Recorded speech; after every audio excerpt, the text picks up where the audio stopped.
leaving after the stars are gone. Many a heart is aching. Dead or alive, you will be coming with me. Many the hopes that have vanished after the fall. Many the hopes that have Hey, what's going on, bro? vanished after the fall.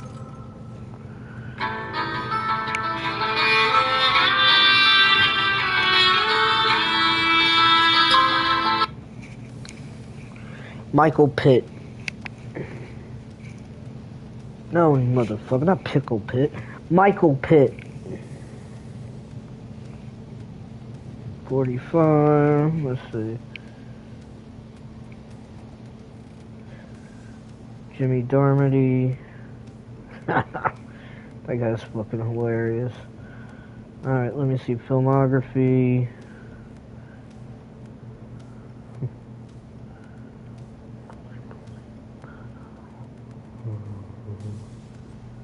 I don't think that was one. Slammer as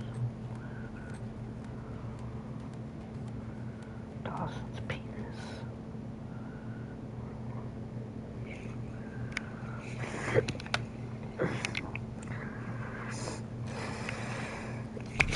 Hardcore team deathmatch. Black Ops, neutralize all threats.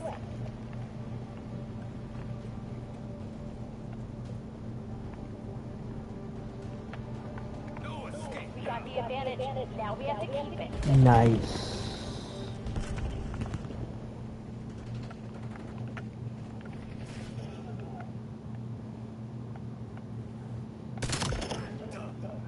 Got that, fool. Dickhead.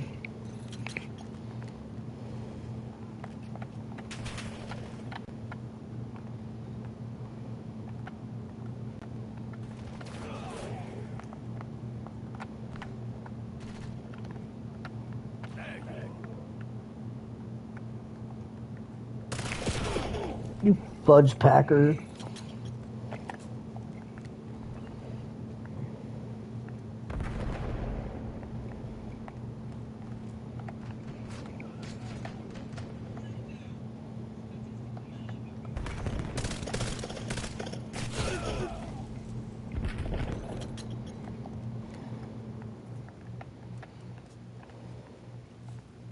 Enemy UAV detected. Yeah.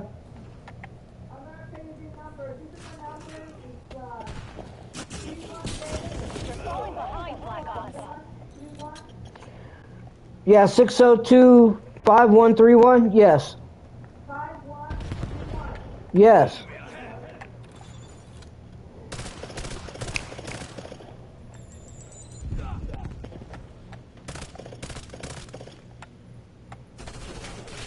There's a one-drop helo headed your way.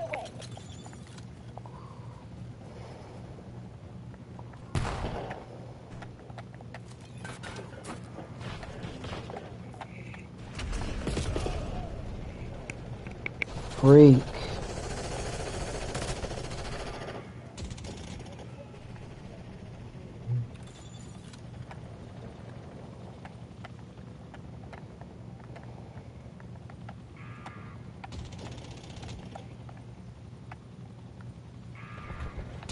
Hostile ion core is active.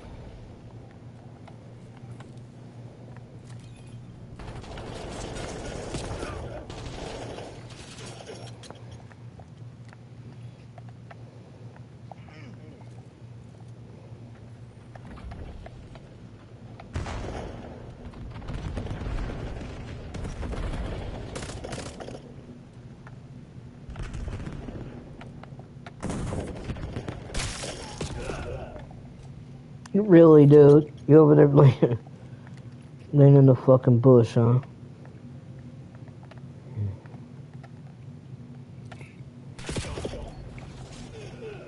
That guy's a fucking fruit.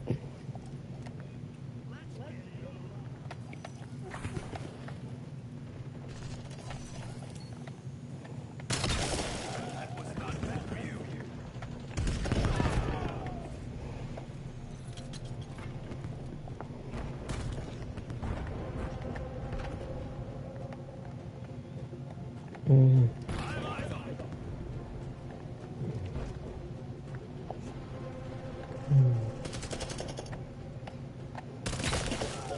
Oops.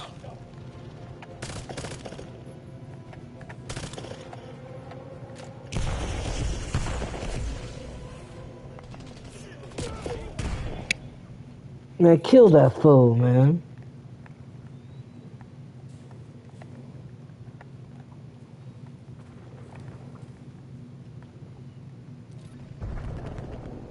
Hello.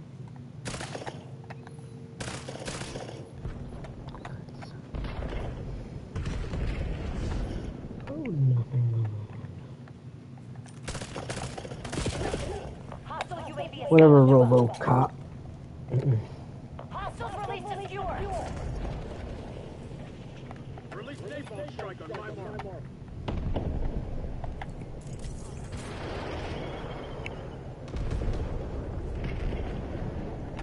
Knock shot firing for effect.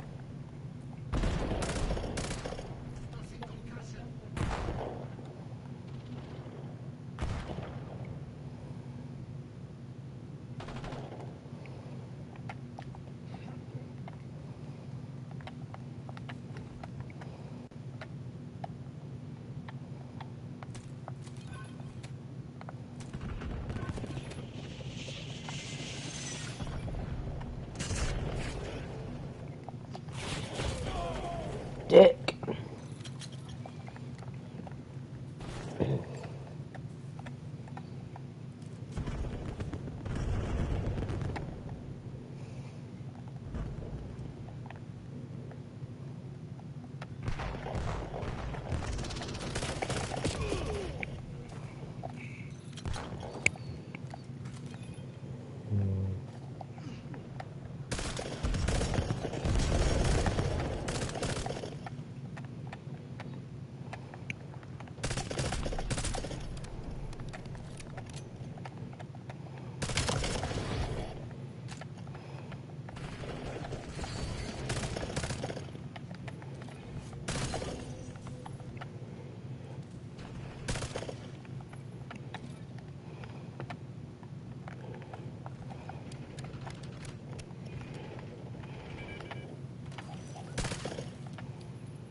Clean it up, Black Ops. This isn't over yet.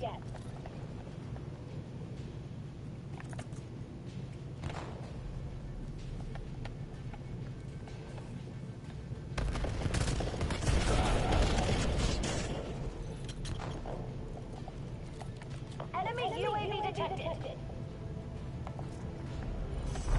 Can't believe we lost to a bunch of 401ks. Shut up.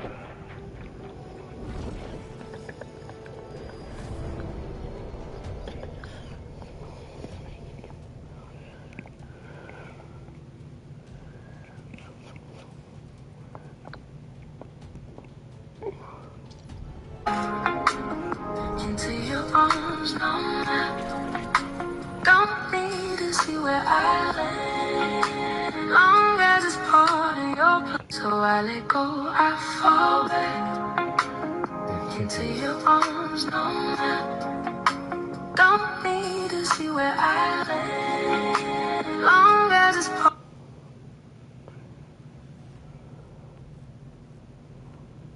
Damn, baby. So I let go, I fall. Oh, again. So I let go, I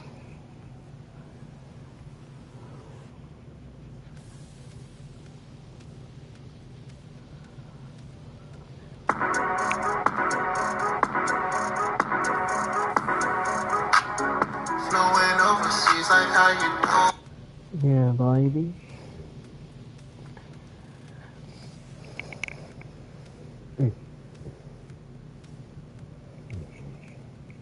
Dr. Sins.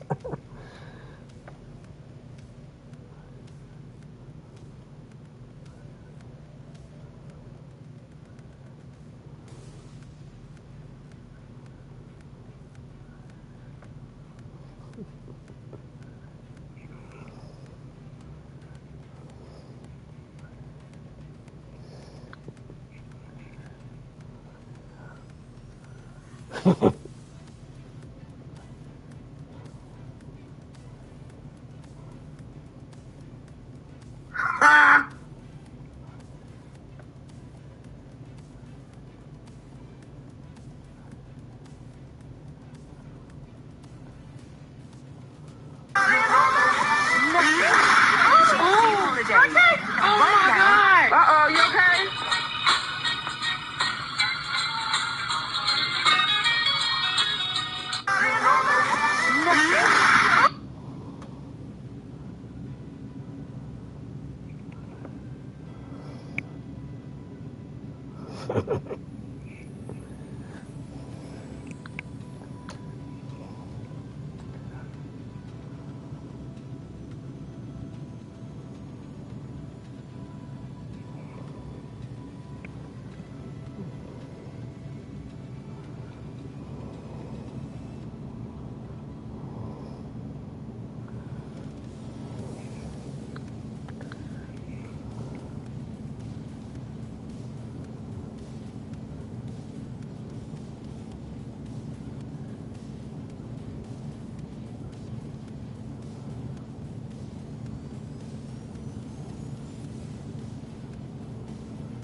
Hey, Mr. J. No, hey, Mr. J, my ass.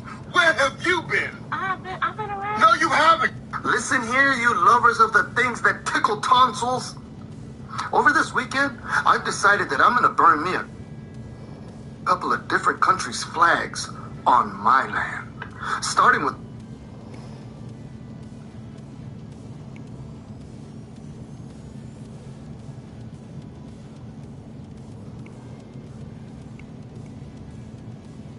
Ready? I'll tell my mama on you.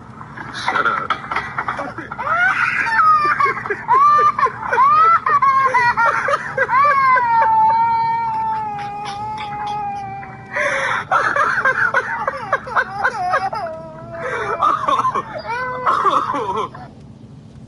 Ready? I'll tell my mama on you. Shut up.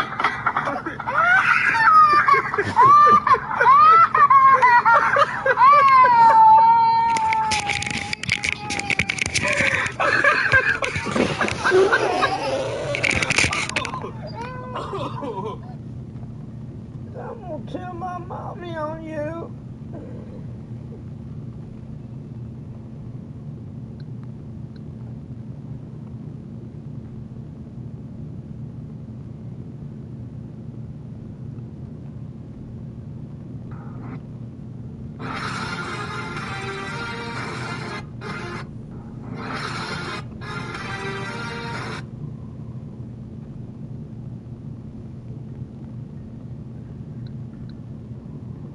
So I let go, I fall back into your arms, no map.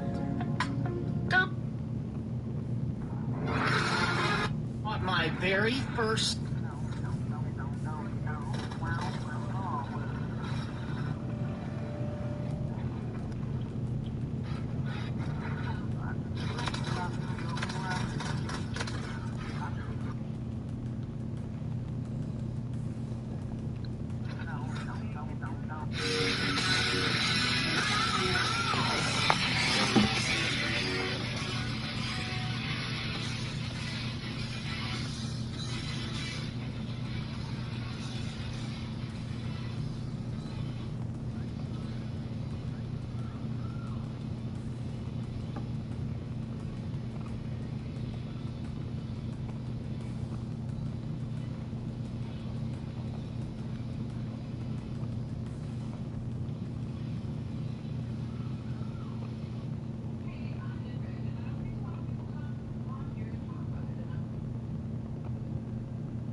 sitting at that table with Priscilla.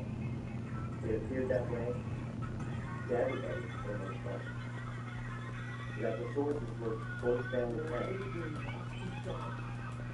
So she amended the prominent trust again in 2016, appointing herself as the trustee and listing her son and daughter, Ben and Riley Theo Riley, as successor trustees. Now, Lisa filed suit against Siegel in 2018 for financial mismanagement. Lisa agreed not to name Priscilla in her claims against Siegel if Priscilla agreed not to speak to the Department of Child and Family Services in the midst of Lisa's divorce to Michael Lockwood. What does that sound like?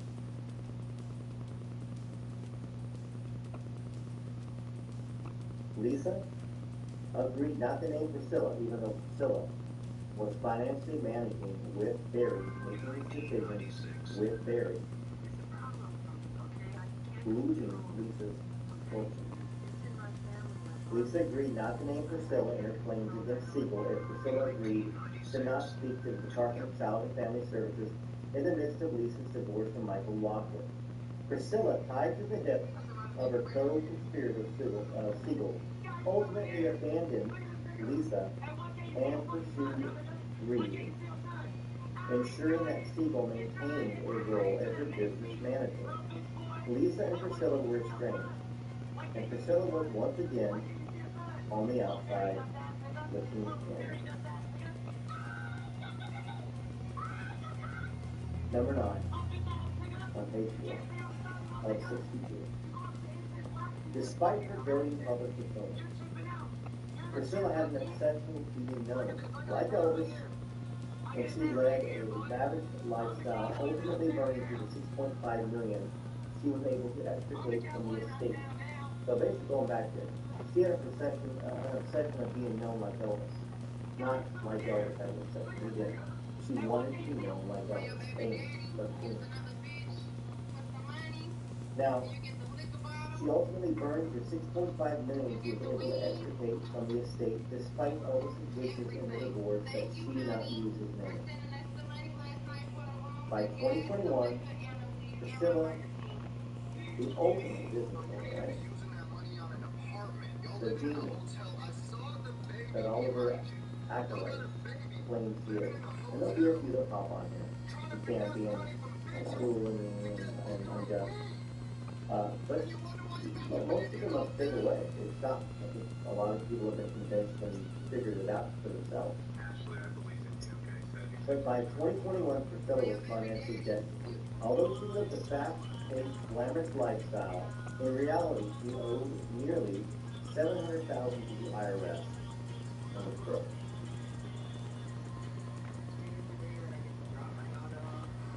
Section 10. In 2022, they can look. In 2022, Priscilla approached Plaintiff Cruz, a well-known auctioneer, who had a reputation for selling coveted Elvis Presley memorabilia, and Plaintiff Fialco, a Desert Storm veteran and successful entrepreneur, who had amassed an impressive collection of Elvis Presley memorabilia to help correct her financial affairs, which were in severe distress. The Exhibit B, a memorandum of understanding Priscilla used to induce Cruz and Fialco to invest in her. Cruz, a mother of 2 special needs children. Now, I think I told you that Cruz is trying to keep her private life private, and how this has destroyed her private life. And the powers that be that Priscilla is associated with, let's just say Scientology, Cruz was very fearful of a lot of things that were going on.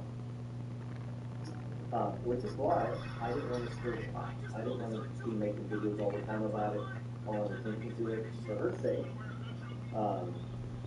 But if she sent me this, several days ago, like I said, I could have been the first one probably to release it for a while. I wanted to read it, understand it, and then share it with them. Cruz, a mother of 2 special needs children, who has been honored by the United States Congress and the mayor of LA, and has been knighted by her royal family for her work serving special needs children. In Fialco, they both accepted Presley's request and devoted themselves full time to assisting with stabilizing and improving Presley's financial situation. Now, let's take a pause here. A lot of y'all don't like Bridget. And you don't like her because she helps Priscilla, right?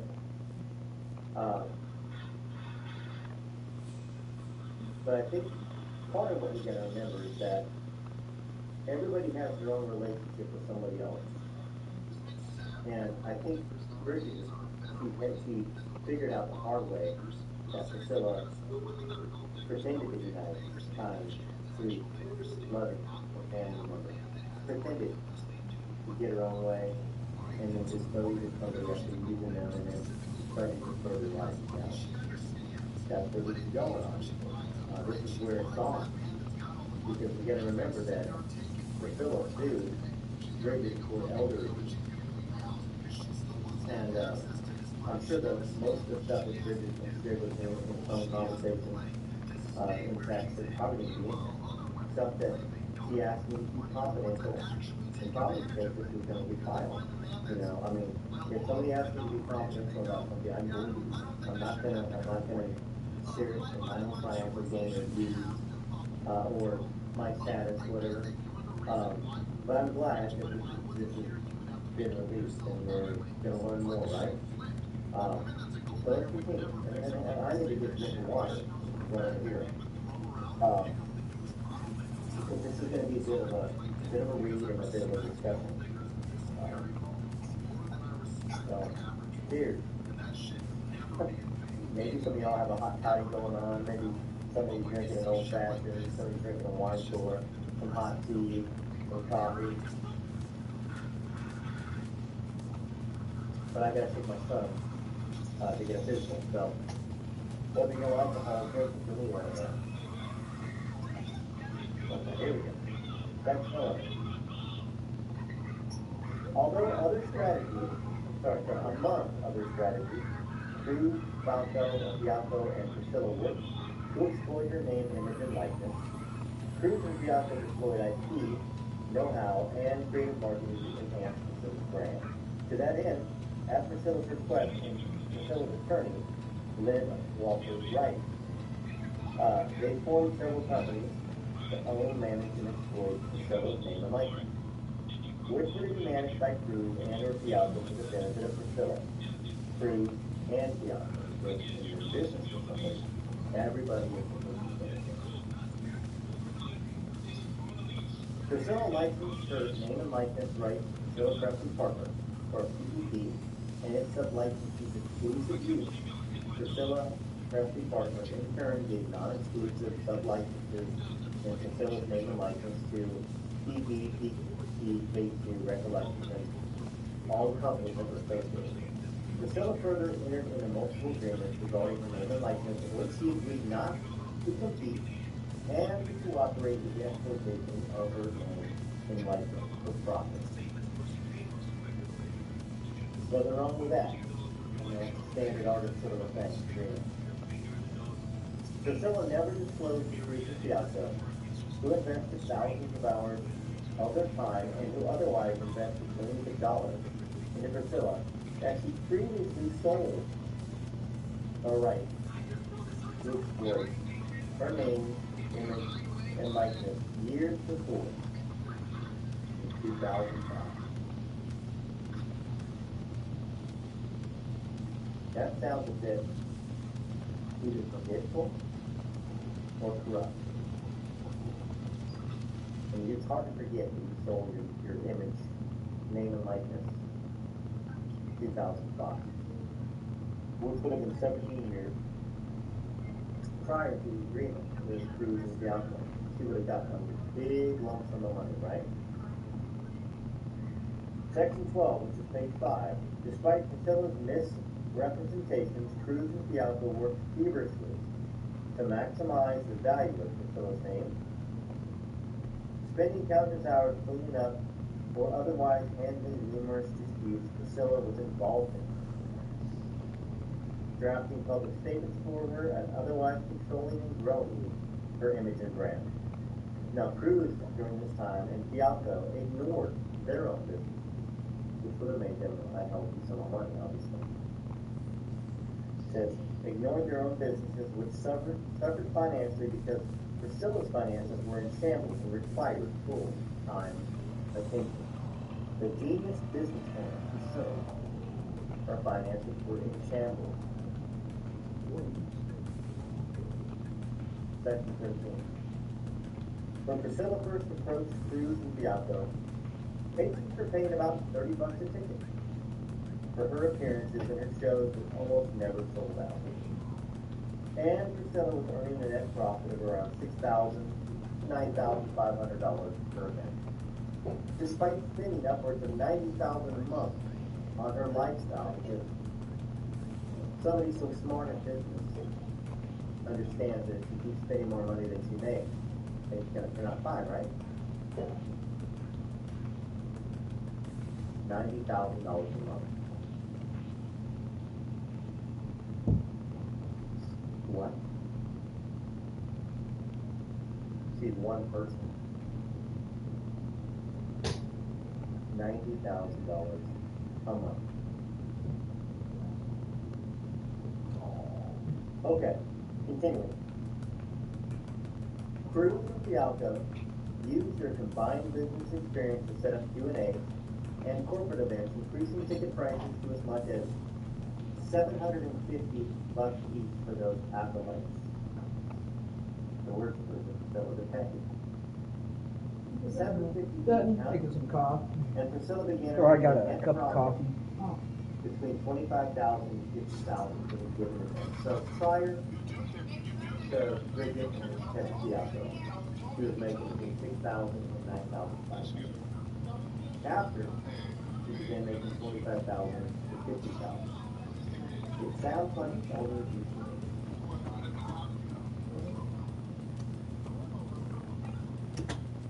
I say that facetiously. My brain's not working. Being facetious. I think that's what it is.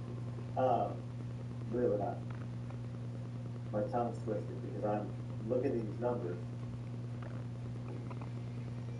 By the end of 2022,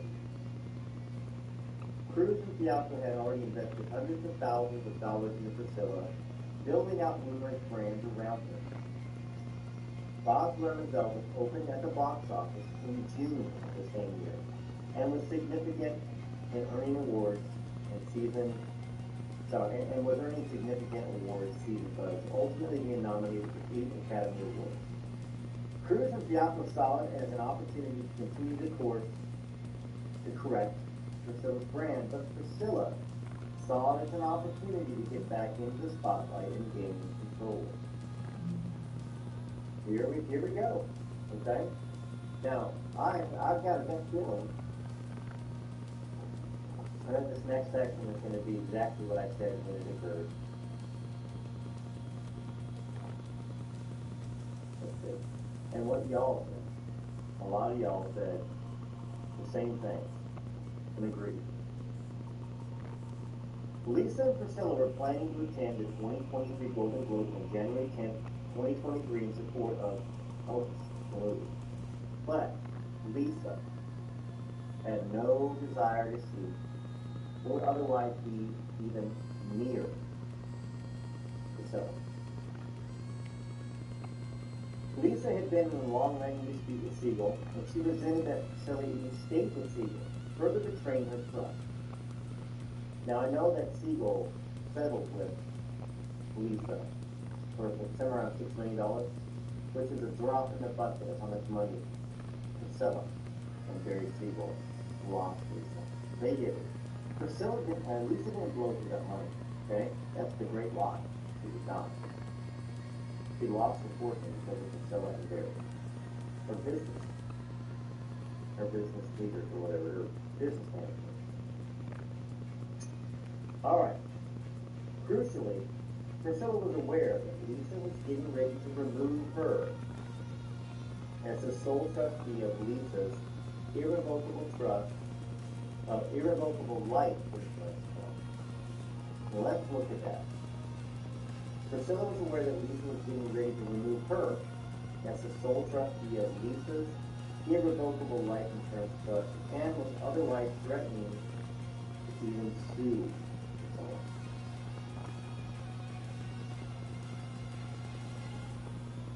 Cruz and Fialco nevertheless worked to keep the family together, working with Priscilla's publicist and arranging for Lisa and Priscilla to walk the red carpet together and sit next to another at the event. Once again, I know a lot of y'all are going to say that Priscilla, that Bridget had a hand in this, and boo-hoo, you don't feel bad. I think we need to get to the end of this, and we also need to have an understanding that people can be fooled. Bridget was fooled. I think Bridget still thinks maybe that Priscilla loved her. I doubt Priscilla has the ability to love anybody. It's my personal opinion. No, they It's didn't kind of love what I've nobody. seen They from bought the all liquor the member stories because about he was Lisa, trying to all the rob stories about Fucking Priscilla, and what I've seen. What I've personally, what I've seen in the media and things that she's done and things she's said. I don't think she loves anybody or loves anybody. Okay. Which is not a crime, right? But if you get fooled by it, shame on you, right? And it looks like Bridget got, and I feel bad for her. Because I've talked to her, I personally think she's sweet and that she loves the children and she just wants to live life, and she had a successful career before Priscilla. And when you get involved with a snake, you get bitten, and you can be bitten to death. And sometimes it is your own mistake. Try to handle that snake, to play with that snake, to think that snake's your friend. And of course, there's some folks that probably have snakes, but all these snakes are nice. I guess. I don't know. I'm just never really wanted to have a snake in my house. Okay, let's continue. Section 16. Lisa was noticeably ill, complaining to Priscilla about her health.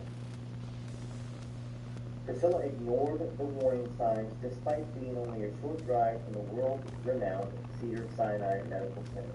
Instead, Priscilla flashed to the spotlight, going out to Chateau Marmont for drinks with Lisa, and then sent Lisa on a long drive to her Calabasas home. Within just 24 hours, Lisa suffered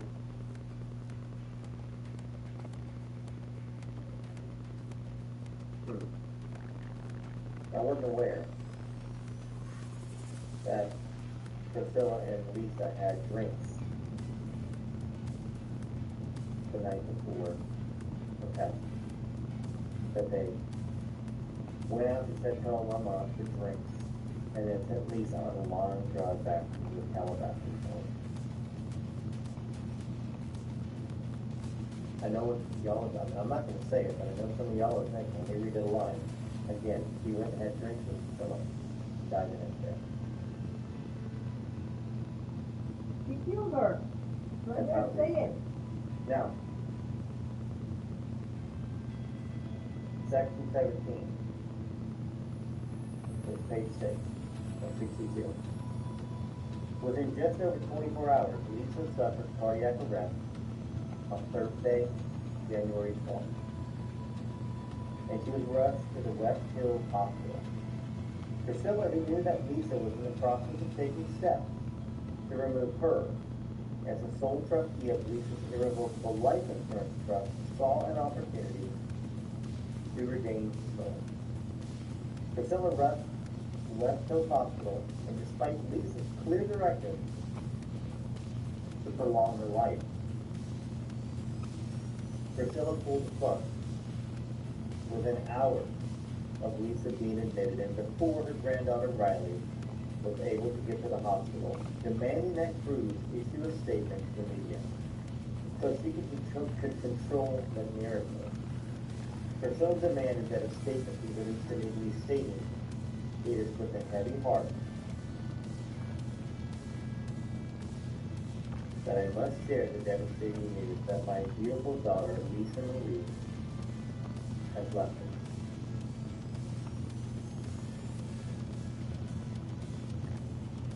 Priscilla knew that Lisa's death neutralized the threat of Lisa's efforts to have Priscilla removed as the sole trustee of Lisa's irrevocable life insurance trust. And Priscilla ultimately wanted to control the Promenade Trust and Graceland. At her house the following week before Lisa's funeral, Priscilla exclaimed, this is never going to be the same for Priscilla. I don't know how anybody would follow Priscilla after this, that would go to her shows after this. At her house the following week, before Lisa's funeral, Priscilla exclaimed,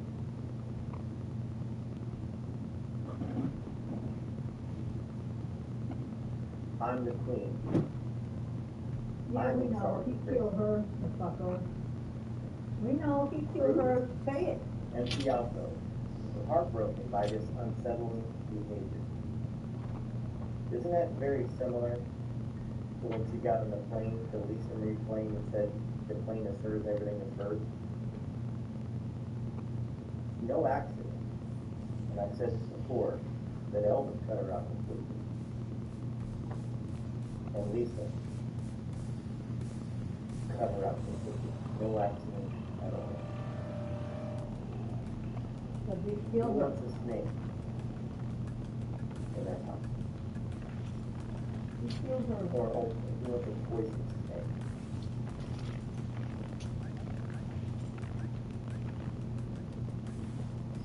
Alright, moving on to 19.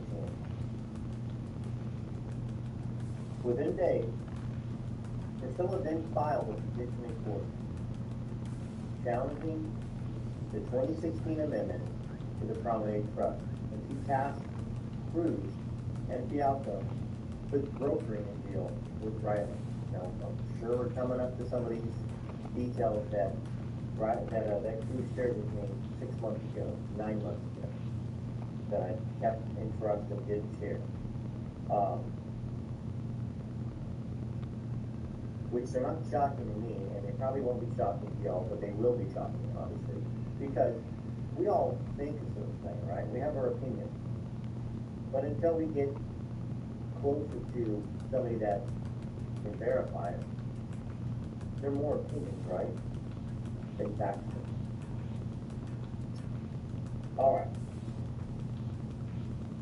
So, Cruz and Piazza, and of course Bridget has text messages between her and Riley, her and Priscilla, group message, all that stuff.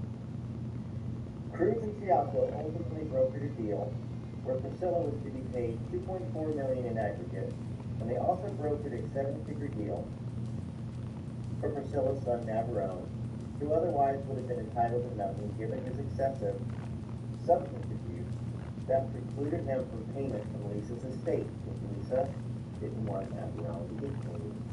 So he would just use it on substances and maybe in his own life. You know, he was trying to be responsible for it. Responsible about it, to say that. Okay.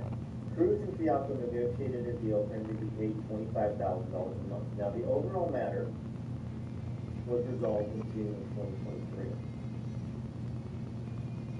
Within weeks of resolving Priscilla's estate battle with Riley, who Lisa named as a successor trustee of the 2016 amendment to the Promenade Trust. Cruz was contacted via text by defendant Dia Morgan on June 28, 2023. Morgan claimed that he was Priscilla's friend and falsely claimed that he was an attorney. Defendant Morgan also claimed that he previously owned a collectible gallery that he bought a big part of the estate of Marlon Brando, Joe DiMaggio, Marilyn Monroe, etc. Naturally, defendant Morgan failed to mention that he'd been arrested in 2019 on claims of committing elder abuse. Oh, against Stan Lee.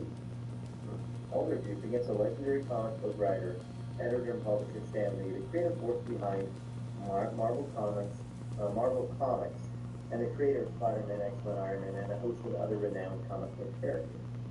Defendant Morgan City was represented by attorney Michael Froke, describing him as a contract lawyer, asking Cruz to contract Froke. Defendant Morgan claimed that he and Froke could help get Priscilla's name back from EPE. Okay, before we go any further, this little note which is laughable.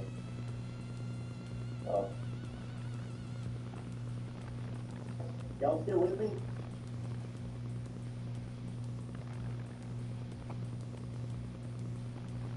I think it's good during Elvis Week that we're getting the truth out there. This is just another way to defend Elvis. Elvis was a man. Elvis made mistakes. He had selfishness to him at some point in time.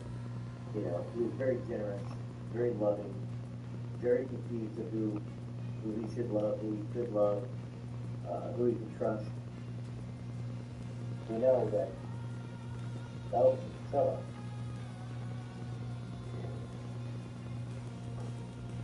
didn't work out, specifically for one reason, and it's probably for this next line. After Lisa died, Priscilla demanded that Cruz and Fialco, who only now understands the true motive, purchase the domain name the Queen of Rock and Roll.com. QueenRockandRoll.com. Priscilla demanded that it be purchased. Priscilla spent her life constructing and displaying an image to the public of an innocent and doting mother, but nothing could be further from the truth. Priscilla duped Cruz and Fialco into investing millions of dollars to support Priscilla's lifestyle. Okay. So back to what we were talking about, okay? Defendant Morgan then oddly spent the next several weeks contacting Cruz, dropping various names, claiming to be close with actor Johnny Depp and others. Now, this is a close personal friend of Priscilla, probably being directed by Priscilla to do these things, to say these things, okay? And there's a reasoning behind this. This is part of this complaint.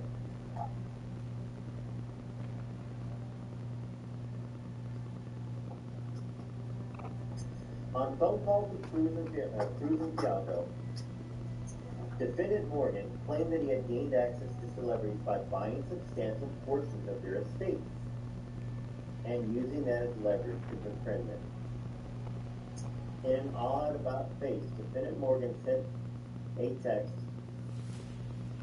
to Cruz, a veiled threat on August 2nd, 2023, claiming, "I have over 100 of the biggest VIP clients and billionaires in the world.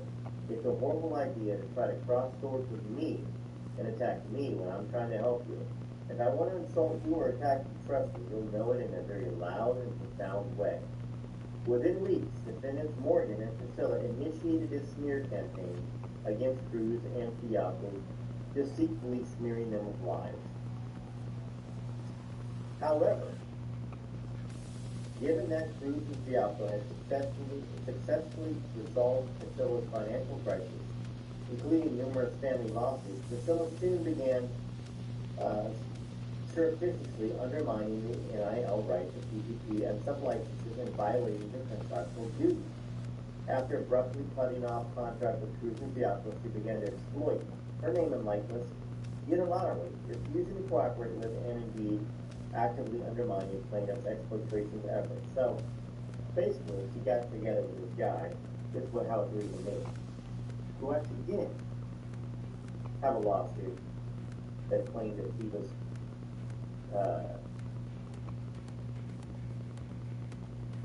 let me get this right.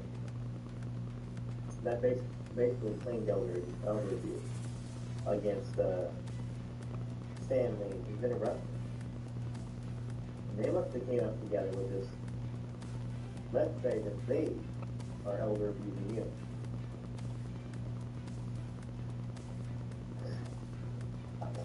I really want to say that Priscilla,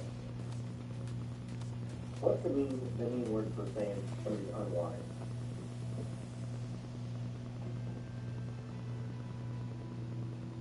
Priscilla obviously got duped by this other person. Think about this. Not that I care whatsoever about Priscilla and her finances. But she went from making $3,500 to $9,000 to $25,000 to $75,000 a sale with Cruz and Bianco. And she probably didn't think that that was good enough because she's the queen of rock and roll.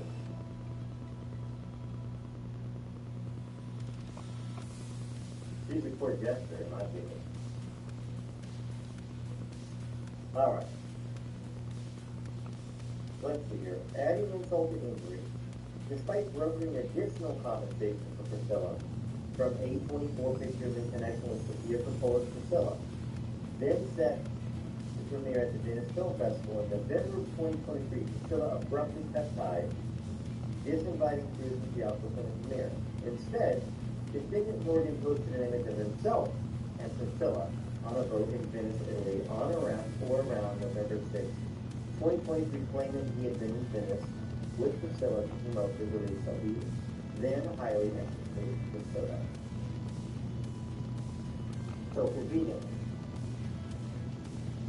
around the same exact time as Priscilla illegally attempted to sever ties with plaintiff Cruz and Bianco, she released a statement to the media on August 23, 2023, regarding her relationship with Riley, which in reality was extremely tenuous. For further image, Priscilla released a statement saying, "Riley and I are on good terms. We were never not on good terms. That was all publicity." But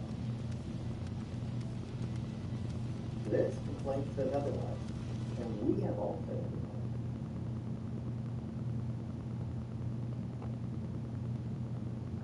If anybody would know, it would be Bridget. She was there with a lawyer.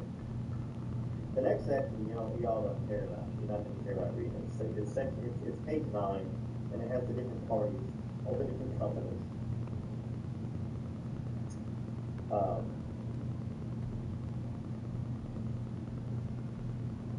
The jurisdiction and venue, and she's requesting a jury trial. Factual allegations. In August of 2022, Priscilla, the former wife of the late Elvis Presley, approached Cruz for help correcting her personal financial affairs. Okay. Then it says Cruz, a well-known auctioneer in the industry for Elvis's memorabilia, had met Priscilla several years earlier to develop a close relationship with Priscilla and her family.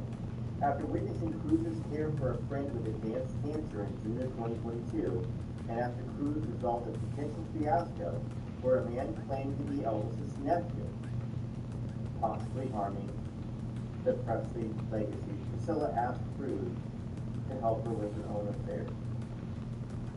Man claimed to be Elvis's nephew.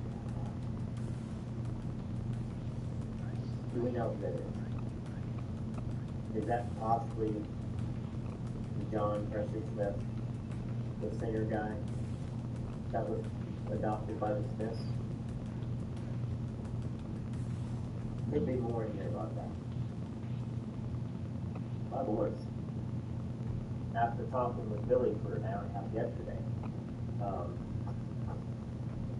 definitely can't get to 52 pages.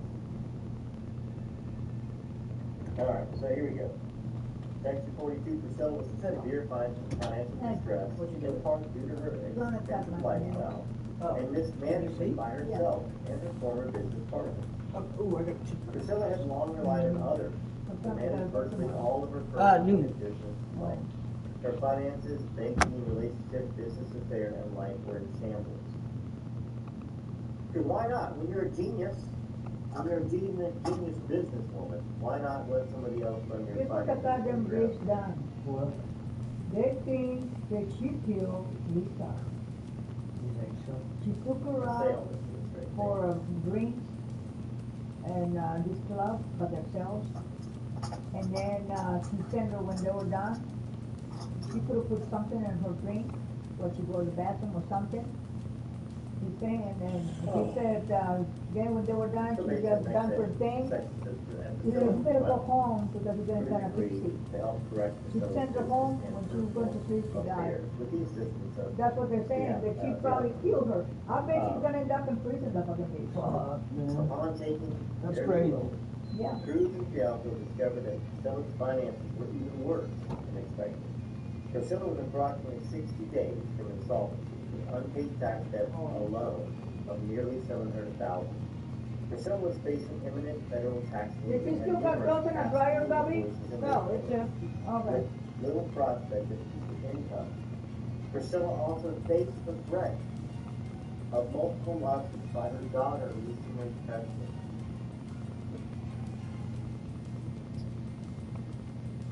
For stealing $60,000 from the Colonnade Trust and was threatened with lawsuits from ABC and EPD, from her uncle's partner, and also from a felon in prison. She was also involved in a contentious dispute with her daughter, Lucy Marie Presley, over the proposed sale of a $25 million life insurance policy. What the world was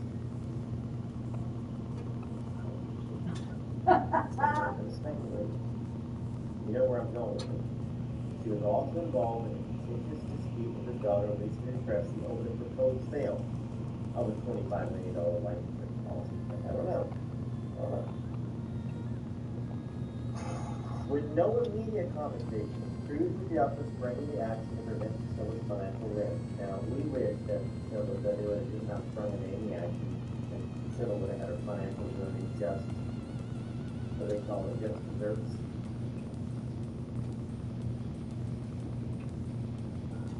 Talked about how they worked with tax attorneys and worked with the IRS. One issue Cruz and Fialco encountered was that Priscilla was not even a signer on her bank account at City National Bank. Genius. On another occasion, Fialco personally paid $40,000 for a flight that Priscilla took to Memphis, for which he was not repaid for months. At Priscilla's insistence, she flew private business. I'm the queen of rock and roll.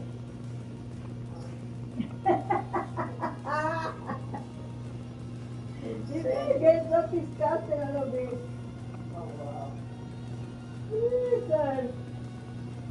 Wow. Longer, please. We'll keep you on with you. I know. It's getting interesting a little bit. She's getting really disgusting. Because I know you want to know what's in here. And I probably will ask for permission to share some of the things that she shared with me if they're not in here. I think we're probably at that point. Which will be shocking to hear.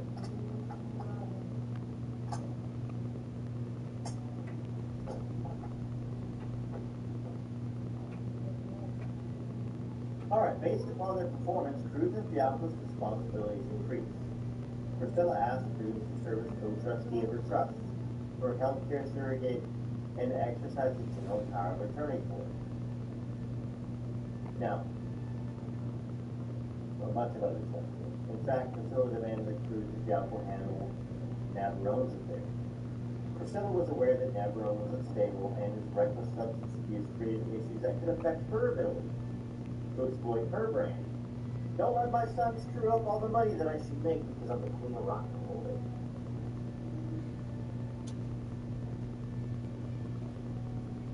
Cruz and Fialco obliged these requests.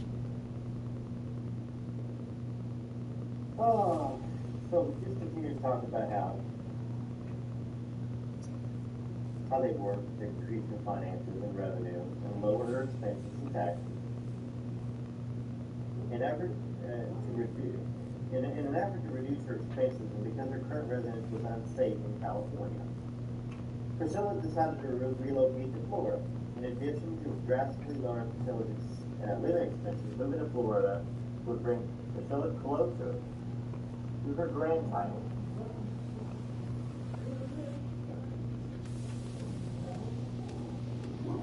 is the grandchild of Elvis and Presley, who still resides in Florida as of today. Now, y'all know I didn't jump on the whole bandwagon back in the day. The whole, what was it, John Travolta? Lisa or Riley? Today? What's that? You should. This is real. Obviously. It wouldn't be put in legal filings for one.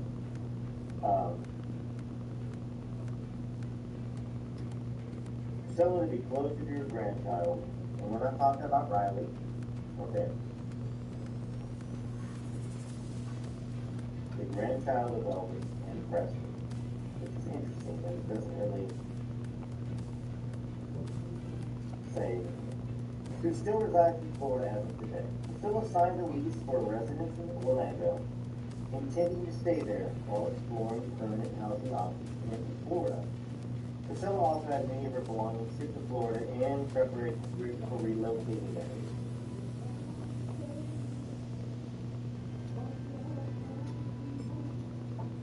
We're going to probably go a little bit longer here. Eventually, Cruz and Fialco realized that Priscilla's former managers had failed to fully exploit her name and likeness, perhaps through its vital assets. Accordingly, Cruz and Fialco began working with Priscilla to monetize Priscilla's Priscilla. To that end, Cruz and Fialco arranged increased events and appearances for Priscilla. Okay?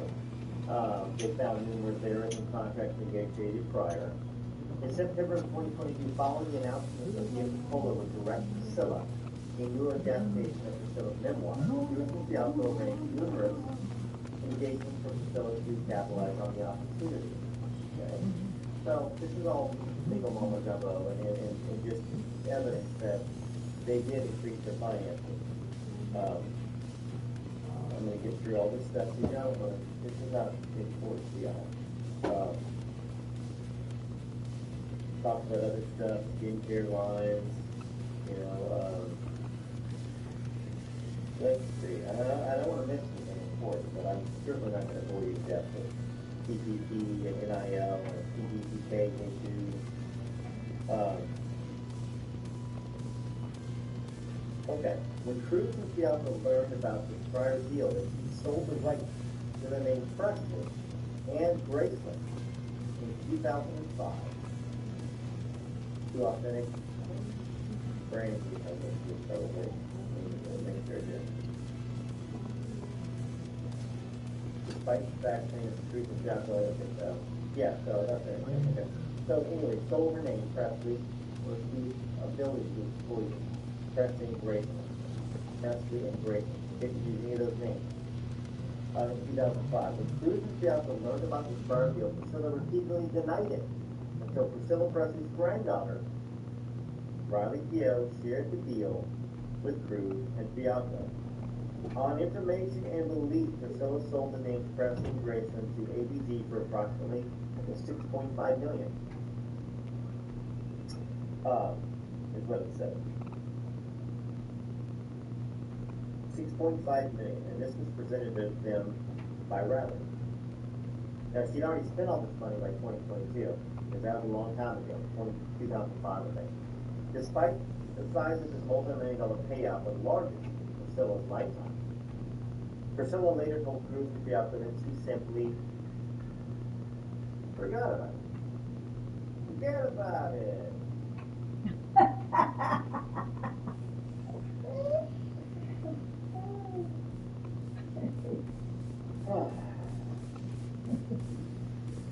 So more legal stuff.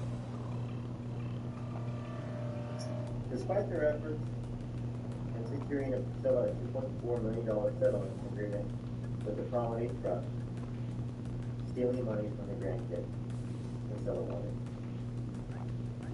In fact, that's the opinion out there. It's not a legal charge, but and it's not in here. It says, despite their efforts in securing Priscilla's $2.5 million settlement agreement with the Promenade Trust, Priscilla never compensated any of the entities for this work.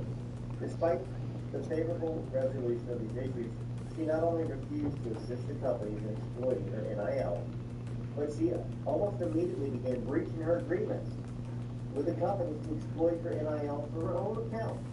Basically, oh, I got money now, now he's going to get more money, even more money. Money. What happened? This guy is so annoying that I More can beat him. agreements. Priscilla, he tried to sell Graceland. There we go. And whoever saved it, was Ronnie, his granddaughter. Oh, really? What's his she granddaughter's said, name? money. That's what she was doing. And guess what she put herself before in her charge? What? The queen of rock and roll. That's what it says. She gets on this stuff. Because That's Cruz crazy. expressed concerns about his character, still continue to publicly associate with him. I got no doubt that they probably are split up by now, or maybe not, maybe they're tied to the history that we thought.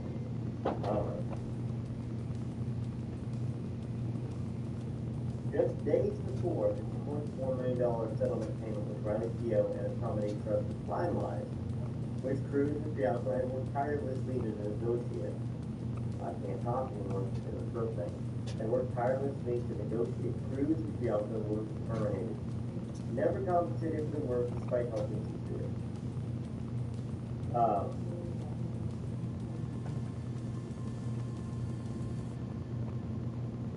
Priscilla also excluded plans from fees from Priscilla's upcoming book deal and exploited her brand in connection with her recent Naked Gun film movie. So a lot of these things are very business-wise. Just days after the premiere of Priscilla, on September 7th, 2023, NBC announced that Preston would participate in a production called Christmas at Graceland. Priscilla didn't disclose that. Now, Christmas at Graceland aired on November 29th, 2023. Now, thankfully, she wasn't there, but her likeness, right? The photo, and all of y'all were like, why did you put that there?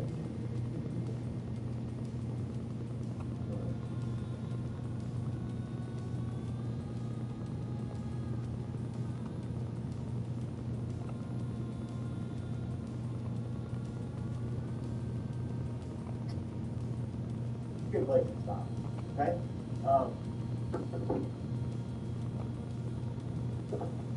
What do y'all think? Thank you for well, thank you for I've been so slammed and busy with my job, and keeping my employees, making paychecks themselves. And it's really taken me away from doing these videos with y'all. But maybe these two videos, the one with Billy Stanley and this one, will get me back in the swing of things, and I can do some stuff early in the morning, late at night when I'm not sacrificing family time. Y'all and my family as well, okay? And I know that thankfully there's so many videos on my channel that you probably haven't seen them. So you can catch up, okay? Catch up with those things rare with photos and look at all the playbooks. There's a lot of different subjects and books and conversations and interviews and thank you for the super thanks. I said that at the very beginning, but I forgot. And thank you for being a member, for re-upping your membership, for trying to figure out how to be a member. All the likes and the comments. Until next time, TLC, the Flowers. Go away. You can go behind there. I doubt they might work for television. They aren't. This is college. You get to reinvent yourself. That's kind of hard on you. You have back away.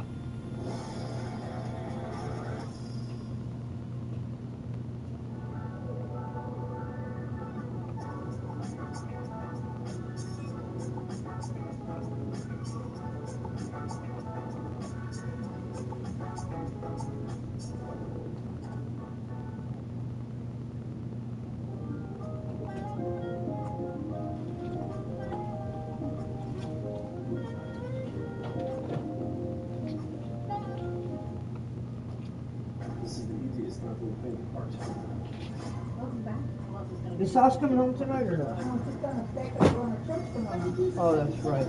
Yeah, Kate wanted her to drive over there. She said, no, I'm very tired. You can come and get me. We're just gonna go to church and then drop me out. Yeah. These guys get so sick of her. She's just scraping and scraping, finding all the shit she done. Oh, wow. She robbed Lisa without settlement that Elvis left her when she turned 25. Oh, really? Yeah, and she sold her ass. That's why she killed her, because he said that when they went to drink, she said she told her that she was gonna take her out the deed simply left her, you know, for what they call that whenever it says something happened to her, she leaves that to her. Oh, the will? Will. Yeah. She said, no, it wasn't will, something else. Yeah. Well, she still said, I'm taking you out and I'm putting Raleigh in it. Did she put Riley? He put Raleigh, she got pissed, and that's what she think the next day she died. Oh my. See, they think that she poisoned her. Probably did. Yeah.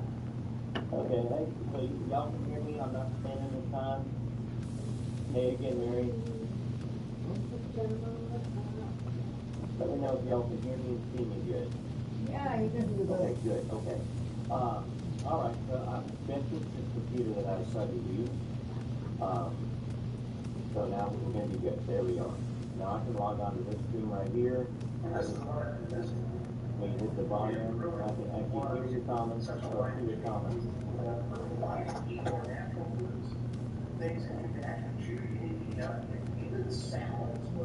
There we go, okay. So, since I pretty much spun immediately, if you're brand new to the stream, I'm reading Downright. And we're kind of reading some parts that I remember kind of reading back in the day. Perfect, okay, good, I'm glad. Thank you, lady Nadia, and thanks, Jerry. Okay, so we're reading about Priscilla being cut out the will, Vernon cutting Billy Smith and other family members that might have been in there, maybe Charlie Haas, cut out the will. It wasn't Elvis's intention. He just wanted Priscilla cut out. And so we're reading that part where the last time Billy Stanley, Ricky Stanley, David Stanley had seen Priscilla was at the funeral. And they said that she was very cold. All of a sudden, she pops up at Vernon's funeral after being named as a co-executor, and tells them that you know, it's all friendly. Invites them out to a Mexican restaurant, and that's what we're going to read right here. Okay. All right. Thanks for sticking with me, y'all. I mean, I don't know. We'll figure it out. I guess I can just do the live in a moment. If it looks good, great. Yes, Lady Nadia, Elvis family unite. Okay. Okay, so other evidence suggests that Priscilla embraced her new power from the outset. At Vernon's funeral, she was already seeking releases from the Stanley brothers for the right to market home movies in which they appeared, and she seemed willing to go to extraordinary lengths to obtain them. She told the Stanley at Vernon's funeral service that she wanted to sell the home footage for a TV special, and she apparently promised them that they would be paid if they signed and the movies were sold. Now, after Vernon was buried, Priscilla was cold and sick. At Vernon's funeral, she invited David, Ricky, and Billy to a Mexican restaurant in Memphis, where she swapped Elvis stories and ordered an extra bottle of wine for the receipt. The seduction of the Stanley brothers continued throughout the night. Now, Billy Stanley would later recount that he stumbled upon Priscilla making out in the backseat with David. Now, before I continue, y'all tell me if you have heard that before. Oh, this is fairly new to you. Because here we are, Priscilla making out with David, who essentially would be what? Would that be a... She was a fucking It would whore. be a nephew. Yeah. Jesus. Be a something. Oh, well, Oh, it's only 8. I think kind of a... Yeah, Debbie. I heard that. Okay, so Annie had heard that. So, it's shocking, but it isn't shocking for what we kind of have learned about ourselves. Hey, Joyce, New Jersey, I appreciate y'all. Hey, thanks, by the way. You reminded me. When I did my first live stream and it was halfway working, I asked everybody where they were from. So I kind of get to know that. So let me know where you're from when you hop on and leave your comments. And let's continue. So they were making out in the back seat, David and Priscilla. Okay. And I didn't believe Billy because everything I've learned about Billy doing conversations with him. You get to work in a garage, Nicole? Use your conversation. No, not yet. Everybody can use your Well, you better conversation. do that, Nicole, because I want to clean the garage up and keep And watch the doors. the doors, Whether they're yeah. honest or truthful or In case honest. somebody clean And he's it. always emotional about it. Okay. He's always emotional about what I'll he be says. back. And Where you I going? can tell that Right here. he Oh, was okay. horrible that Lisa lived the life that she did because of Elvis passing away and the kind of mother she still was. So you did live in there, yes, okay. Iowa, Anna, good to see you from Iowa. Debbie, Indiana, that's right. Illinois, Rhonda. Saudi Arabia, very cool.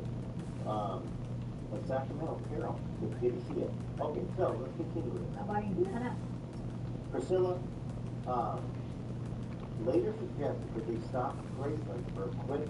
Now I'm going to change this. So we go to a swimming pool in a birthday suit. That's what she suggested. Rick had to catch a plane from Florida then and left.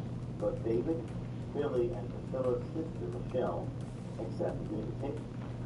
Now both David and Billy would later say that Priscilla became suddenly shy once they got to the pool, and instead of birthday suit, she was just in kind of a top and bottom that you're wearing your clothes. And of course, I'm saying this because YouTube sometimes will slap a warning on it for content, and I don't want that to happen.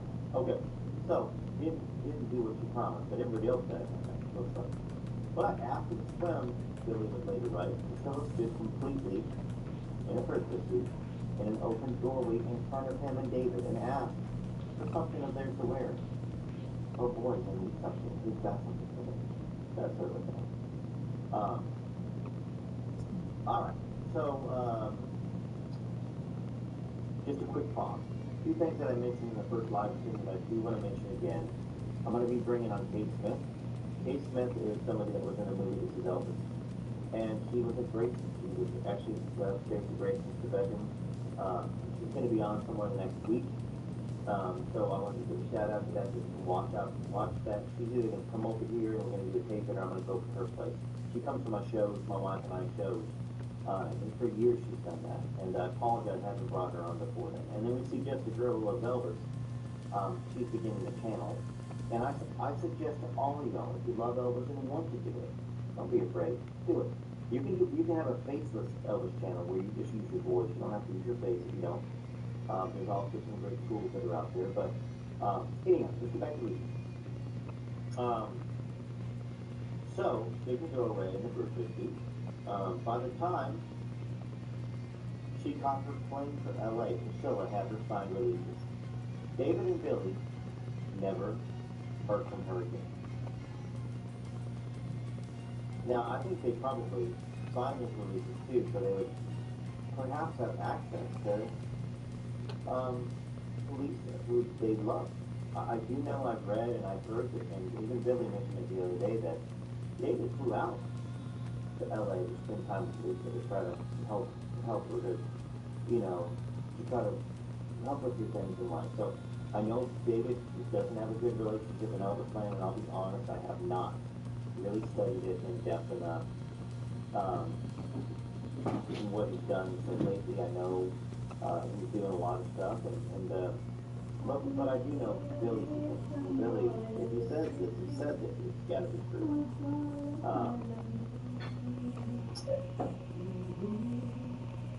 Alright, here we go. We're still here, right? Not spinning? Okay, alright, let's get back. Okay, so Priscilla had a time release. David and Billy never heard from her again. She sold the home movie soon afterwards for a large sum of money, but he never compensated his family. All but Ricky,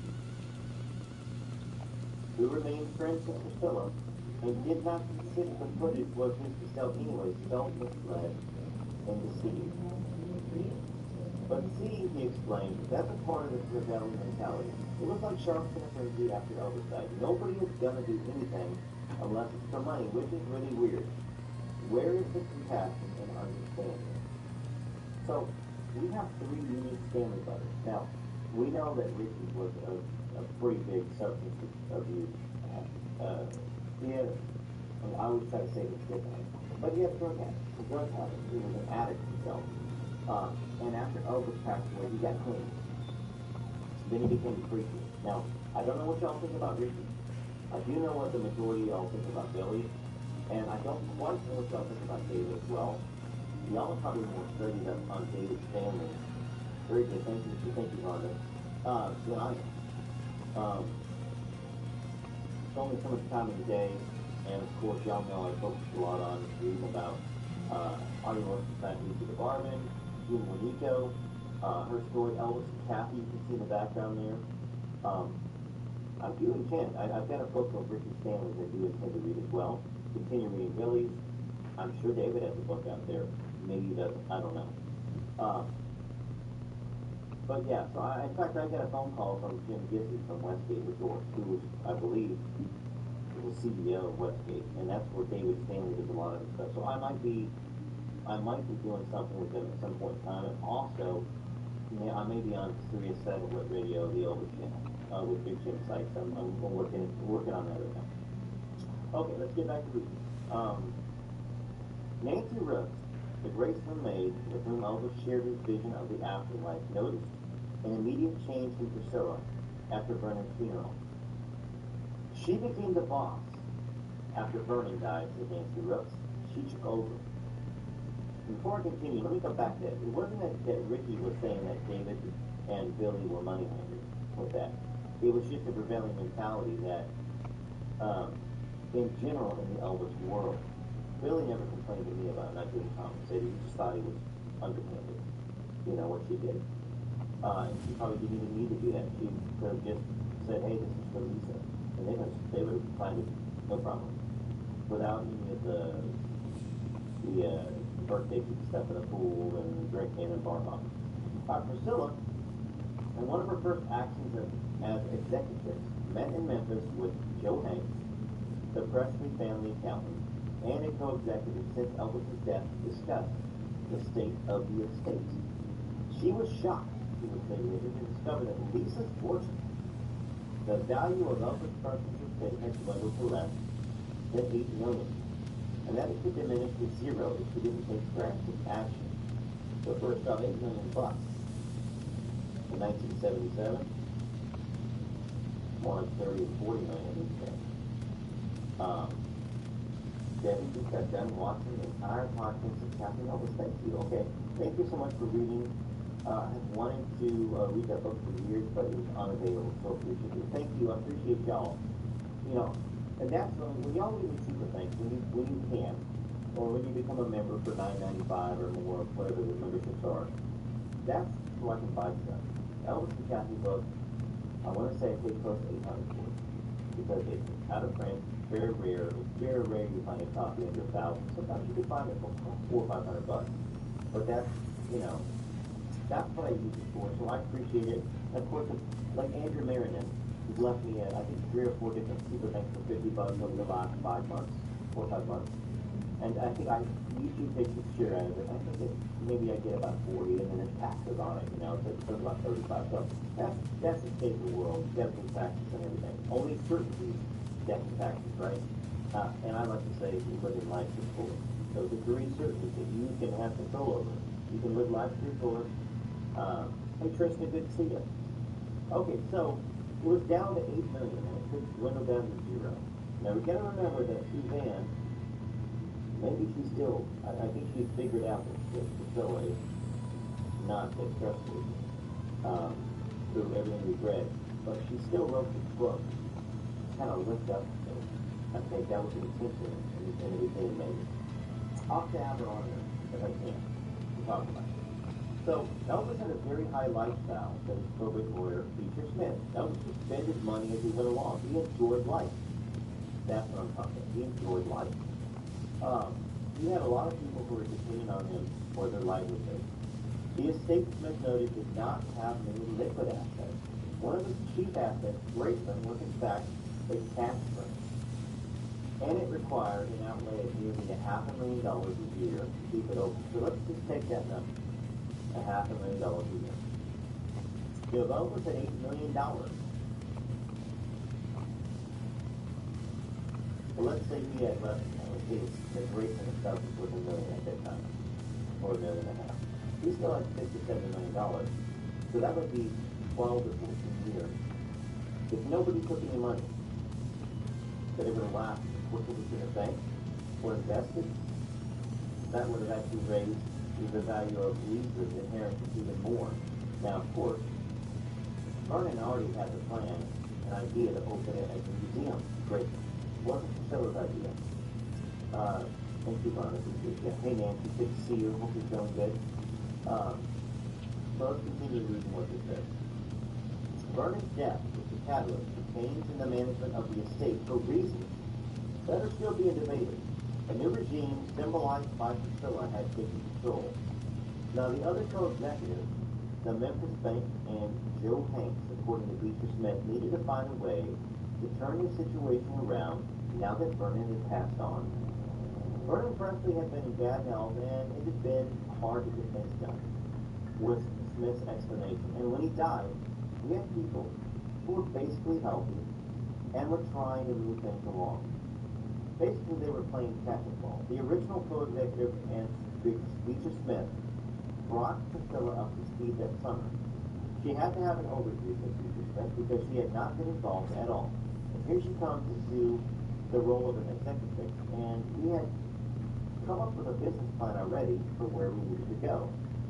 According to Smith, the idea of opening Graceland as a tourist center to offset the cost of the upkeep was discussed pretty early on.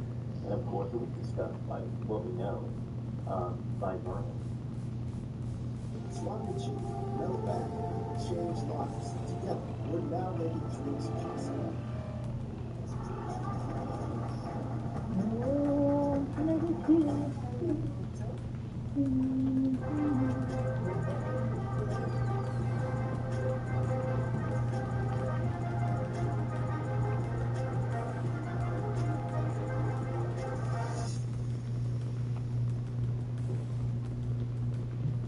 Shop thousands of Steam games at incredible prices, with new rules daily. AAA titles, new gens, we've got the key to your next adventure. Shop, earn XP, and unlock even deeper discounts with our loyalty program. Green Man Gaming. What are you waiting for?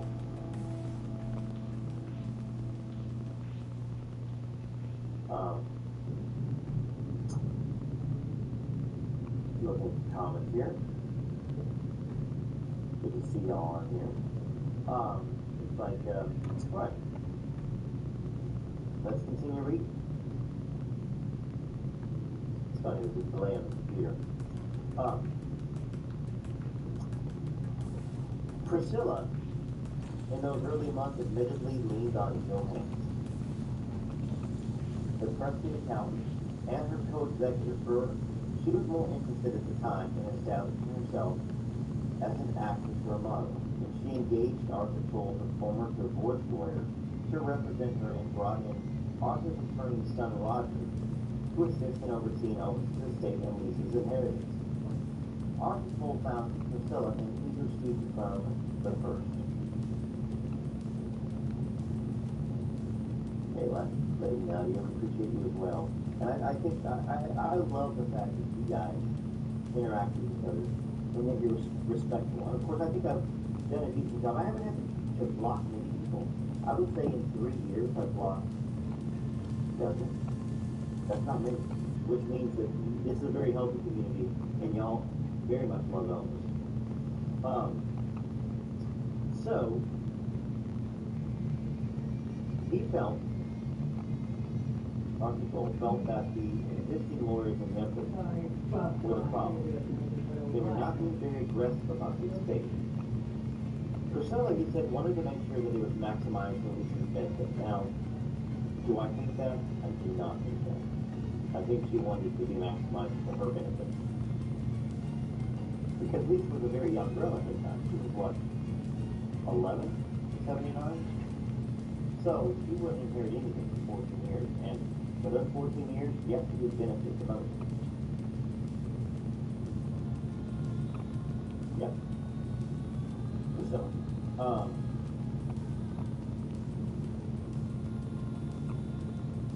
Joe Machio, who had been discussing Elvis-related commercial ventures with Priscilla since the singer's death in 77, 2 years earlier, dived in with Priscilla to explore the opportunity for a new role as an executive presenter.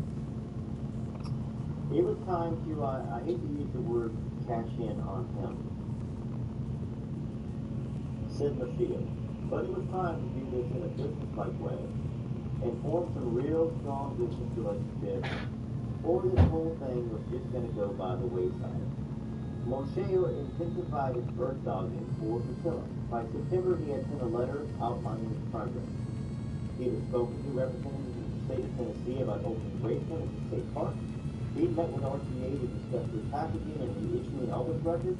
He'd examined the possibility of recouping some of Elvis's lost royalties, and he had entertained the thought of the estate joining forces with Country Music Foundation to create a permanent exhibit at Graceland. Now, Priscilla in her early months was real confused. Of course, why would she be confused? She's always been held as a businesswoman that saved Graceland. I wish that was the truth. I wish that Elvis and Priscilla were this great thing that lasted forever, and that Priscilla was a great partner to Elvis, and that when Elvis passed away, that she was a grieving widow, and that she did everything for her daughter. But the reality, I think we all know, is not that. I wish it was, and that's definitely the fairy tale that's been spun out there.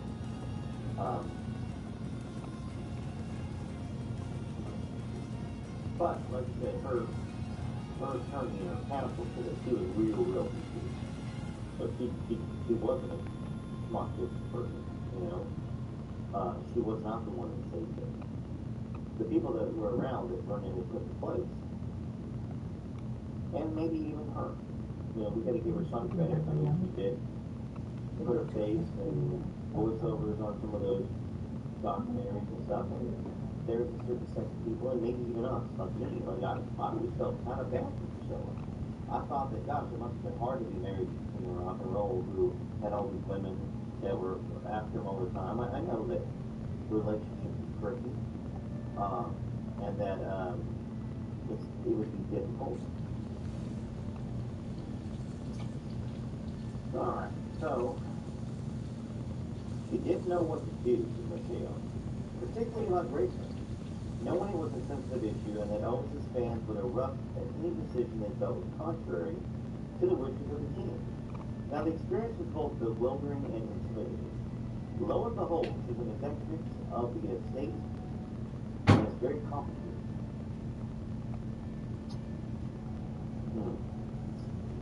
Sorry, let me just double check something real quick. No, still good there.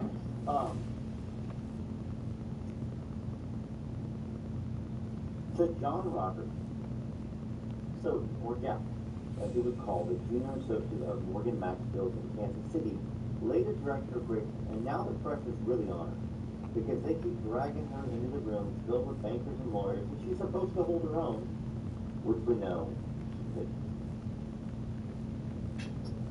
But Priscilla did approach her new position as executive of Elvis Presley's estate with a vengeance, and she did everything else that she had chosen to pursue, from marrying Elvis to become a socialite, to establishing her acting career in total immersion of her subject, asking questions, making lists, meeting the right people.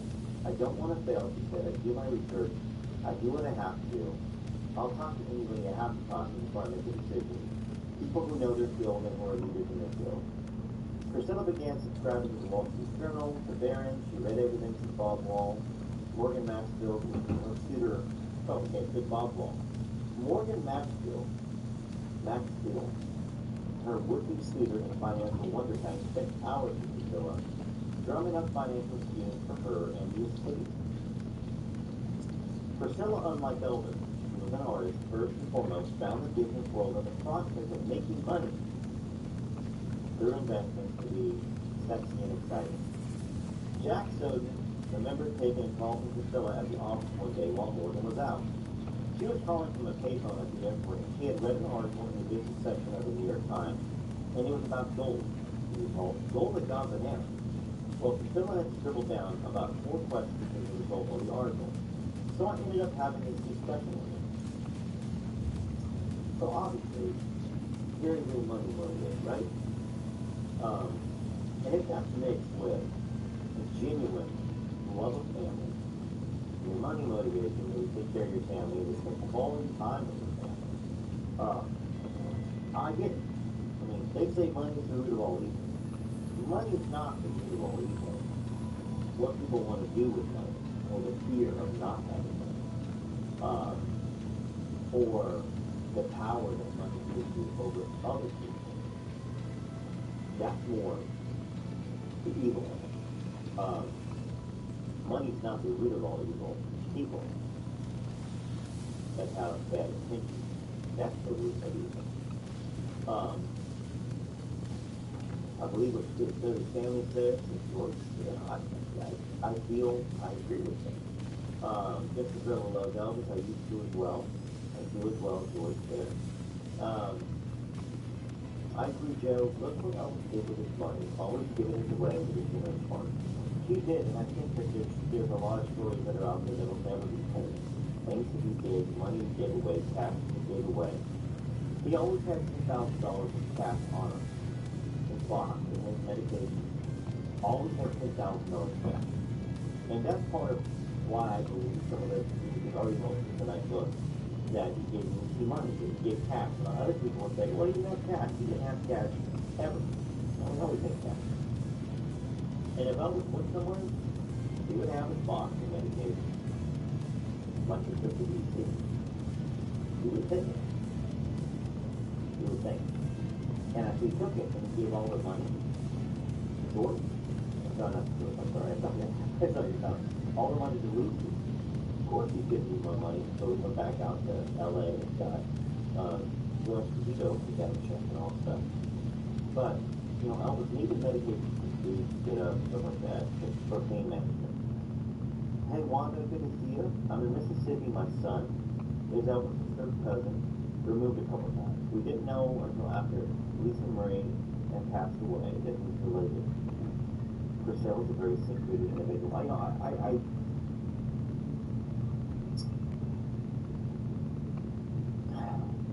trying to figure out how to say this in the right way. I think it's glad. I'm glad that the Elvis world is learn more about Priscilla and perhaps her intentions. Do I think she's completely wicked? I don't think I think that she does. I'm not a psychologist, but I think a psychologist would say that she does what she does in order to have self-esteem. She probably doesn't have much self-esteem. It's about constantly getting accolades, constantly getting money, which is how it is, right? Good to have you on the channel, Water. So, continuing on the book, we are reading from South Ride. We're talking about discussion.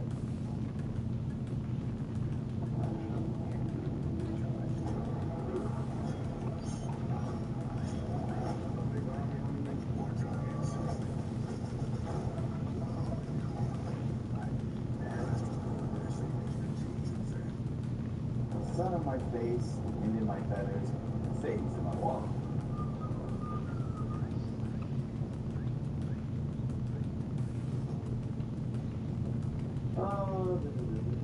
Sure we do. Joe Esposito's girlfriend at the time remembers Priscilla calling Joe around this period and asked if he wanted to test Elvis' will. Priscilla employed tactics similar to those she had used to obtain the stainless signature on the release of the home video. She invited us out to dinner, said Shirley, and I was like, why is she inviting us out to dinner? We haven't talked to her in over a year. And as we were eating dinner, she said, Joe, Elvis wanted you to have something. He wasn't coherent when he signed that will. And if you can test it, I'll back you all the way. Oh my goodness. This was March of 1977. Elvis wasn't not in his right mind. That's disgusting. So what she's trying to do at that time is she's trying to steal from her daughter. If you think about it. Let's go back to where I was left. That would have been funny if she wasn't left much. And I mean, I'm sure that Lisa would have still been given the majority of Elvis as well. But let's just say he left 5% to Charlie Hahn, 5% to Larry Kelly, 5% to Joe Esposito, 5% to Billy Smith, 5% to Hunter, 5% to Phillips. And then the rest, then the rest is, there might not have been enough left over after all the people that he would have tried to take care of. And I do believe that it might have even been keep these guys in the payroll. And so Bernie probably did see that. He knew the numbers. And that's probably why he did what he did. But still, she's trying to get people to contest the will, so it doesn't look like it's coming from her. So it doesn't look like she's the one who's greedy. That's what it's supposed to say. Joe, who had never seen through Priscilla's maneuvering, accepted the offer at face value. Surely disenchanted with Priscilla over how she mocked Elvis at her house on Summit Drive. So Shirley's the one that talked about how Elvis showed up in that snowsuit coming back from Tahoe, I believe it was, and how she openly mocked him while she had her boyfriend inside.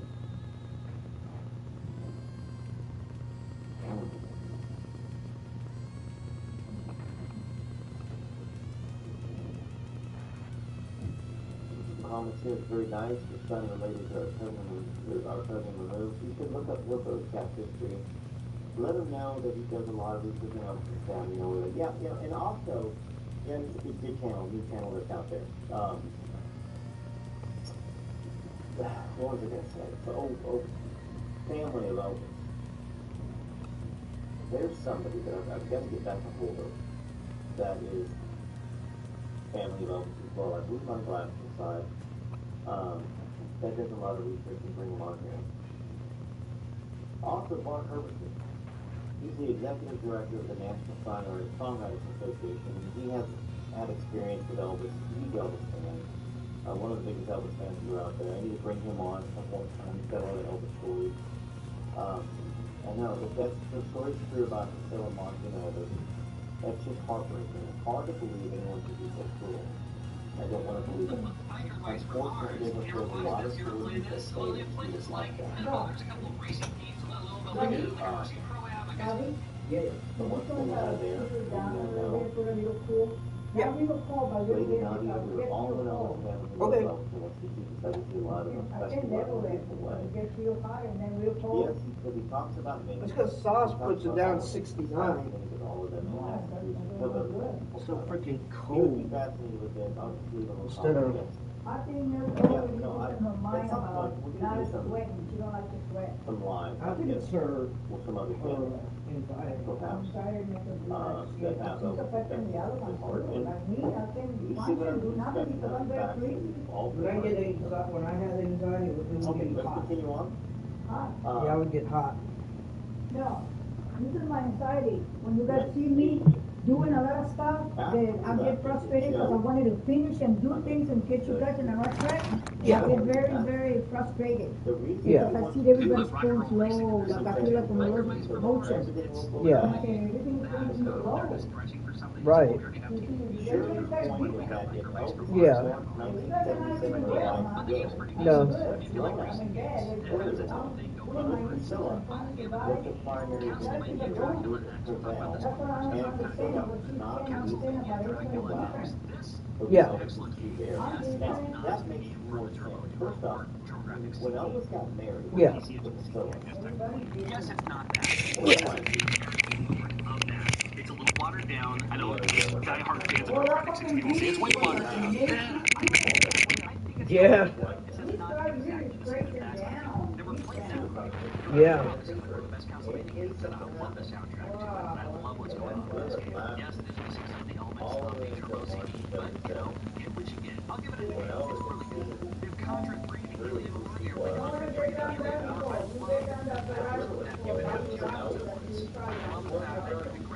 Yeah.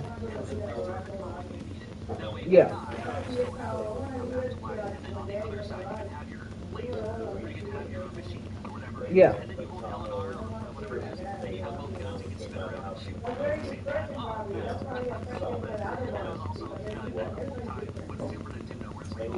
Yeah. Yeah.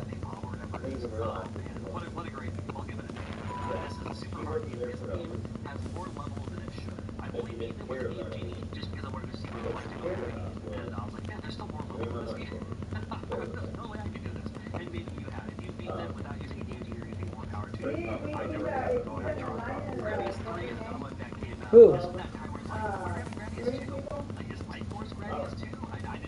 Okay.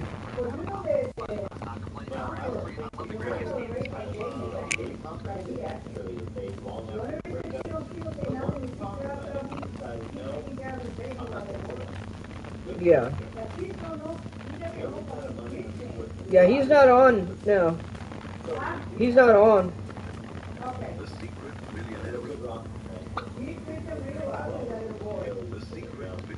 Wow.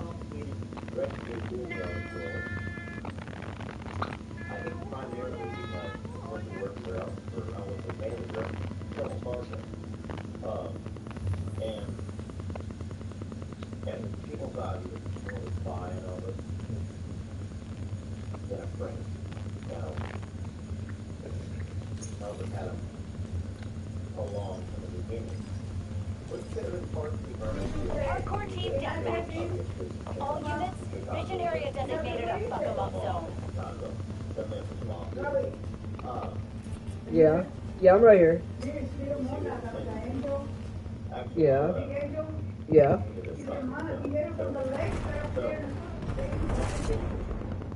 Really? Went to the bedroom and said, Mom, can I take this home? I said, what would you want an angel for? Put it back over there. Stay And tight. she started saying, give it to me, you're gonna break her. She's so pretty, look. And she said, I want to take it because she looks like you. Oh. So I just said, Willie. I said, no, I can't give it to him. I already looked for other ones because I was gonna get him one. Yeah. Because he wanted these angels. Yeah. That's the one he read. Kills reclaim the lead. Yeah.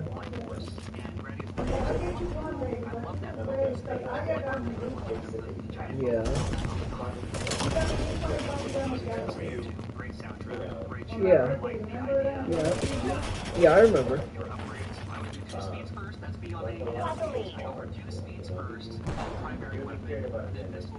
Option, whatever it is. That's my thing. Or you can also just you can't do the zombie cut in this game because you don't want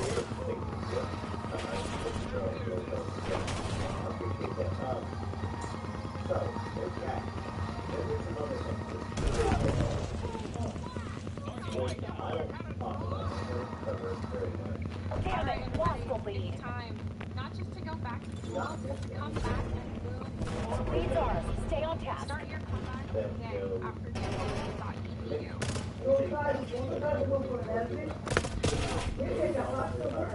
Really? Oh.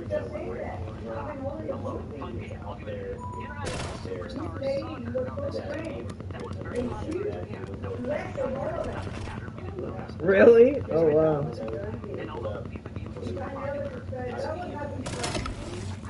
Oh. Oh wow.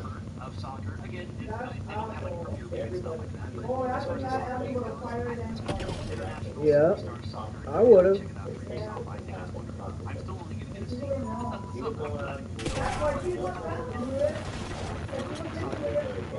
So that's why she was what?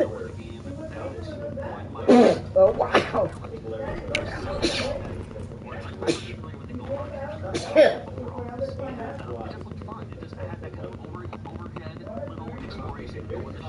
Yep.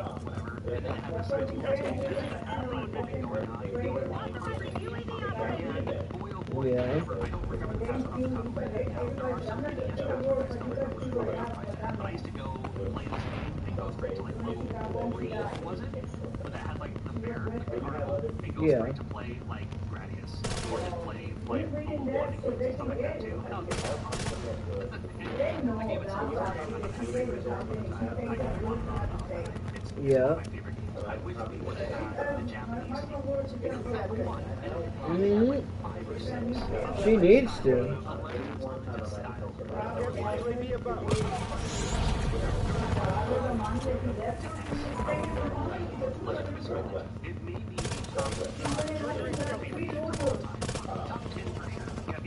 And opened her account because she was nobody was allowed to touch it. Yeah. Until she's 25 and that will give her money. Oh wow. And she opened it with 3 lawyers.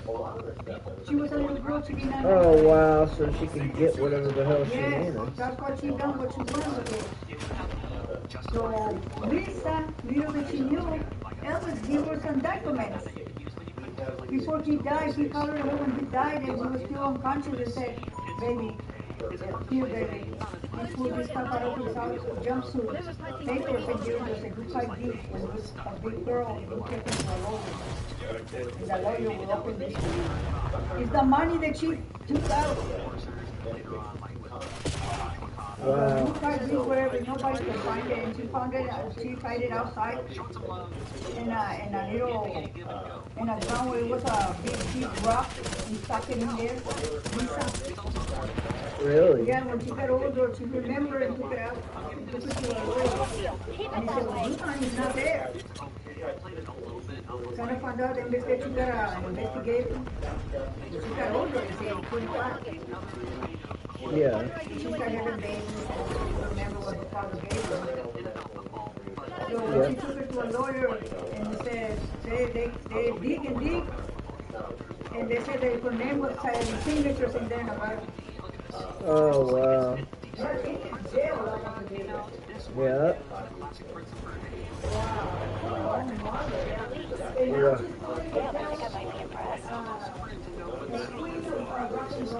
Jeez. Yeah.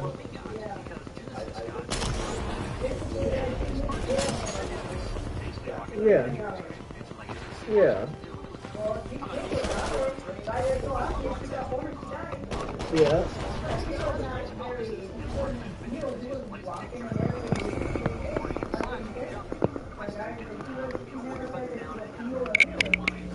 Right. That's hateful. That is.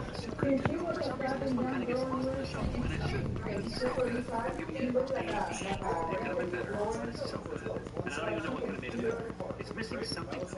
Like for some Yeah. everything just made sense on Genesis. Why wouldn't I think the same thing for Super Nintendo? What's it missing? Can you tell me? Sunset Riders was another game, loved it in the arcade, and the Super Nintendo version. Yeah. The arcade version on the Super Right. Nintendo. Love me some Sunset Riders. It was like a slower-paced Wild Wild West Contra, where you have your players and the different players have a different style of gun or something like that too. And loved going to the saloon and getting your stuff, the boss battles and all that. It was just fun to see. Love the soundtrack for this game too. It's a wonderful experience. I'm giving this game a name. Super Castlevania 4 is odd because it is the least like most other Castlevania games as far as the graphics go, as far as the looks go. Now, of course, it's great. I mean, this is like a let's make Castlevania so Super Nintendo-rific that it couldn't be on anything else, and that's exactly what they did. The way your chain kind of hangs, and you can like move the D-pad around and kind of switch it around. I thought that was kind of fun. There's that one stage with the Mode 7 that the whole screen rotates and all that. I thought that was the coolest thing ever. The boss battles, huge bosses in this game. Love me some Super Castlevania 4. It's so funny because it's one of the least like other Castlevania games games, but it's also like one of my favorite Castlevania games. I'm giving it, personally, I'm giving Super Castlevania 4S. I just love everything about this game. And a couple of Teenage Mutant Ninja Turtles games included Teenage Mutant Ninja Turtles, Turtles in Time. My goodness, one of the best. One of the absolute best. One of the best beat-em-ups on the Super Nintendo. I loved when you could take the plan and throw them through the Secure the objective. That was super fun. It was always fun to see those games. Securing B. We're going to be, especially if you're Crash. I watched mostly at the cartoons. I wasn't as familiar with like the comics and stuff like that, but I love the cartoon series. So everything I know about Ninja Turtles, it's just so fun to see how fun the games they kind of love everything about it. Yeah, I love some of the options on there too, because arcade style, you just press the left or right button, you'll eventually start into a run. So you know, I want to control the one, you do double tap, and then you're attacking. Plays Raphael every time. That's my guy. I'm giving it an S. It's so good. We also had Teenage Mutant Ninja Turtles Tournament, or Teenage Mutant Heroes. So in the UK, instead of saying TMNT, you say TMHT.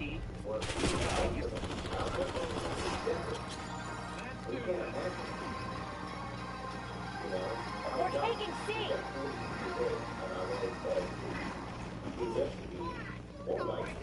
We're losing Charlie. Losing B.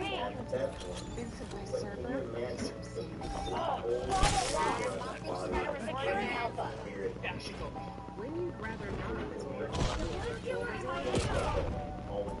Also care package above. In the UK, instead of saying TMNT, do you say TMHT?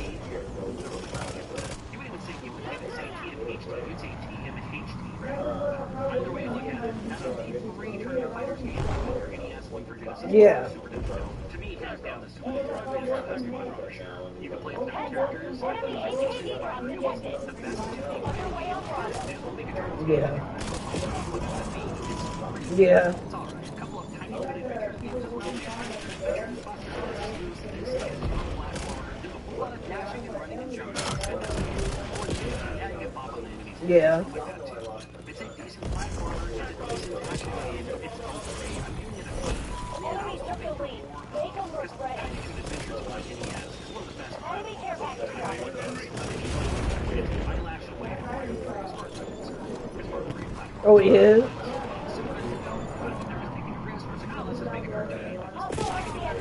Yeah. Taking B. We also had Tiny Toon Adventures Wacky Sports Challenge, which was more of a collection of mini-games. You could play as Buster or Babs, or Dizzy, or Plucky was the other character I think you could play as, and then it turns into a game where there's one of them that you can play with lift weights or something like that. My favorite one is a game different about where you can show me Code 7, and there's a bungee jump on there. So like when you bungee jump, it's like pilot wing stuff. Grab your stuff. You know, and take photos of that. I'll give it a B because I think it's worth checking out. It's better as a two-player game, but as a one-player experience, it's okay. It's worth looking at like once or twice. But it's almost like a single-player experience. I'd give it a C. Two-player experience, I'd give it a B. But let's call it a B. Yes, Zombies ate my neighbors. This was a game that kind of came out of the work for me. I was just like, I don't like the name of it. It sounded like one of those kind of cheesy horror-esque type movies from the day that were more comedy than horror, but just kind of weird sci-fi style. It's the kind of thing that you would see like on MST. Zombies ate my neighbors. The idea that you're going around, there's two-player simultaneously and collecting the neighbors, like maybe like the teacher, like the teacher in the interview and stuff like that too. I don't know. It does get, in my opinion, Yeah. We'd be almost 90.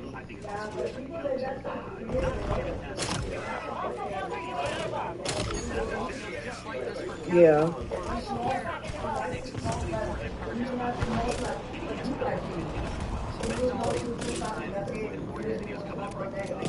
Yeah. Yeah. Yeah.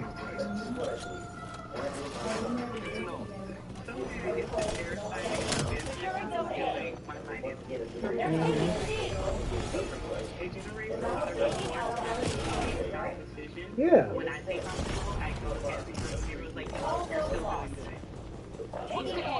One star Super Nintendo game. And I'm sure some of us deserve it, but I found several that don't. The games in this video were rated 1 star in Pat Contry's Ultimate Nintendo Guide to the Super Nintendo Library, or Guide to the SNES Library if you're in the UK. 20 All-Star Super Nintendo games to go. I know what it's super like. And if you agree or disagree, you gotta let me know in the comments. And if you dig this style of video, make sure you're subscribed, as I always have new ones coming out.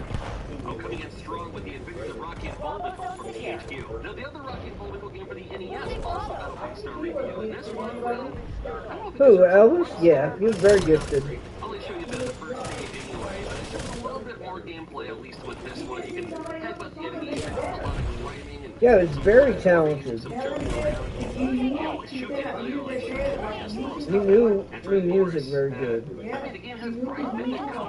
People nowadays, they respect him and they love him. Yeah. Oh yeah.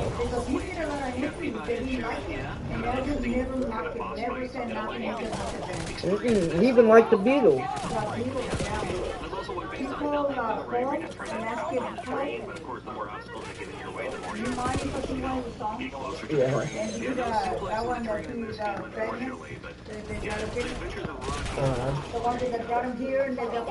Yeah. Yeah.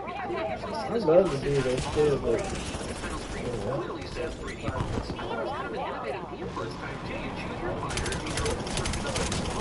and that's what gives the game kind of a 3D appearance.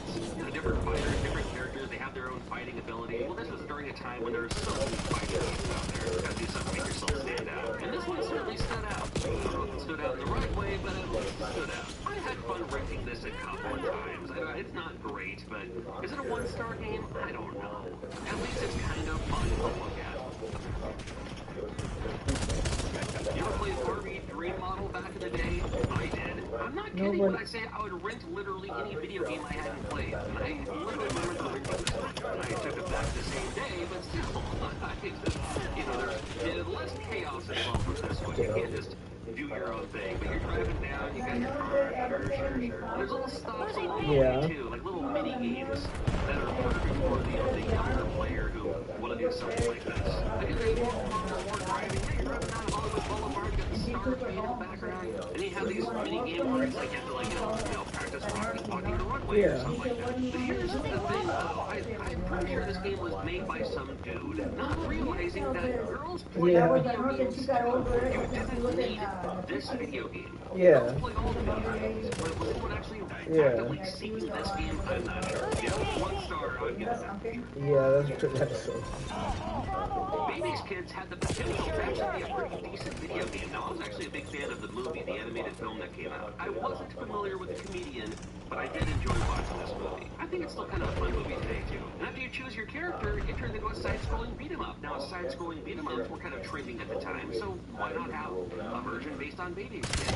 Well, when you start playing it for about 3 seconds, you realize, why not? Your attacks are very limited. The enemies themselves actually take way too many hits for them to be defeated. Like most games, just take, like 2 rounds. You punch them until they fall down, they get back up, you punch them again, when they fall down again, they should be out for the count. This one is just a sliding game that may not be great for 1 star. I mean, yeah, maybe. Well, what do you think? Cannondale Cup is another game that looks like it could have some potential. Especially if they look at the back of the box, you see it in the magazine or something like that. You have different bikers you can choose from. Yeah, you're all you can choose from. And then the game itself, well, that's right. The frame rate on this game has much to be desired. Yeah.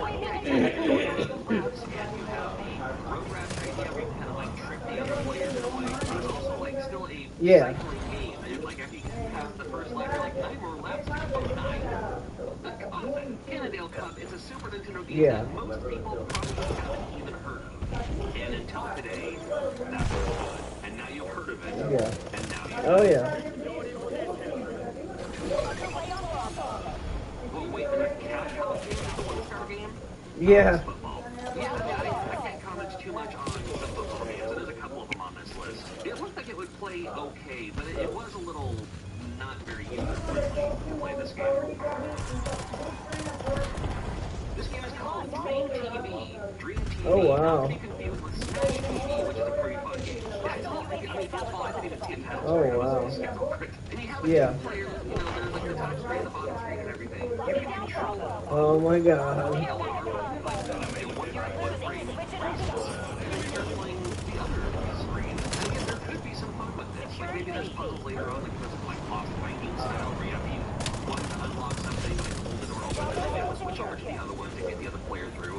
There might be some fun with that stuff, but man, I couldn't get very far back then or now. Even to play the game that far. Dream TV, I think it's definitely worth passing up on.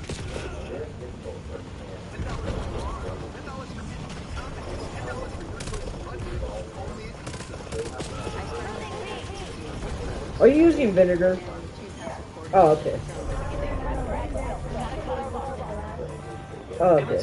Yeah, I kept smelling like pickles or something. Yeah. Yeah.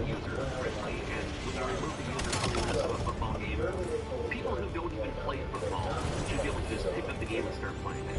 And there are several football games out there during this time and before that were exactly that. You don't have to care about football, you don't have a beer. You just pick it up, you do what you were doing, and you can start playing it. This game is not very user-friendly. Curious to see the Flintstones on the list. Now, the Flintstones had a live-action movie in the early 90s that was, believe it or not, pretty popular. And to capitalize on that, let's make a video game. And I think this game, it is by Ocean, and Ocean is known for not making the best games. But this game is not terrible. It's really not. I don't think it's a one-star game at all. I mean, again, it's not the best game ever, but... You know, and generally speaking, the movie games that would come out are usually not the greatest, but this game was actually kind of playable a little bit. You had a few different attack options, and it plays like, you know, your typical other platformer style. There's a lot of fun to be had with a game like this. And you play as John Goodman playing as Fred Flintstone. I mean, come on now. I don't think this game deserves a 1-star, but you let me know what you think. Well, this game made the NES list as well. We got it on the Super Nintendo. This is the Great Waldo Search. If you play the NES version, it plays the same. Now, how hilarious is this? The very first thing you see, well, I mean... That was obvious right there. Okay. On the other side, Waldo sticks out the most in this picture, more than this guy. Come on. Well, it's certainly not made for difficulty in mind, but yeah, the Great Waldo Search. You're looking for Waldo, gotta find the squirrel. You can find the dog too. The dog opens the whole mini game, you can get points and all that. Again, I don't think it's a 1-star game, but you can certainly get your playthrough. Once you've already gone through it, you're done. You never need to play it ever again. James Bond Jr., another winner from THQ. Well, it was interesting to me, it plays completely different than the NES version. The NES version was not a 1-star game. And it's odd with this one because it starts out as a little bit of an action game. Okay, you kind of get it, right? Based on the cartoon at the time. And it immediately goes to a side-scrolling shooter. And the side-scrolling shooter takes a while to get through. Like, you play this action game and all of a sudden you're stuck in this shooter. Pick a game. It have to be one or the other. Well, when you do finally get through the side-scrolling shooter, believe it or not, it's actually not a terrible idea. One-hit kill, unfortunately. You do get some power-ups and upgrades and stuff while you're going through this. There's a boss at the end of the stage. And then you go back to the kind of action-y part of the game. And unfortunately, as much as I want this game to be the action-y part of the game, the shooter's the best part. Either way, 1-star, probably. Jam It was a game that that used digitized photos for your graphics in game, and it's kind of your basic one-on-one style. But even with a one-on-one style, it does not play very well. And I don't know if it's because the graphics are what they are to make the play controls kind of confusing. Because you know, yeah, I gotta buy you your very your choppy. thing. I don't know. I couldn't get into it. Even if the sale is on, I'll still buy I have a it. feeling this game might make the list. Less than the unlikely. There's a genre for the time that would be like this. And there's been a few games in the past. Prince of Persia, Flashback, Out of This World, or Another World, depending on where you're from. Kind of a interesting platformer where you have to climb and then drop down and pick up items. You play at a little bit of a slower pace, but in this game you play as your stereotypical nerd, your geek. Bad posture, glasses, which I take offense to. You know, timid, like you see an enemy, you start running the other direction. Not only is the game not very good as far as literally everything is concerned. It's a lot longer of a game than it needs to be too. One time I went through this game, I was like, just with the Game Genie, you know, just to play through the game, just to go through the motions, just to not say I beat the game, but just to go, you know, just to go from start to finish and see what the game looks like. I couldn't beat it. I couldn't even get through it. Mary Shelley's Frankenstein, based on a movie of, well, I mean, it is based on a book too, right? But this is the Mary Shelley's Frankenstein, based on a movie that came out during this time. It was from Sony ImageSoft. And it actually kind of looks kind of cool. And it plays kind of decently too. I mean, not super well, but interesting that you play as this interpretation of Frankenstein's monster. Now, I enjoyed the movie very much. I actually liked this movie quite a bit. So interesting to play the game. And the game itself, I didn't think it was terrible. There was a lot of games during this time that just kind of pump out, like, oh, here's the movie, and then here's the video game based on the movie. And you know what you're getting into. You know you're not going to get, like, the best game ever. But I didn't think it was terrible, and I certainly don't think it was a one-star game, but you let me know what you think. Here's NFL football, simple enough, and another game where it looks like it could be okay. No, I know, again, but, not user-friendly. That's what I'm saying. I don't know. Sometimes, you know, if you didn't give it. The problem with literally every video game is not user-friendly.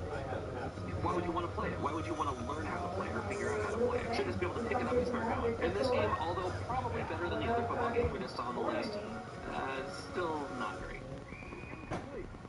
No, I was pretty excited, believe it or not, to play this Olympics game based on the Atlanta Games of 1996. Big year for Olympics here in the United States, because we had the Olympics in our backyard in Atlanta, Georgia. And I like the track and field games, and I've liked the kind of Olympics games, because a lot of them play like a track and field kind of game. This one, no. Not super well, not super great. I mean, they tried to do it with the weird angle. You don't need to do a weird angle. Don't do a weird angle. Just play it as typical. I mean, yeah, there's a lot of sports you can choose from, but again, if they don't play well, then this game's not going to play well. Unfortunately, I don't know. Have you kind of noticed that the games that are based specifically on the Olympics endorsed games aren't great, and the ones that are loosely based on the Olympics are usually pretty good? No, it's this case too. What's next? Oh dear God. All right, so Pit Fighter in the arcade, pretty decent game. I'm gonna be back, Mom. I gotta smoke. All right, yeah, it's a good port. I forgot to put my shirt in there, so I'm washing one shirt. It's probably already done. I'll check it in a minute. That's straight out of Mary at 4.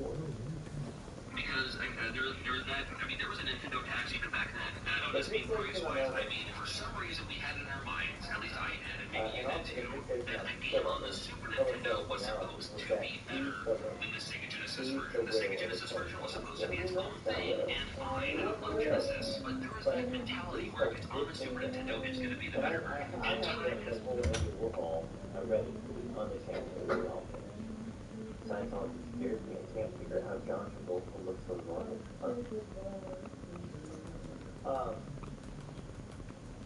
So, let's continue this and we're going to wrap it up because we're right around that hour mark. And I got a job, I got work, and yeah, I'm getting to that part of my life during the day. The equivalent of Jackie Kennedy, because this is probably what says Priscilla's narcissism. Most of them. And it is intimidating to be a widow of a saint. The eldest list is so overwhelming and people are so curious about it. Andy Warhol's only comment about Priscilla later, apart from remarking on her beauty, was his catty speculation that she must have had a nose job. Colicella found her close to the point of paranoia. Very unforthcoming, very nervous, and uncomfortable, frightened and tense about the whole situation. She seemed really worried about saying the wrong thing. This was apparently another disease of Priscilla's lifelong practice of secretism, the fear of revealing something that she had been instructed, or that she had preferred not to disclose. One of her few comments to Andy Warhol that day, and it said more about Priscilla than she realized was,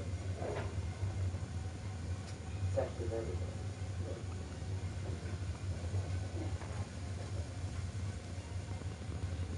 Apart from that, according to Bob Colacello, Mike Edwards dominated the conversation to a degree that Colacello found it slightly discomforting.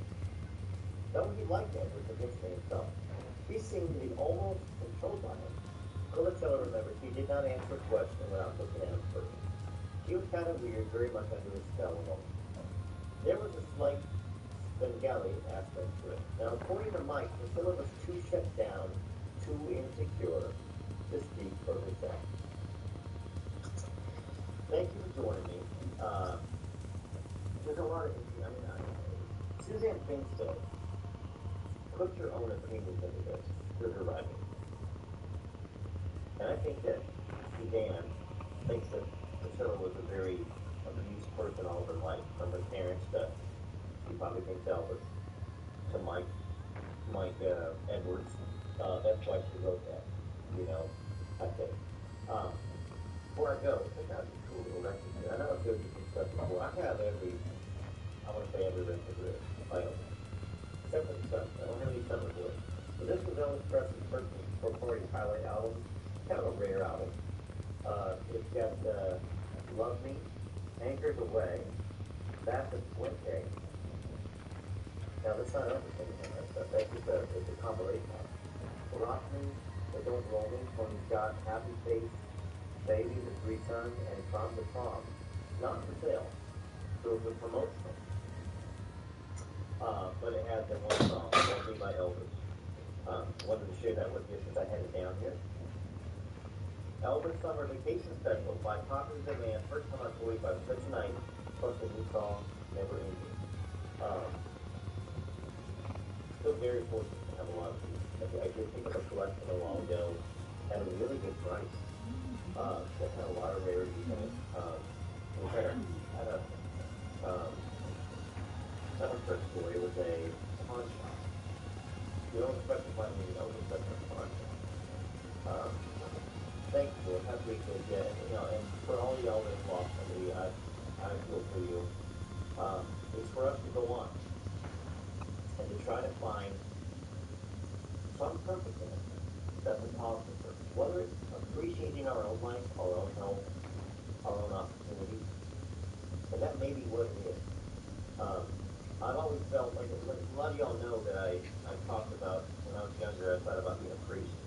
I was raised Catholic, and I played Jesus in the Passion Play, so I get to hang on the cross and feel like all my friends betrayed me, and praying in the garden get to sin me, and probably not saying it right. I did that when I was 16. Later on, I thought about being a pastor, and I've always pondered life death, and what it means, why some prayers aren't answered. Of course, there's that song, sometimes I thank God for unanswered prayers. Remember when, I can't sing too much of it, would be copyright, but I believe that we pray to be more like Jesus, to be more like God, to be more like the Spirit. But not necessarily are we going to get those prayers answered, but it's more to bring ourselves into a selfless state, not a selfish state. So, anyhow, I don't know if that helps anybody. Thanks so much. Made it to the end. I love it. MIPCE, you guys are great that you guys coined that phrase out there. Thanks, Nadia. Who knows what this life is still going to lead? Maybe I will someday. Maybe I won't. I don't know what God's purpose is for me, and, I don't think we're all perfect about following what we're supposed to do either. Anyhow, I guess I'm going to go ahead and live stream. Thanks for joining me. There's a lot of you that stayed on here, and I appreciate it. Good to see y'all. Find a lot of thrift shops we have in the UK that were cool. All right. Let me see if I can figure out how to end this on my cell phone without looking silly here. I think I can do X. Yeah. Stop streaming. There we go. Don't worry, Shaq. The General gives you a grip, whether it's on your car insurance. More break from your car, Angela? I'm ready. Come on now. We got you covered, Bumblebee. For a great low rate, go with the General. LinkedIn is the platform I use to grow my small business. I can sell, market, and hire all in one place. The post you posted already has 5 or more requests. LinkedIn genuinely helped us get to where we are today. Which brings me up to the important stuff. Sell, market, and hire with LinkedIn to grow your small business.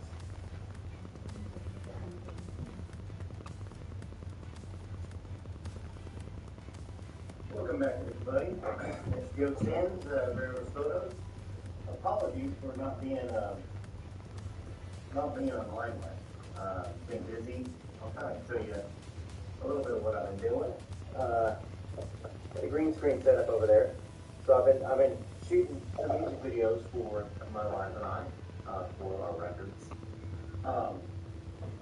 And then just work. I mean, for those of you that know what a manager job is, it's not 40 hours. It's not 5 days a week. It's 6 to 7. I'm a manager of outside sales. So, guys knock on doors, and I take care of problems when they happen and try to keep them motivated so they can get sales. And that's very essential. That being said, I do want to cover a few things. I'm going to read some job right.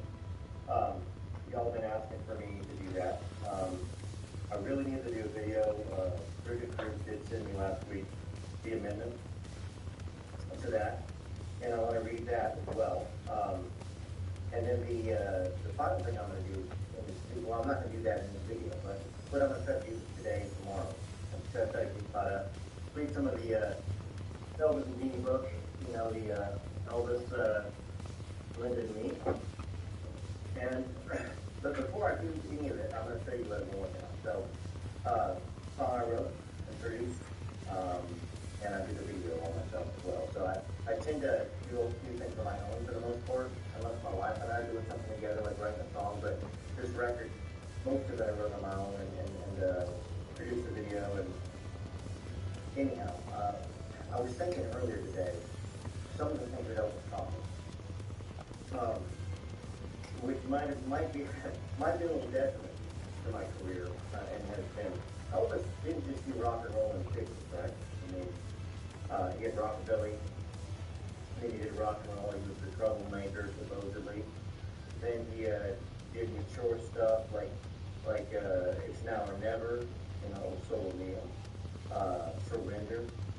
Then he did a movie, and then he did covers of everybody's songs for the most part. He had some original stuff in the late 60s, you know, early 70s, and late before he passed, I believe, down. Louis Blue. But, you know, Suspicious Minds and stuff. But he did a lot of covers, and he made them better than the original. Every one of them, as far as I'm concerned. I think that's why I've hopped around in all different music styles. I was a jazz trumpet player. You know, play piano, country music. I've written some alternative rock. I've written some grunge. I've written stuff for females, from a female point of view, and then you know, in the country field, the pop and rock field, and country music for myself. I haven't ever had really one distinct sound, I think. And Elvis had his distinct sound, but he incorporated everything. And I think that's something that I'm glad I picked that up from Elvis, as kind of my music teacher in a way. I had a great music teacher, Patrick Kirkland, but also, you know, Elvis was a music teacher for me for singing. He wasn't a songwriter. I think he could have been. You know, I'm a songwriter. I write the music and I write the words and I put it together. I'm a producer. I put the instruments together. In music videos, I put the scenes together. I edit it. I shoot it myself. Anything you see shot with me in this music video is me, you know, with a tripod, doing different things and critiquing it. So I like that. I don't like this. I like this.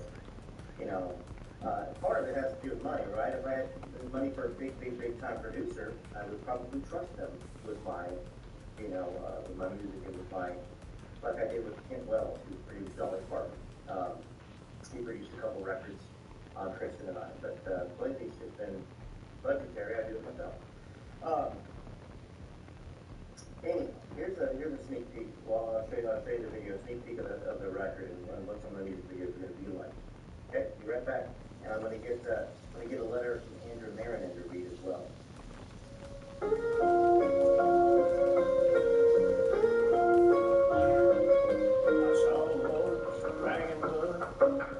On his way to California, girl who looked like you, blue jeans and blonde hair, hanging out the window, hanging up like some 1960s hippie dream. What I would give, that would be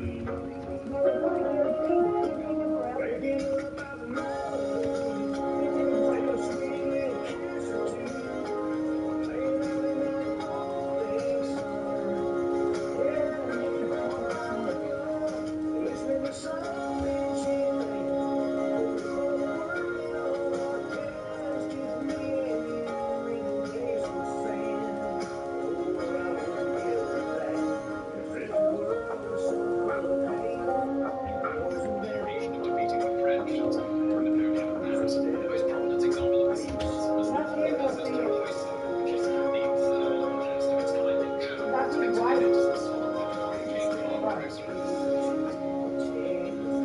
don't sing bad. No.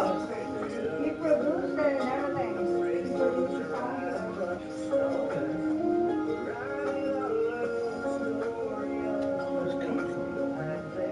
He sings country. Yeah, I think I found it.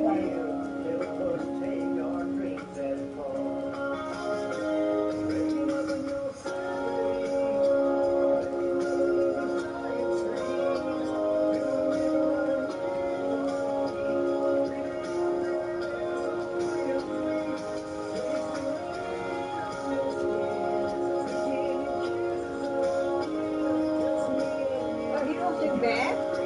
No, so good. Pretty good.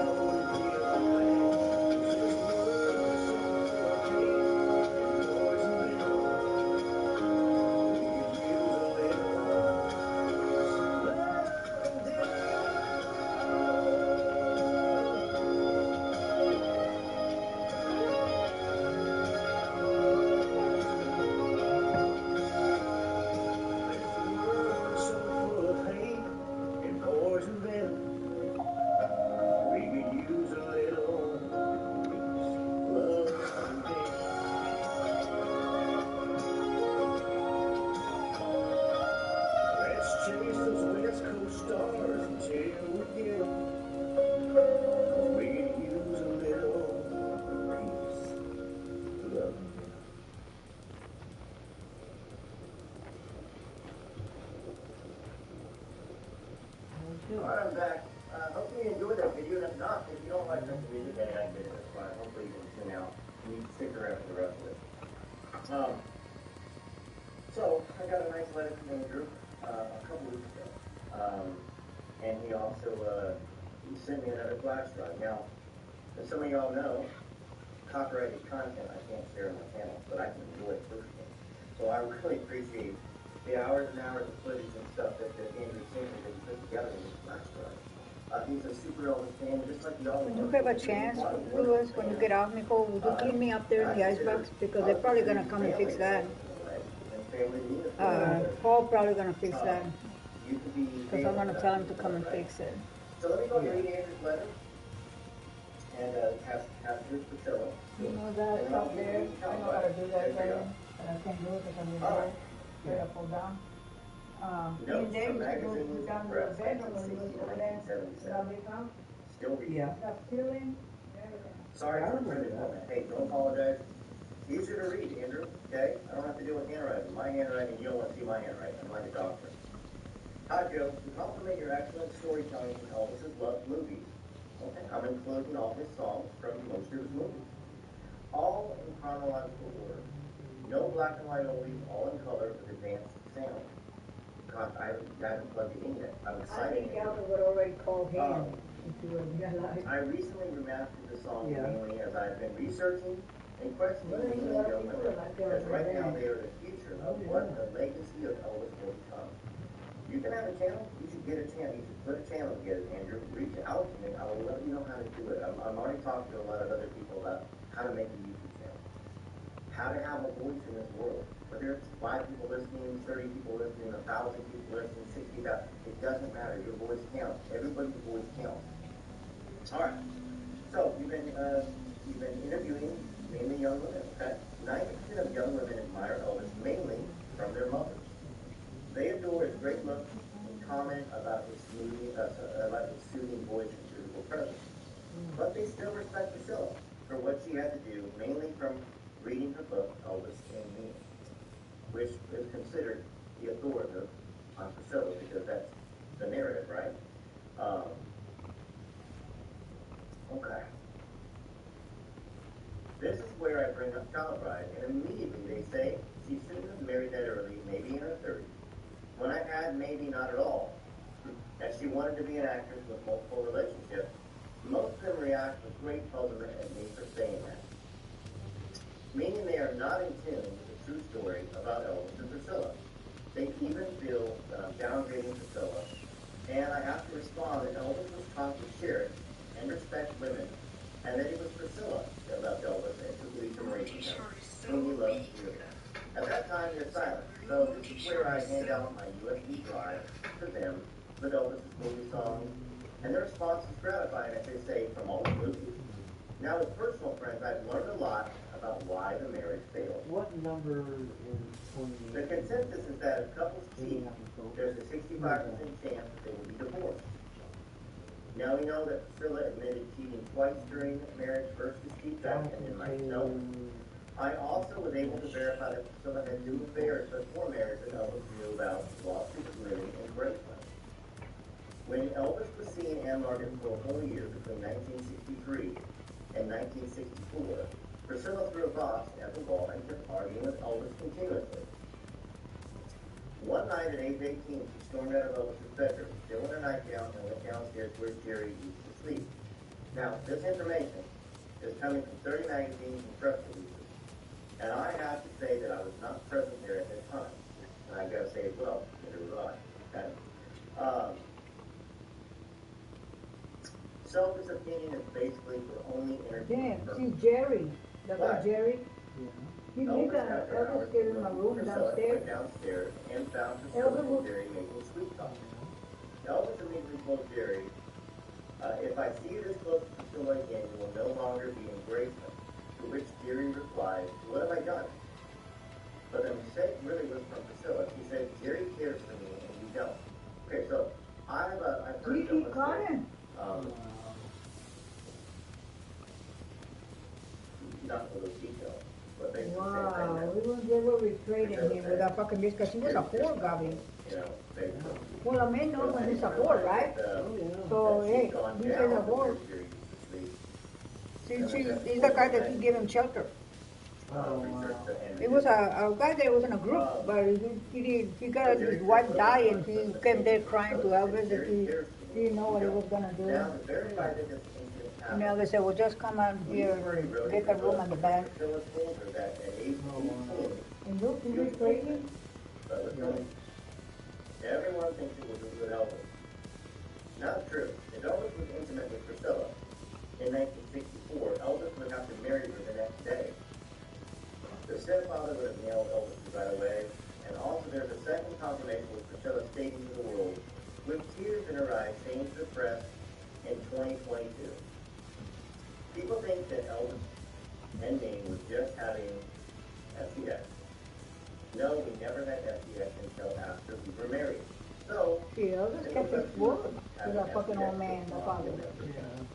She was a kid, Gary. She was 15. Andrew's research. But I can't say that I disagree that there's a possibility of that. Just based upon what other people have said, reading the book out. Yeah, but look, playing it dumb, like an innocent, and she was already had a boyfriend there before he come in with Elvis at Graceland. And she was having sex with him. It looks like it happened was in 1966. Jesus. When Priscilla was checking in Elvis and stayed overnight in a hotel room. This scene is depicted in the 1988 Elvis and Me movie produced by Priscilla with Jerry. Wow. It's not allowed. Sorry. Elvis and Me movie produced by Priscilla with Jerry as a director. So Jerry Schilling was the director. Wow. Oh, I'm sorry. The scene was to show that Elvis would not allow Priscilla to be around or with any men. Well, the Elvis guy's dropped dead. in early morning to see Priscilla in her hotel room bedroom. Wow. Well, that's normal. He was already married to her. He immediately asked Sonny, what are you doing here with Priscilla? Sonny answered, there were no more rooms vacant in this hotel, so I had to sleep here.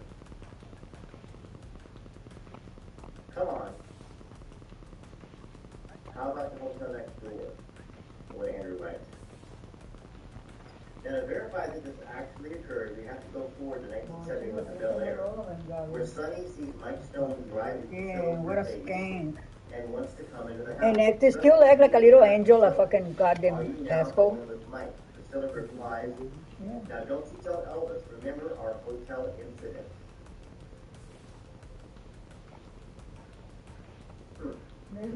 Curious, Andrew, where you got that from that? He said, don't tell Elvis, remember a hotel incident?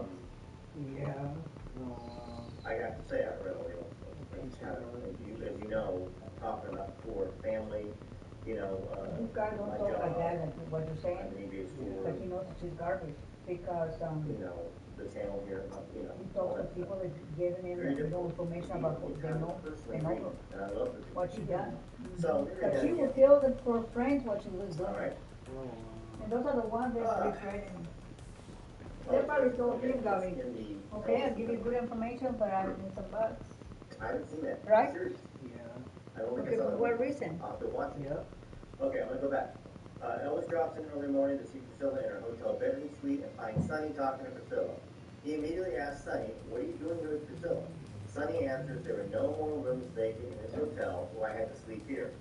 Come on, I sleep with her, how come he went over there by Elvis? We have to go forward to Get out 1971. of here, Elvis is not that To Bel stupid. Air, where Sonny sees Mike Stone driving Priscilla's Mercedes and wants to come into the house.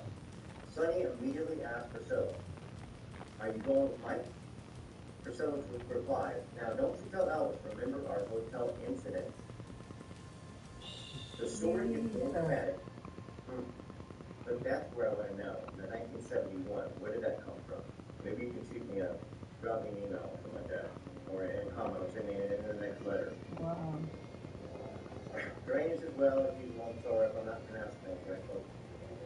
Okay, the story gets more dramatic after the Steve type affair. He trusts them too Priscilla much takes and Steve to the comeback the guys. wanting to Well, show she was that she is a very producer. desirable to men.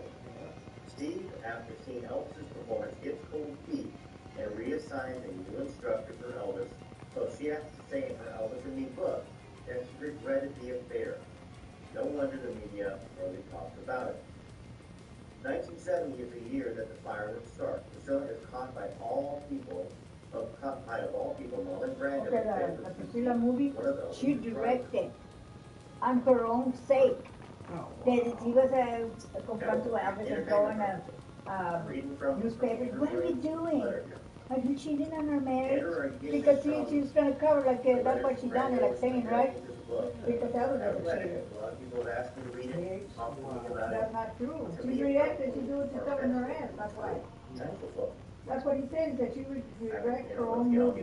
I'm sure eventually I'll read it. Priscilla. Yeah. But, according to Andrew, Yeah. according for entertainment purposes and according to his research, he's caught by Marlon Brando. No, she's caught by Marlon Brando. What? Thought he was caught by Marlon Brando. In bed with Kiki, one of those drivers. Oh, Marlon wow. sees them through a window in a cottage adjacent to the house in Bel Jonathan Air. Taylor, Tells Elvis, Jason and Elvis cannot open the door. It's locked. So Elvis has to knock the door out and find Kiki with his personal robot. Soon, Priscilla looks pregnant, and Elvis has to write to his mentor asking for advice. I think that's I don't got no respect for that fucking bitch. Because she killed her daughter. Elvis writes, "How can I sleep with my wife when she may be carrying somebody else's man's child?" Priscilla, on the other hand, becomes That's frustrated why Elvis said that. does not communicate with her, finds that Elvis I'm not is sleeping addressing with the that letter fucking to fool. my sister. So then she writes a 6-page handwritten letter addressed to my sister-in-law and gives it to Marlon Brando. You don't thinking, after understand all, that every woman this letter really will tells want the him and they're going, even movie star, you wanted him, even this, Sofia Loren was after him. do whatever she wants to do, but how can Elvis have a That's child with her husband divorced her because she was after How Elvis. can you do this to me? So we know that And the Elvis accusations is said no, because she was already married. Yeah. And she said, well, I divorced my husband, Elvis. Because I've heard some information that Who's gang done? No, seems like it was true. But I mean, that's kind of a crazy level. Look, how raise his legs real up because he don't like to touch the grass. That's why she's screaming. See? Look how high his legs are. Can't imagine. Oh. Because I feel like if Elvis knew he had a job, he would deny it. So if he actually He had loved that hair, he never took it off. Yeah, at first I thought it was stupid. No, he wanted it. He picked it and put it on his head. And then she said, do you want to wear it? And went, and that's it. And he, this baby to put the head and then take him out and throw it. Yeah. He didn't. He loved the head. Found out that he had a child. I said, always he loved that Another child, he would have cone head. taken care of the child. That's what I believe. He Regardless of said, what you say about Colonel Parker. real cute. He loved Poppy and So, Poppy in so that much. letter, Right away, he loved her. that she gave to Marlon Brando, allegedly.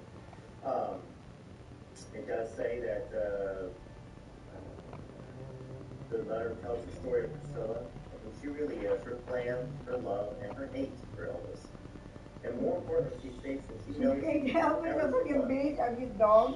But how can Elvis have a child with Patricia Ann Parker behind my back? How can you do this to me? The case went to court, and it took 4 years to prove it false by DNA evidence. And look, Elvis, But all these fireworks that happened in 1970 created a complete split between Elvis and Priscilla. And it was Priscilla that controlled everything that she wanted and desired, especially her constant desire for supply of men. Her split personality is not made for marriage. Other woman would want him. He knows that a lot of women want him. She believed and still I does think she was that the jealous next man of in him. life will always be better than the last. Yeah. Finally, she will now say in her new book that Elvis was a very rare, generous, and loving man, and more importantly, so extraordinary that no other man could match him. This has already been revealed to People magazine by Priscilla.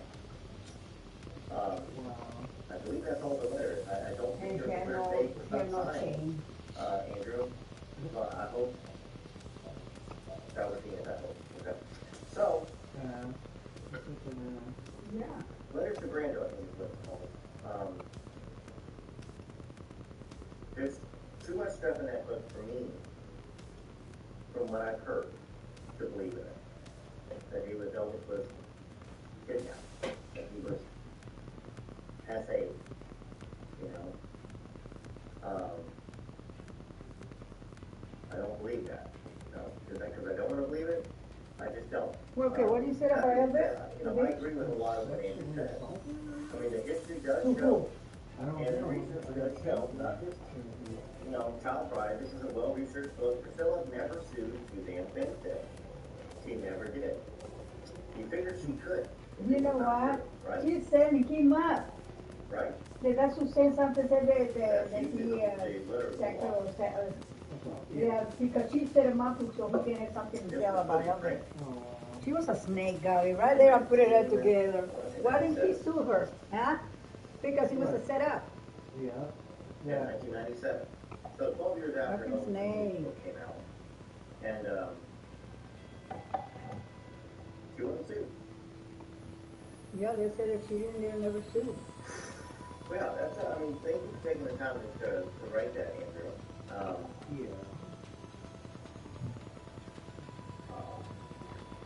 I've done the same thing. There are so many parts of being a woman that no one really prepares you for. These are some of the things that I've learned about being a woman that just might come from another girl out there. First one, if you have to constantly punish yourself and your body to maintain a certain look, then that body type was never meant for you. Stop comparing your body. I love Elvis. I was attracted to Elvis. I kind of thought he was the biggest person that he was. I'm fine with him being a relationship.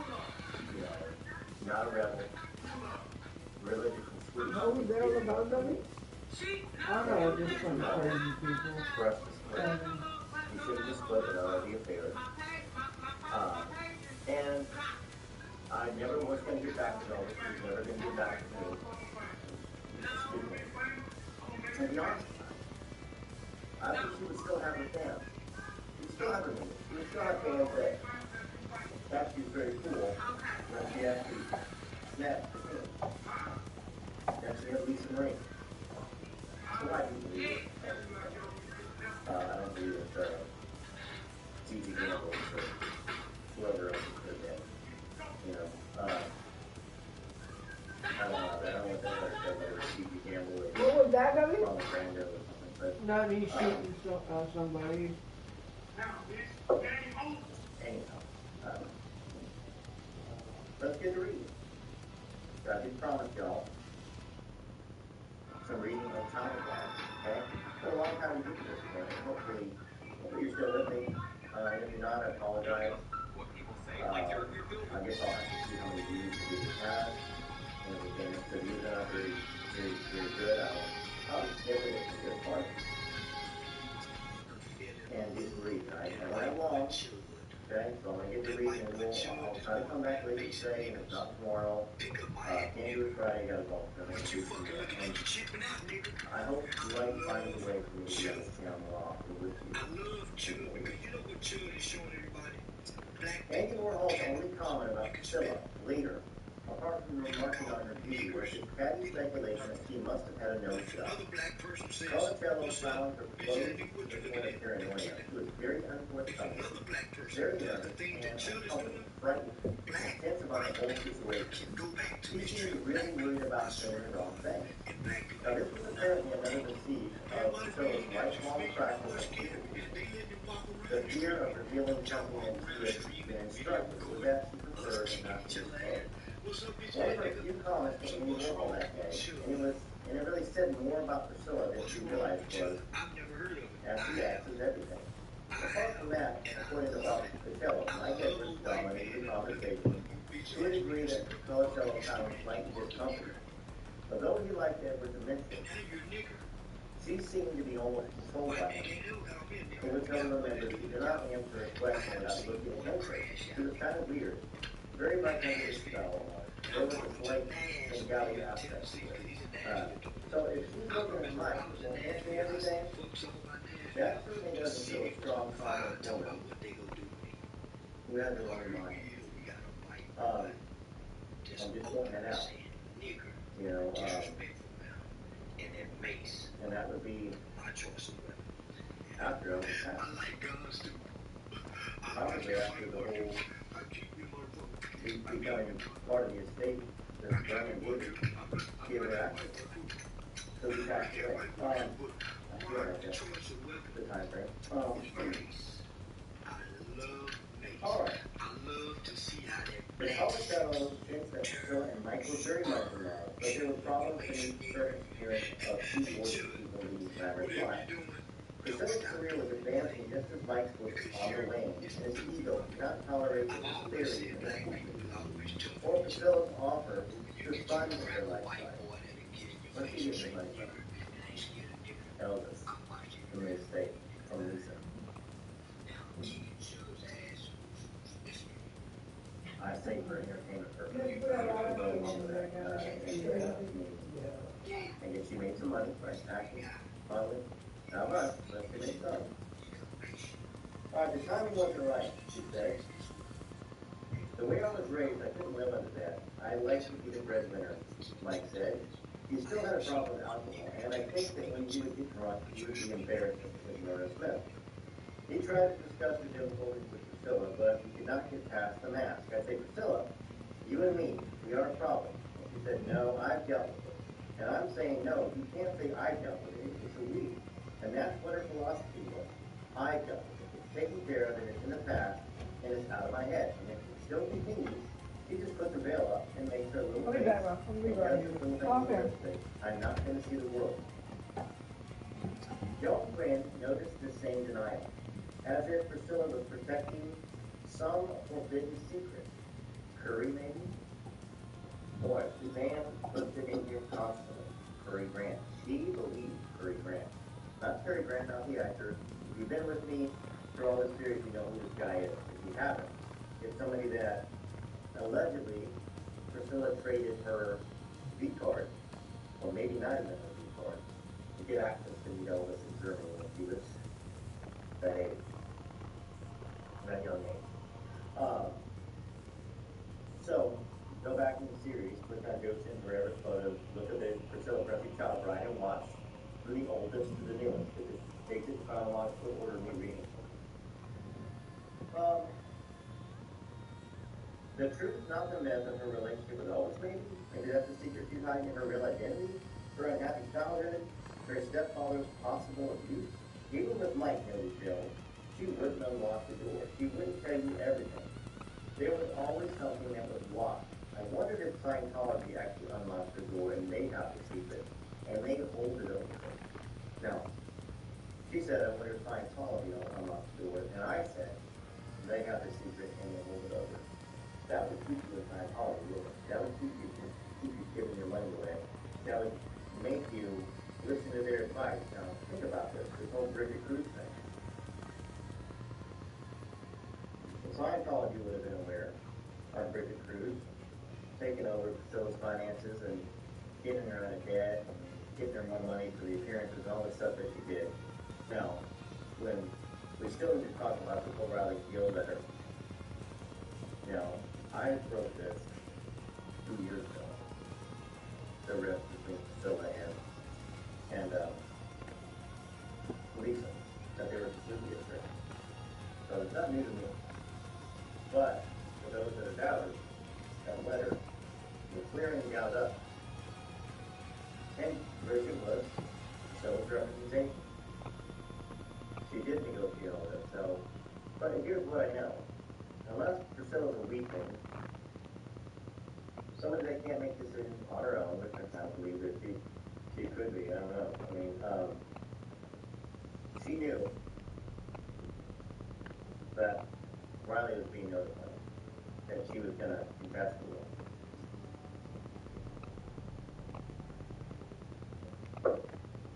I don't know. Like I said, it's kind of a crazy world. It's a crazy section of time going on. Lisa's passing. The Elvis movie, The Bob Lerman, which was a beautifully made movie, but I didn't like it. My whole family liked it. I did.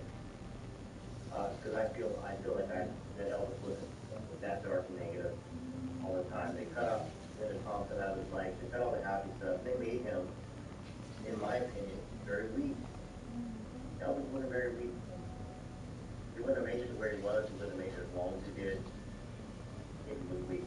If you go back and watch that movie, you can see that Bob Lerman directed it according to Priscilla's idea of Elvis, that he was weak.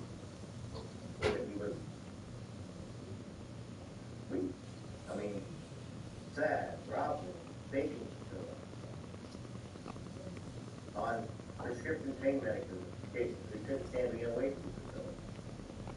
No, I'm not a Bob Lerman fan. I'm not.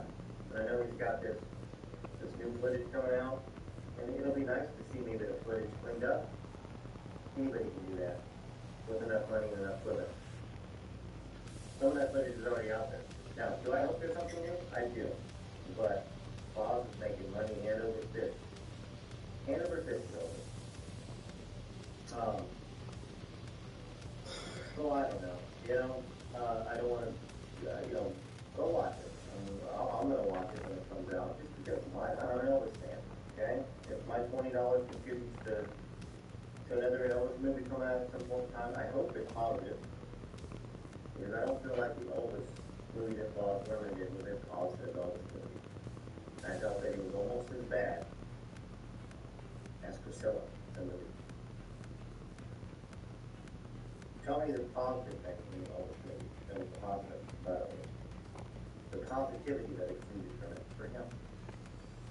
Or was it all kind of skewed negatively towards him?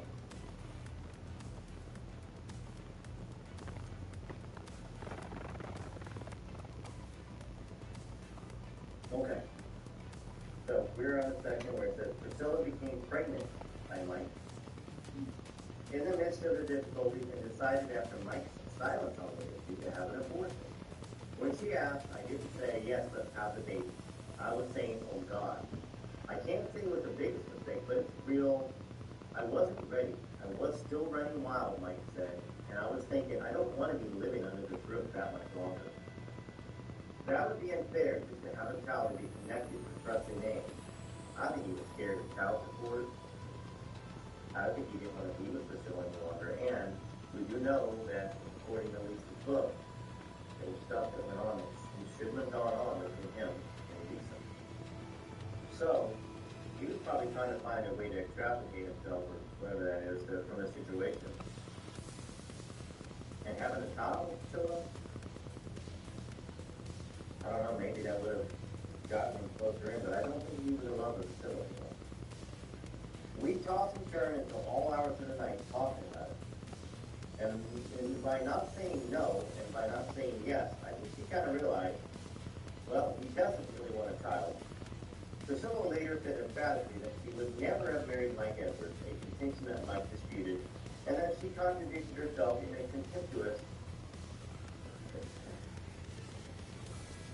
contemporaneous interview in the Los Angeles Times. She wanted to get married with Mike. She would have changed her name. It was a lot of responsibility for me, though, and I just wasn't ready to make that commitment, and it didn't happen. The abortion symbolized the end of Priscilla and Mike's love affair, although it would continue in gasps for another couple of years. Priscilla's concentration, moreover, was on her career and on making money. Mike Stone sold a tell-all book about their love affair to the tabloids, well, not a tell-all book, a tell-all about their love affair to the tabloids in the 1980s. And Priscilla talked to the reporter Al Coombs for nearly a month about collaborating on her biography. According to Coombs, she was looking for a way to make money, and she wanted $250,000, which was more than he could offer to the book. Her plans to market her memoir or a TV interview special for Joe Maceo Rothstein, Maceo said. Mike Edwards was asked to pose for a cosmopolitan piece called Love in the Afternoon in February, and persuaded the editors to hire Priscilla to model with him. Her first legitimate commercial work apart from the Wella endorsement. She was suddenly attracting attention.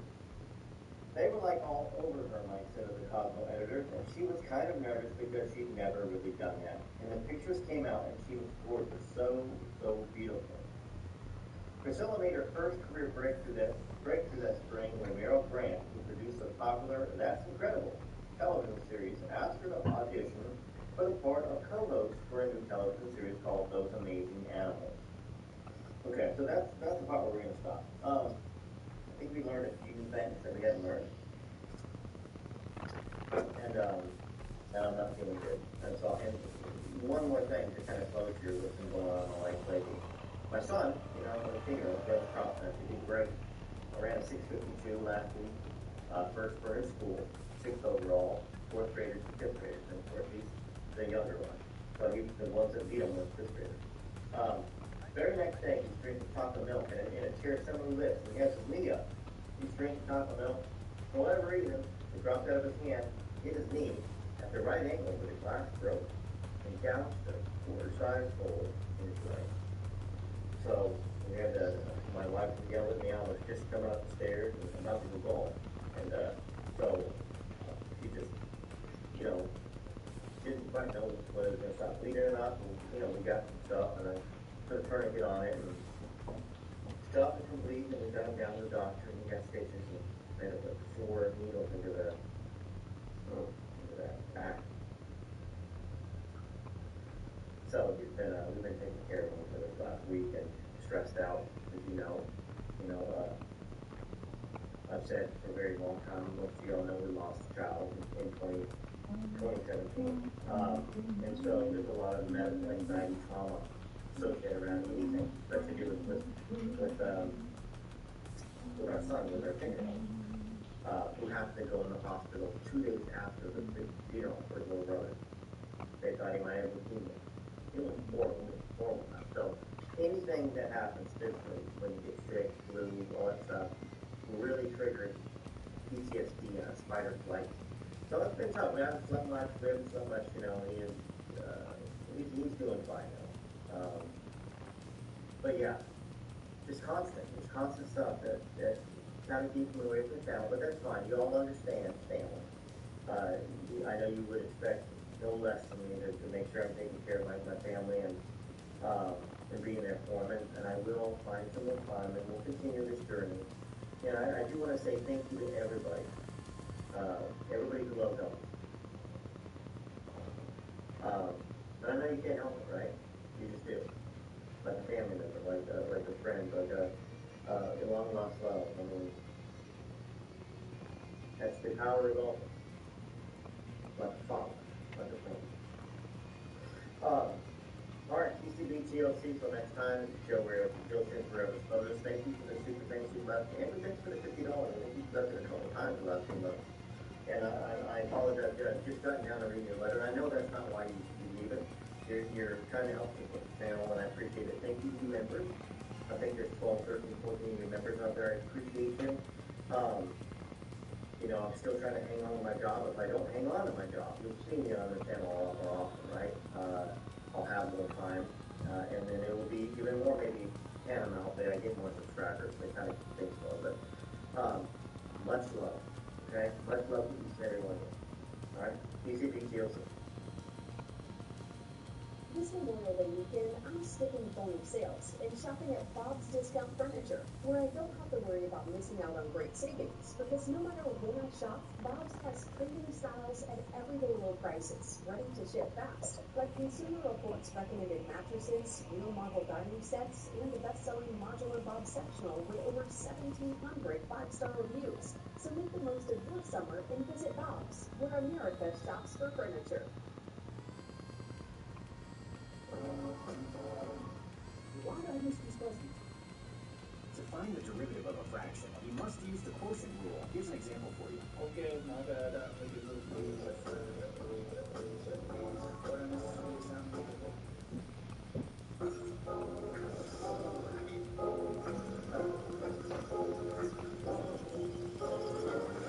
With a remarkably delicious taste and friendly ingredients, Hello Toothpaste makes every day yummy.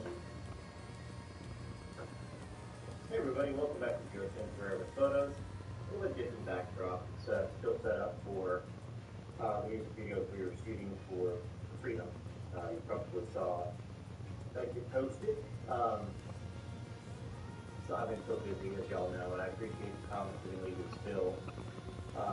You might be part of the Facebook Joe Sims Forever Photos, and we're going to reach the child bride some more.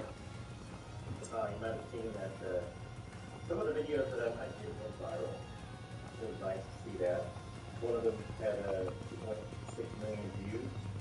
A couple others, 300,000, 200,000. Freedom, which is just the most recent one, had about 40 or 50,000. But not more views on Facebook than YouTube, I would say. So where do we leave off for Child Bride? I think we're on page 308 or 309. Thank you to new subscribers, new members, and for those that have left super thanks lately, I appreciate that too. Let's get reading. We're at the bottom of 309. Priscilla made her first career breakthrough that spring, when Meryl Grant, who produced the popular That's Incredible series, asked her to audition for the part of co-host for a new television series called Those Amazing Animals. The three producers of the show, Grant, Alan Lansford, and Woody Fraser, will put together a trio of hosts for an animal variety show similar to That's Incredible, and hope to appeal to a wide range of viewers. They have selected country western singer Jim Stafford for folkiness, and Burgess Meredith, Rocky, gotcha. I mean, you get told for saying that. You too. But Burgess Meredith from Rocky, that's Rocky's show. Grant, as the authority, and they wanted a female photo who was a Captain Lee Crosby type, as Fraser said, as Fraser phrased it. Curly but straight ahead. Now, their first choice was Bo Derek. A good choice, a better choice. Plus, from her success as 10, but she wanted too much money, said Fraser. She was pretty hot. Someone, Alan Lansford had no memory to, but it was someone that suggested Priscilla Presley, whom several of the staff had seen on the Mike Douglas show and Donahue when she was promoting her boutique. And the producers jumped right on, said Fraser. Now, they told Priscilla to the network based on the Presley name, something that irked her, recalled Lang. Well, come on. I get how it can hurt the person a little bit. And you know, I'm not a big Priscilla thinker. Y'all know that for a while I did feel bad for her. So I started to find out kind of all the things that we found out through Child Bride, as well as with the relationship with Lisa. And some of the more revealing things, we haven't really talked about that. Stuff that's in the lawsuit, stuff that I actually talked about prior to the lawsuit. I talked about 2 years when Lisa passed away, the huge rift that was there. Lisa was actually was trying to sue her son, wanted to sue her mother, but Riley stopped her. They were estranged. So Priscilla has been trying to get away from the cresting name forever and being forced to be somebody herself. The thing is, it's not that Priscilla or anybody that's not Elvis has a word. They do. We all do. But you can't compare, when you compare it to somebody like Elvis, who nobody will ever be a better singer, in my opinion, and I think a lot of y'all. Great actor, best looking guy in the world probably, that ever existed. If people are comparing you to that, or tiny Lincoln, first off, you should be thankful that you're even getting an opportunity. Yeah. I'm thankful. Got it. I mean, I know that, my subscribership, I know a lot of you talk about liking my music and you just discovering it and stuff, but y'all wouldn't have heard it for the most part probably if it wasn't for my love of Elvis and my channel. So I get her frustrated back then and maybe even now. Maybe she thinks, oh, it should be Priscilla, even now. But really, she would be nothing, in this world, entertainment-wise, it was for Elvis. And she needed to embrace that, all honesty. And she still needs to. She refused to do it, all right, back to it. Her thing was that she wanted to get out from the shadows. She said, everywhere I go, every casting I go on, whether it's Charlie Jenkins or Laura Paulson or whatever, it's all leading into Elvis. And this is Priscilla Presley. And that is creative. The producers and the network have their own concerns. They were not particularly worried about Priscilla's lack of experience, the format because of Lance. As Lance as a co-host, Priscilla merely had to introduce clips of interesting animal stories and recite a few scripted live plots in front of a studio audience, reported by Meredith and Stephanie. Their anxiety, Fraser recounted, was, could she read? Would she have the energy? Priscilla commented, did not have a magnetic personality. In the beginning, we had our problems, Fraser admitted, of Priscilla's performance. We had to go through many takes. Now, the network was very nervous after the first take. I remember we got lots of notes back. Said Fraser.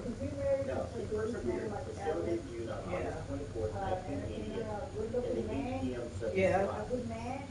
I'm receiving the ratings. Reassured the network. Exactly. Yeah. No. Oh yeah. Nope.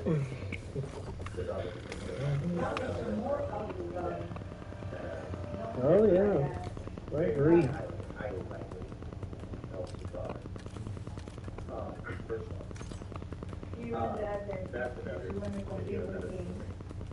Okay, so yeah. There was a curiosity factor that one of the reasons you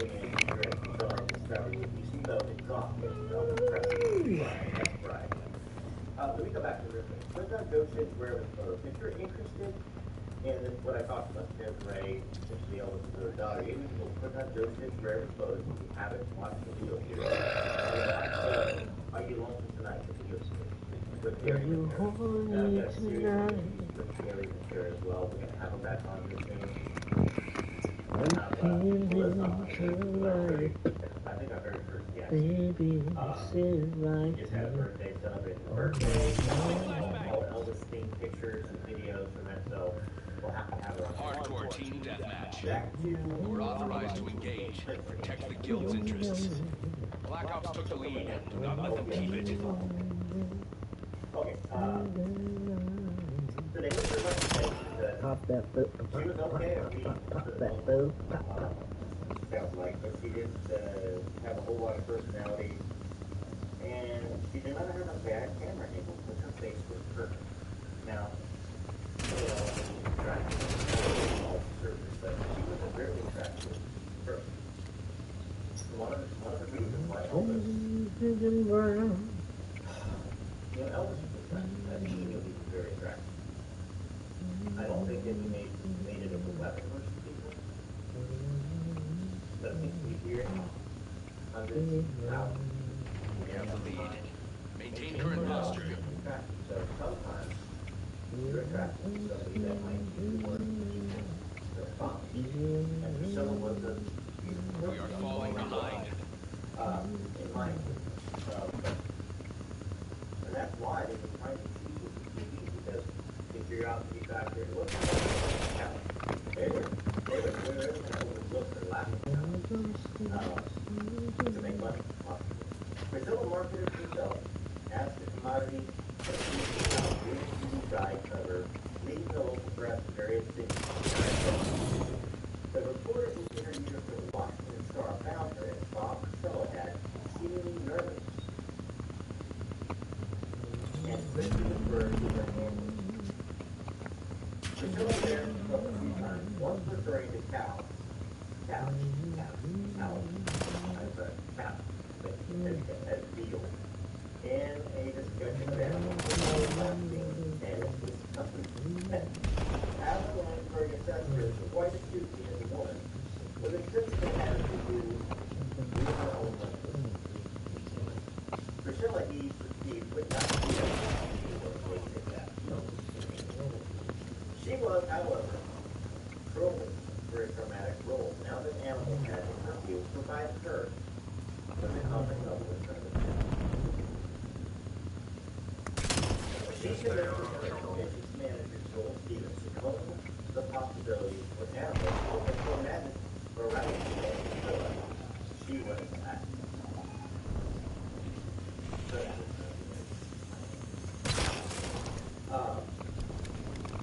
Priscilla.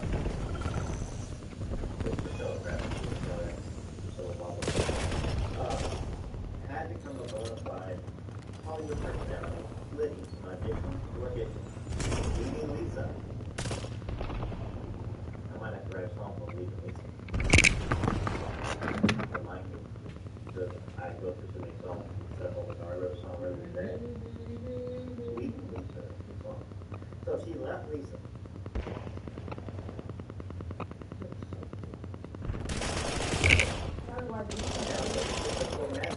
Variety show with Priscilla, she wanted to act.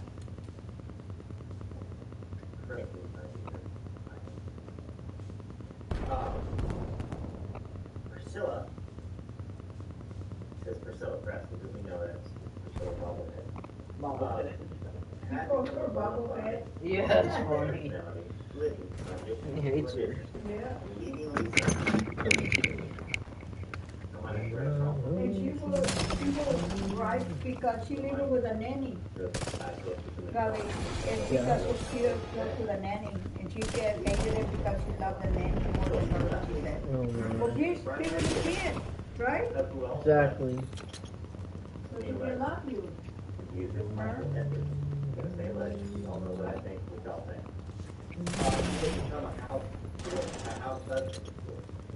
Enemy UAV detected.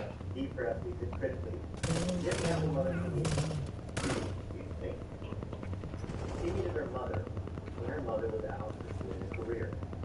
The task of carrying Lisa back and forth from her Scientology and of entertaining Bell was an absolute doll. They don't know right. Yes, that's what they are. Like, that's one bad thing about what I've read before. Lisa's childhood friend. So, Mike was an absolute doll. We had so much fun when he was great. He was the ultimate frantic experience we had all the time. Hostile UAV established above. Mike found himself increasingly attracted to Dan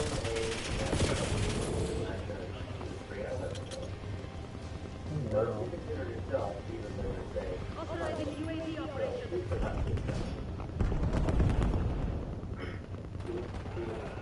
Picture of Elvis.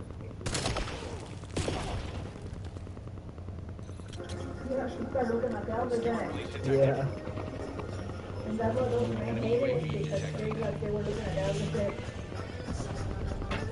Yeah. They would get what they wanted, then they dump it. Yeah. Since this day, she put herself like a dog. Yeah. Where's all those guys? Those guys, the drummer, the bass, and all those guys, guitar. They left us. They just wanted to mess with her, and that's it. Yeah. That's why that explains why Elvis, when he was dying, he told that Joe, you tell everybody that they have to find Joe. I'm done. Yeah. Yeah. He told him to tell everybody, and they always hurt back. Bitches, they know why he didn't want to see their face. Right. Elvis never thought they'd betray him, because he treated him like a family. Like a brother. They knew how Elvis was. That's why they took advantage of him. Oh, yeah. Because he was a good person. He never suspected they were messing with her. And she was there no change. Yep. This marks the beginning of a mother-daughter competition. Oh, I gotta call Lisa.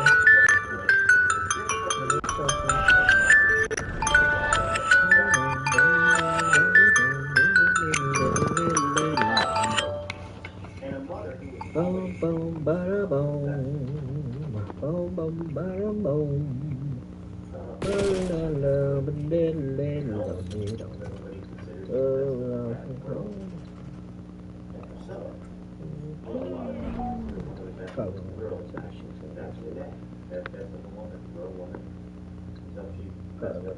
Another hour.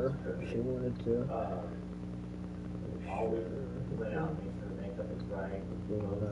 Perfect. Yeah,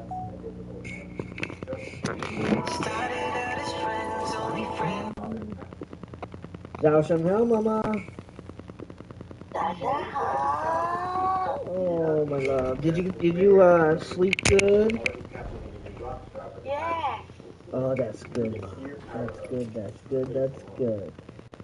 What do you gotta do today? I know you gotta go to class in the afternoon. Are you still gonna work out? Have you been feeling better with the cold? They just sat there and talked and shared a lot of things. DC is nearing zero. Close the deal. Hostile dog active. They just sat there and shared a lot. Would sit on the floor when her mom and you go out, and just look at her mommy and sit and talk while she's putting on her makeup and in her hair. She knew that her mom was cute. She would look at her and say, Mommy, my mom is so pretty. We even looked at Dana how one day clearing a hairbrush and she told me, my mom would do $25 for this hairbrush because her hair is so cute. $25 for a hairbrush. 1980.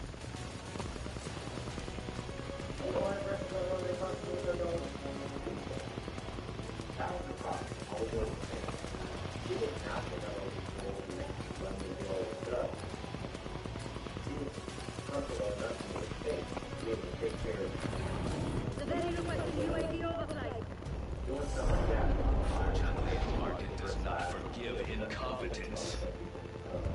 Yes. I am a cop. Priscilla rolls the point. Pretty happy about how my husband and son and respectful over other people who also drive home. Although she tried permanently with the morning exercise in class, Philip did not break free from her conviction. And that was my human frustration. I directed her in the class, and I remember the thing. I said, just rip that apart. Don't be afraid to let your case fly off. Priscilla did not do it. She and Mikey hit a toss ball at one of the LA Arctic games that year, where they met a demon of Brit Carter named Brett Livingstone Strong, and they became close friends with Brett and his wife. The setting was appropriate for Priscilla, for as Brett recalled, they were all wearing masks. Brett Strong was a great connector of people, and had a number of friends in the music industry. Now, he introduced Priscilla and Mike to Russell Hitchcock of the rock group Air Supply. Wasn't that the I'm all out of love, I can't live without you? I think that's the song, Air Supply. Only song I know of them. I don't know the rest of the song, but good song. Priscilla became close to both Russell and his wife Paula, though Brett Bluegrass was also met and befriended Graham Russell, another member of Air Supply. I'm the one who introduced everybody to everybody for the later years. Now, Jill's active career in social life was put on hold this December when the Presley estate became embroiled in a headline-making controversy over Colonel Parker's commission arrangement with the executor. Earlier that year, the probate judge presiding over the Presley estate, Joseph Evans, appointed a young, feisty Memphis lawyer named Blanchard Toole, T-U-A-L, as Lisa's guardian ad litem, a standard procedure in a case involving a minor.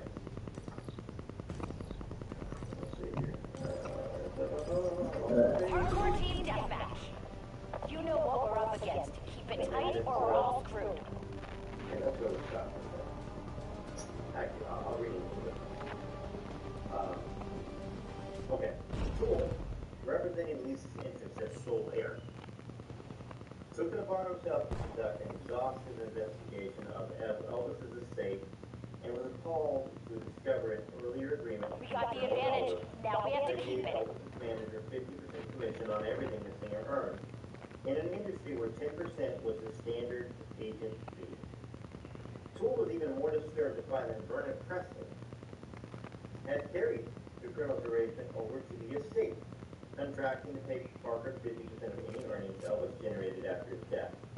Now, shortly after Toole was appointed in May of 1980, the co-executives Joseph Hanks, the Bank of Commerce, and then Casella, along with their attorney for the estate, Peter Smith, submitted a management plan for the court approval. In it, they requested that Judge Evans approve the continuation of the Colonel's 50% split. The genius businesswoman that Priscilla was, she wanted to keep giving Colonel Parker 50%. And everybody, well not everybody, folks on her side jumped to her defense, saying she saved Grayson.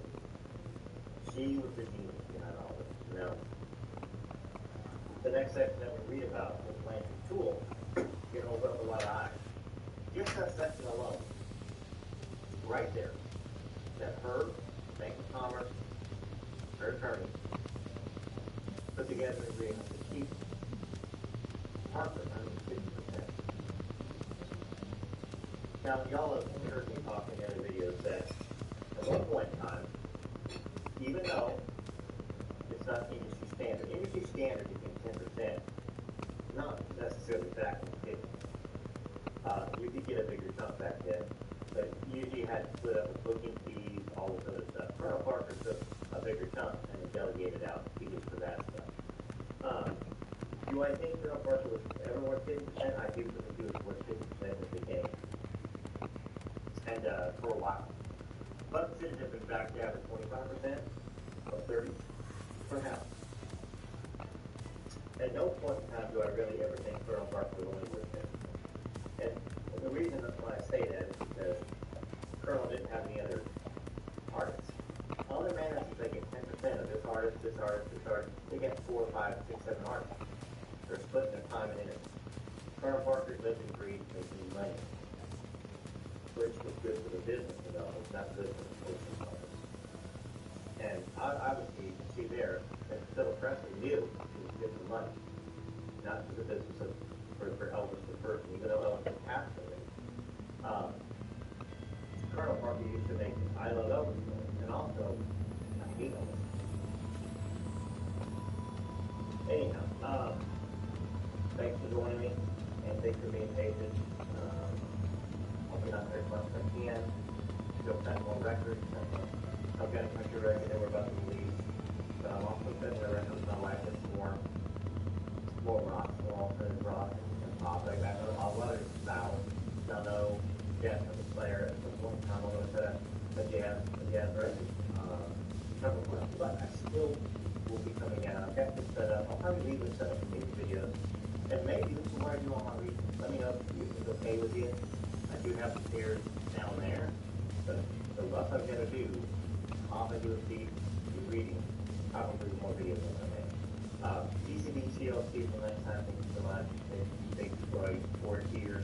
over on the Facebook. I don't know whether that's what that channel's gonna be. I just happened to load the videos and I felt inspired to write something for the girls for Charlie's message that went viral, 2.6 million plays and views. What 3 minutes did, my wife was very sad. She called me to come down and do the video that day, talking about it. And I wrote the song at midnight night with the lyrics part. I got up next morning, lit my guitar, cut it, and put it out. So, anyhow, please if you feel people next time, thank you so much for being you.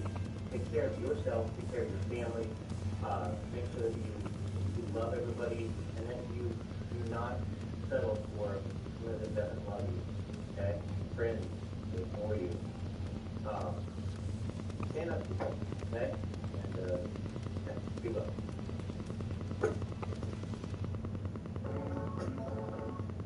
Format all my sources to be in APA format, please. Here are the references formatted according to APA guidelines.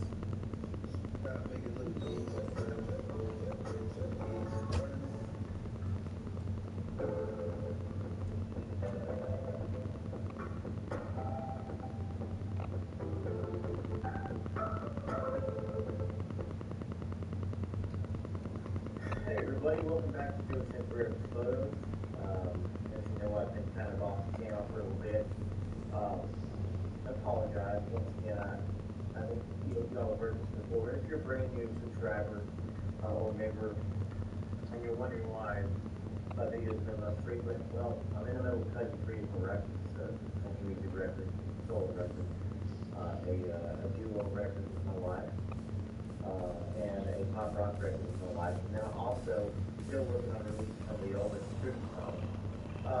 And then on top of it, full-time job. But y'all been asking me, please finish reading Child Bride. Please finish reading Elvis in June. I think I'm going to be able to get Child Bride finished in this reading. And I didn't get a chance to thank Andrew. For any of y'all that have left super thanks since the beginning of the month, Andrew has left super thanks for the very first day of this month. And several of you have as well. And in the next video, I'll give you a shout out. My other phone is charging up. And yeah, I love it. I'm performing live. And gosh, I talked to my wife this morning. I said, I've got to find a way to get down and do some recording for the channel. I just haven't had time. So, Child Bride. If you're brand new to this video, to this channel, click on Joe Temporary Photos, go to playlist, and then click on that and find the Child Bride, and sort of oldest to newest, and you'll find the very first reading and read along with it. Alright, so Scandal erupted in December when Blanchard Poole presented an open court of reporting how outlining what he considered the near extortion Colonel Parker had committed upon Elvis, and by extension, the state.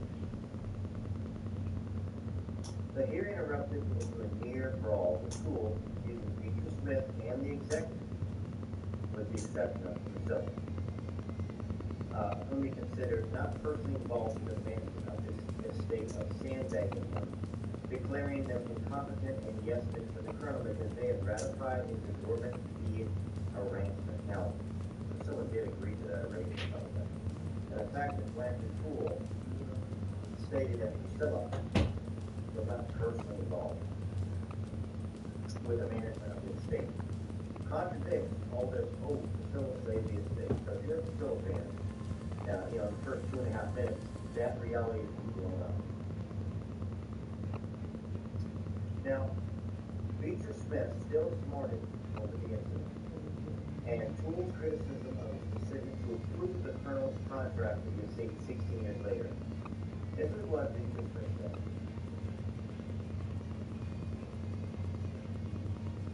I feel like I had somebody looking over my shoulder and prejudicing the work that was done before me in fighting. And there was a time when I took umbrage at it. Judge Evans, however, agreed with Poole's assessment of the colonel's arrangement, which he said later seemed a little strange to me. I figured it was way too much, too excessive. I was saying he received 2 darn months all this year. No telling how much more he received that there's no record of. Now, y'all know my take on the colonel, that he was Elvis never would have been as big, even close to as big, without Colonel Parker.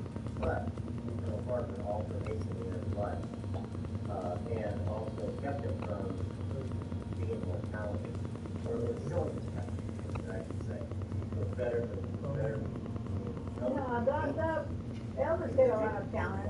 Elvis went for years. He will find a way to get up there and do his thing. Oh, yeah. He's saying that we're gonna need that. That's the only thing I don't agree. Right. He took advantage of him whenever he was a kid, because he was a kid when he got into his life. And Elvis trusted that he was a boy. He was a young kid, like a teenager, like Papi. Yeah. And he treated him like a father. He treated him like a father. Yeah. And the father was putting him on. Or she clearly wasn't involved in anything. But either way, she's not a very good business. Now, Tool had opened a Pandora's box. After the explosive hearing was even made into the where the colonel's exploitation of Elvis was reported.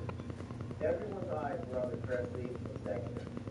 Priscilla, who had been somewhat lackadaisical about the estate, turned her attention to the fee arrangement with Colonel Parker and her two co-executives considered to approve it.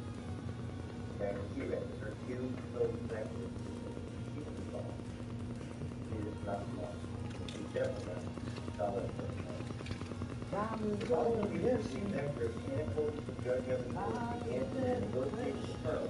They were officers of Priscilla, who found herself at odds and only with Colonel Parker, the intimidating figure whom she had met as a little girl, and with whom Elvis deferred, but potentially with her fellow executives as well. Bob Rawl recalled her being in a lot of agony over it, and continually she was outvoted to... Wait until we go there, Chibi, I'm thinking about Chibi's gonna say, Ma, guess what that done? He burned the house. And he burned himself. He's gonna be telling Mike when he goes to jail. He burned the house. He was telling us there. Yeah. They said, where were you? Did you want to go? I was in the couch. I did not want to see him. He said, sorry, oh, he's all burned. Yeah. He burned his brows and he lashes. So bad. He's so dumb. His legs. That's all his fault. That's his fault. Yeah. Always blame us at that. And I feel bad because I'm the one who's telling you, go check that before you leave. Well, what good it was him, not her. Because I already do a lot of shit, too, you know. And then cheating beside her, oh my God, no. Under the table. 1.9. Yeah, David got her that fucking house. And now he's singing the blues, isn't it? You just let it go. Yeah. What's it all talking Okay. about? What time is it going to be? 10:17. Really good.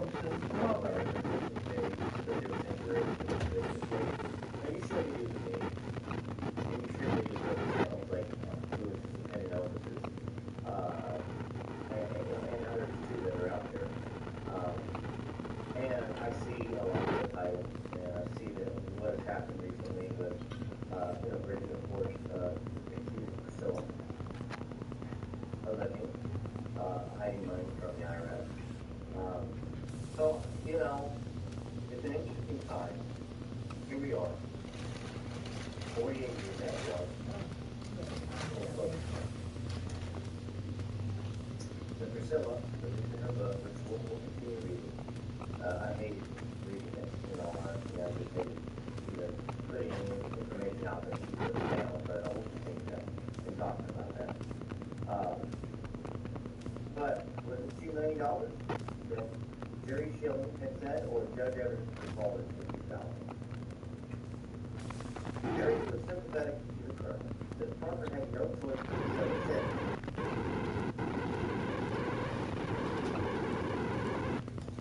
Since he was up against the wall, no communication with Priscilla or anybody, no contact. The conflict ruptured Priscilla's relationship with the colonel, whom Arthur Cole perceived to be very disappointed in her. It created more, believe it or not, hurt on the colonel's part, said Jerry. 2 of eventually reconciled the two to a polite friendship. Though when Monty died in January of 1997, neither Priscilla nor Lisa attended the funeral. And Judge Evans said he's lucky he got what I heard. No sooner had the smoke begun to clear from the expose of the colonel than Priscilla struck into another scandalous story. The instigator was her old nemesis, Curry Grant.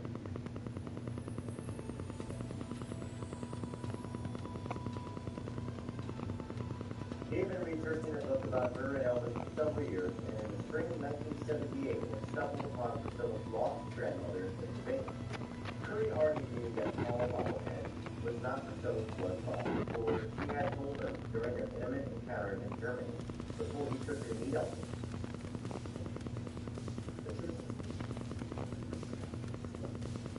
Suzanne then said, saying that she had told Curry during the incident encounter, before he took her to meet Elvis at the age we all know she was, right?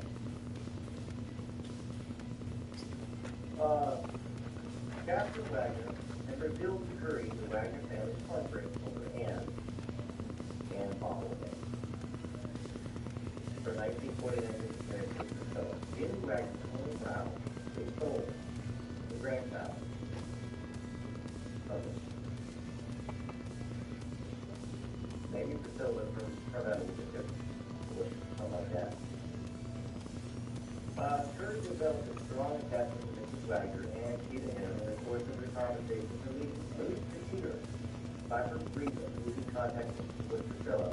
He determined to do what he could to reunite her with his granddaughter that he had not seen since Priscilla's grief. Captain Wagner had long since intuited correctly that Paul Bobblehead was at the root of Anne's estrangement from him and her decision not to respond to Mrs. Wagner's long-lived return in 1960. If Paul Bobblehead had even ever cared, back in those days, they gave these rights to the guy that was serving in the military to make sure it got them. But maybe she never thought who knows. What Mrs. Wagner never understood was why. Curry had not spoken to Priscilla since their strange conversation in 1964. When he telephoned Grace and hoping to find out from the chief and photoplay whether she had actually married Elvis. His only contact with her since then has been the day Elvis passed away, when he went to her mansion on Summit and stood by the gate to pay his respects, and she drove past him as if he did not exist. Well, what do you expect? First off, Curry went insane. I mean, there's not much positive to say about Curry except maybe that he was honest, that he was a skeptic, and that he did some things that he shouldn't have done. But Curry decided to take drastic action to induce Priscilla to contact his grandmother Wagner, who believed that she would not respond if he merely telephoned her with the suggestion. So on January 8th, go figure out his birthday, 1981, what would have been Elvis' 46th birthday, Curry placed an ad in the Hollywood trade papers, Daily Variety, and the Hollywood Reporter. This is what it states. From the top, Priscilla Anne Wagner Bobblehead. Perfect. Maybe not the Bobblehead, but don't get into it. Call your grandmother Wagner. A wonderful, sweet lady of age. For no apparent reason, you were cut off completely from your grandparents at 3 years of age when your mother remarried. You are her only grandchild. Please, Priscilla. She has suffered 32 years of heartache over you. Your grandmother knows nothing of this plea. For her number, call Karen or Kayron. All of that. The ad is given the phone number for Priscilla to call. Now, of course, Curry did this at his own expense, at his own time. How much did it cost? I don't know. But, interesting, And we have this scoundrel of a guy that at times seems to try to do some good things, at times probably tries to be back to himself, at himself. So, Curry's intention was to embarrass or stain Priscilla into action and his plan. His plan worked. Rufus Bachelor, a Hollywood correspondent for Good Morning America, saw the ad in Variety and ran a segment on Priscilla Presley's abandoned grandmother on Good Morning America a week later on January 15th. Bachelor concluded her television piece by saying, when I contacted Madame Presley's agent, I got a curt no comment. She's never been the same forever. Is she ever going to change? I don't think so. But, let's see what got curt no comment. So will the star of those amazing animals reenactment for alleged grandmother? Stay tuned for further reports. Now, by the next day, Priscilla was on a private plane in Pettisville to see her grandmother, whose existence had been kept from her for 32 years. Now, I wonder if this is damage control, because we know Pablo and Tony's family, we know from reading some of the books, that Priscilla would do or say or manipulate whoever she could in order to curry positive favor and positive results. So next day, she's flying out.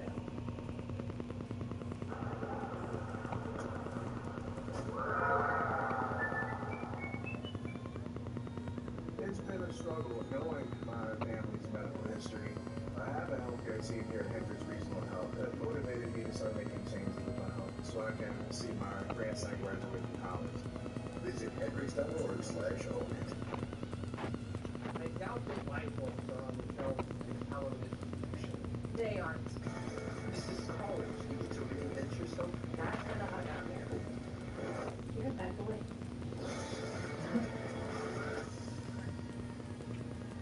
Loaded.com. Get the biggest game releases of the year at the best prices.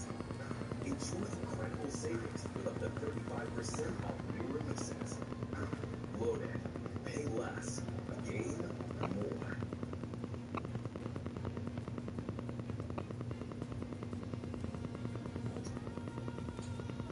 Mike Edwards, who at the time of Priscilla was George, where she was doing a promotion for Love also, remembered her experience over Curry's ad in the trade. She wouldn't deal with it today. Mike himself was horrified to discover that Priscilla had a grandmother that awful thing had hidden from her since she was 3. I always thought that there was a horrendous thing to do. Now, there were little things like that along the way that happened, and I thought, you can't just do that. Priscilla flew through the snowstorm to Erie and took a limousine from there to Titusville to see her grandmother. A limousine. Oh, what just a fool with herself. A limousine. Let me show up in a limousine to my long-lost grandmother's house.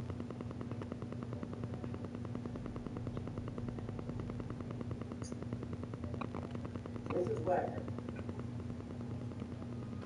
at Priscilla's request, I knew we were going to get there. At Priscilla's request, she didn't fly to see her grandmother. She decided she flew for damage control because she's 90 years old. Perfect. I'll refrain from saying anything to get me banned or some explicit content.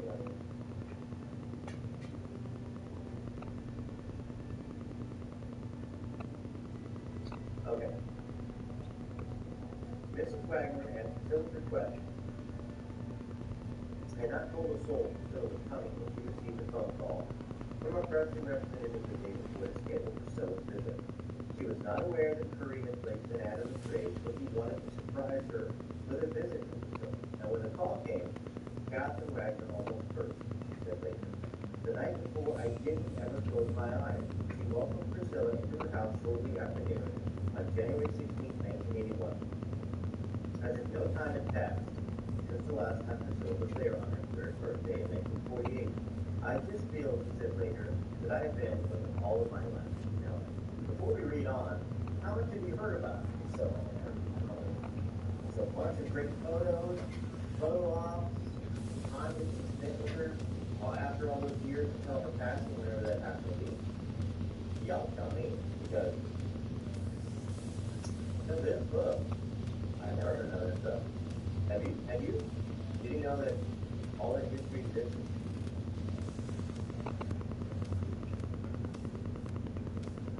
Catherine Wagner and her now famous granddaughter drank coffee, looked at family pictures, including photos of the years that had been missing. From Priscilla's childhood, and they went through the mementos in an old trunk. Those are the happiest 2 hours of Mrs. Wagner's last 30 years. She and Priscilla talked, Catherine Wagner would say, mostly about Jimmy. She wanted to know everything I could remember about her home. Priscilla asked for copies of several photos of Jimmy, including one where he was in his Navy uniform, smiling with a famous smile, a replica of Priscilla. Before Priscilla left, her grandmother gave her 2 legs that belonged to her dead father, James Wagner's ring, a gold ring, and some train that she had picked up and stopped in while stationed before the USS Cruiser, and exchanging love letters with Anna Iverson.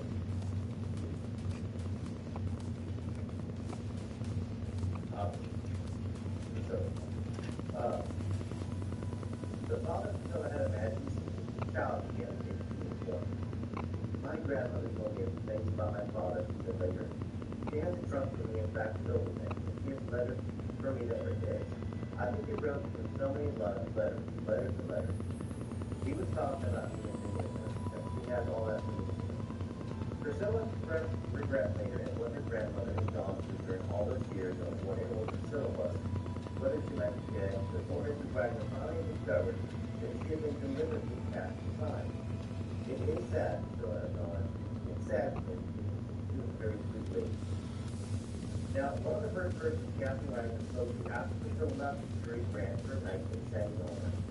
I'm on cloud 9, she said breathlessly. You won't believe it. Priscilla was here yesterday. Oh, it was wonderful, Curry. I have to do the same for my dying day. It couldn't have been nice. It was just perfect. It was, I can't describe it. My feet are touching the ground. I'm just the most happiest woman in this whole wide world. And oh, thank you. You're the one who has brought this all about. You saved my whole life over. Now, Curry was so pleased that Priscilla had ended his grandmother's broken heart by visiting her that he lived his second dad in a daily variety on January 21st, 19. Priscilla Presley, born Priscilla Ann Wagner, was published on January 8, 1981. I ran an ad in the Hollywood trade paper. Asking you to call your grandmother. You were cut off from the street from your grandparents when your mother remarried. A few days later, in freezing weather and after not seeing each other in 32 years, you arrived at the home where you played as a child and had a wonderful voice and a cheerful reunion. In 1959, I brought you and Elvis together. In 1981, I'm extremely pleased that I was able to make your grandmother the most happiest woman in the whole wide world. Her words, not mine. Curry Grant, author of the forthcoming book, Elvis and Priscilla.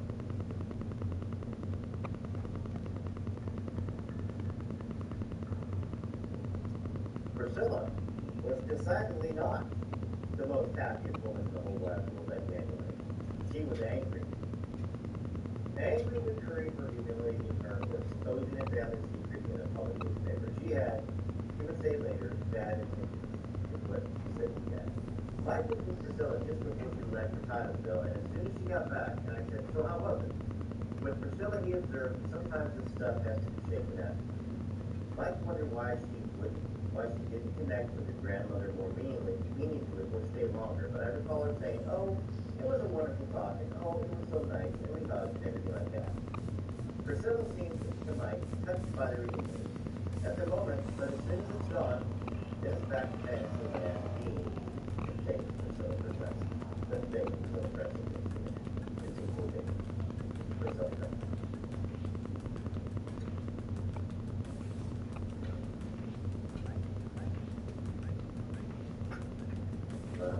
to the end of the book, but I'll keep reading it. That's the other thing. All the singing, and then my work during Wisconsin. I think you've seen it on Louis Channel. It's in Elvis and a lot of voices and tries to push stuff, but I don't think there's we did a show on a Sunday.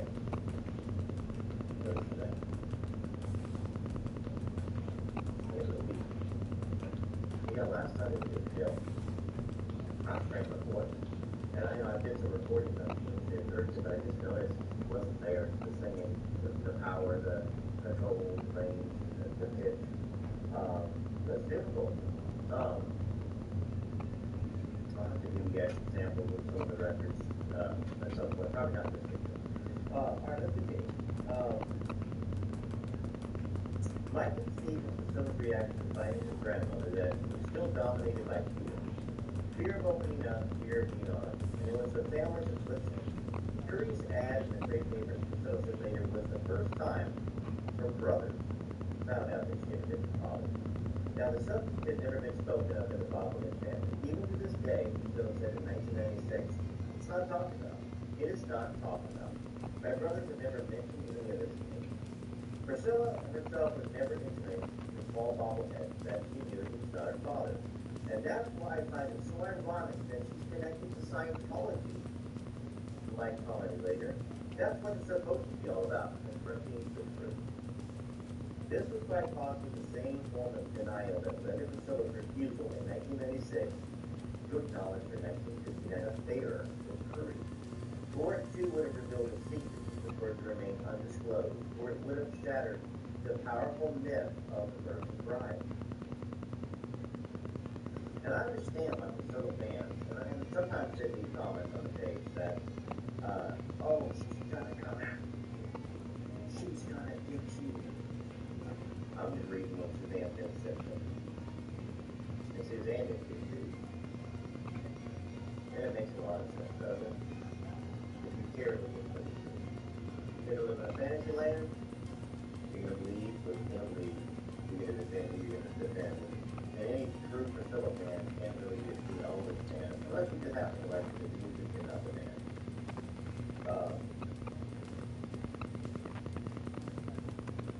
Alright, I'm gonna wrap up page 316 and we'll do some more reading. Hopefully sooner than later. Priscilla told her grandmother that she was leaving her house in Titusville. Now the next time she came to see her, she would try to get her mother to come with her. Why the heck would her mom come with her? She would try. Catherine Wagner died nearly 15 years later. On October 19, 1995, at the age of 94.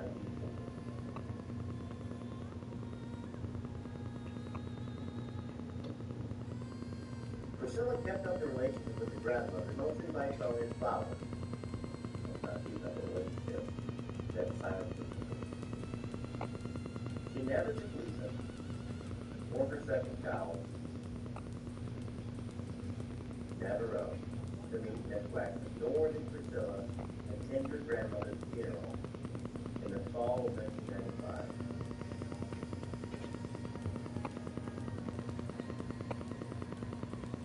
Who can like I can't. Or who can respect like that? I can't. Now, according to Suzanne, Catherine Wagner remained to the end freely bitterness toward Dan and grateful beyond words to the restored contact with her soul grandchild. Well, you know, I have to say though, whether it was Priscilla's intention to silence her grandma, keep her at bay, the fact that she did call reflecting and sent flowers, I don't know how many times, nice. At least it was nice for Cap, right? You don't think nothing was coming. But it wasn't because of Priscilla. It was because Curry Grant forced Priscilla to do so. Once again, Curry was a scoundrel. We know what Priscilla's age was before Elvis. And we know what he claimed happened several times prior to the meeting.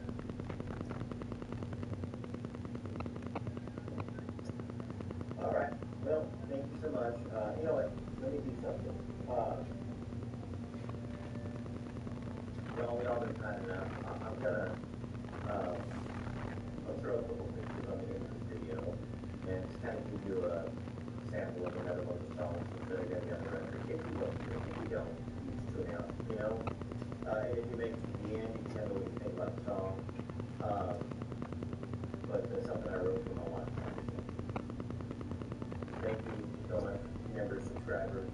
I feel like there's more time for that. Get back out of the meeting, get back, spend some time with y'all. I do miss you, and thank you for the emails. A lot of emails I've responded back, and the Facebook messages and the comments I've been able to respond back as well. But love you very much. I hope that as we come into this holiday season, you reconnect with friends and family if you can. Maybe get some new friends. Meet new friends out here. There's a lot of people who can use the comment back. You have like-minded things that you here to comment back to make some things, you know, impact. You know, right? All right, here's a preview of the song. We'll see. Listen very close. Discover Lions of the Big and Flyer. Schedule a campus visit today.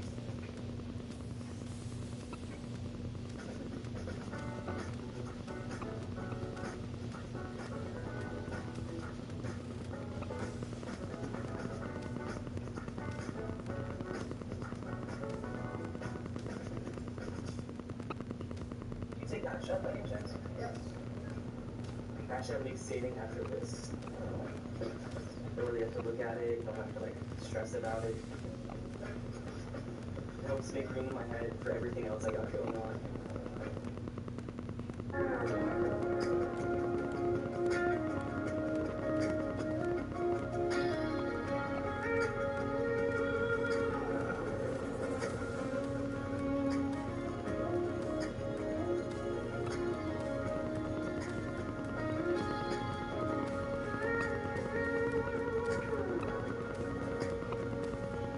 Burn bright.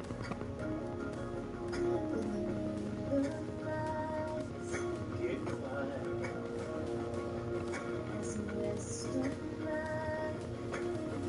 I've seen the color in the felt calm. So what's the story hiding in that storm? Top to the top, let me pass the start. Show me the pain that you hide in the dark. Take up the arm and let down the guard. Maybe I wanna know who you really are.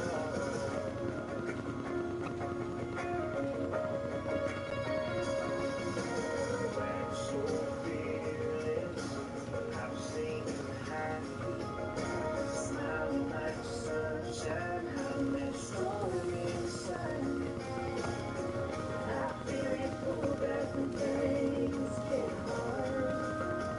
You feel that things around your heart.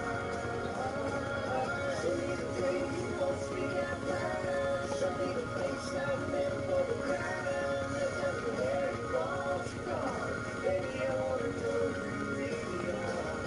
If I hang my head and I drop my guard, and I get hurt, we might go far. Baby, I wanna know who you really are.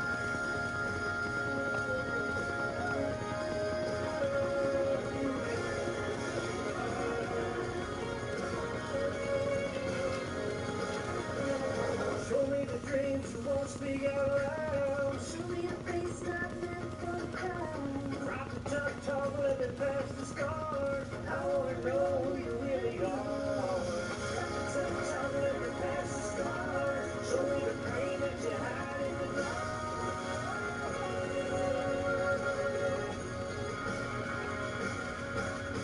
Tear down walls, open your heart. Baby, I wanna know who you really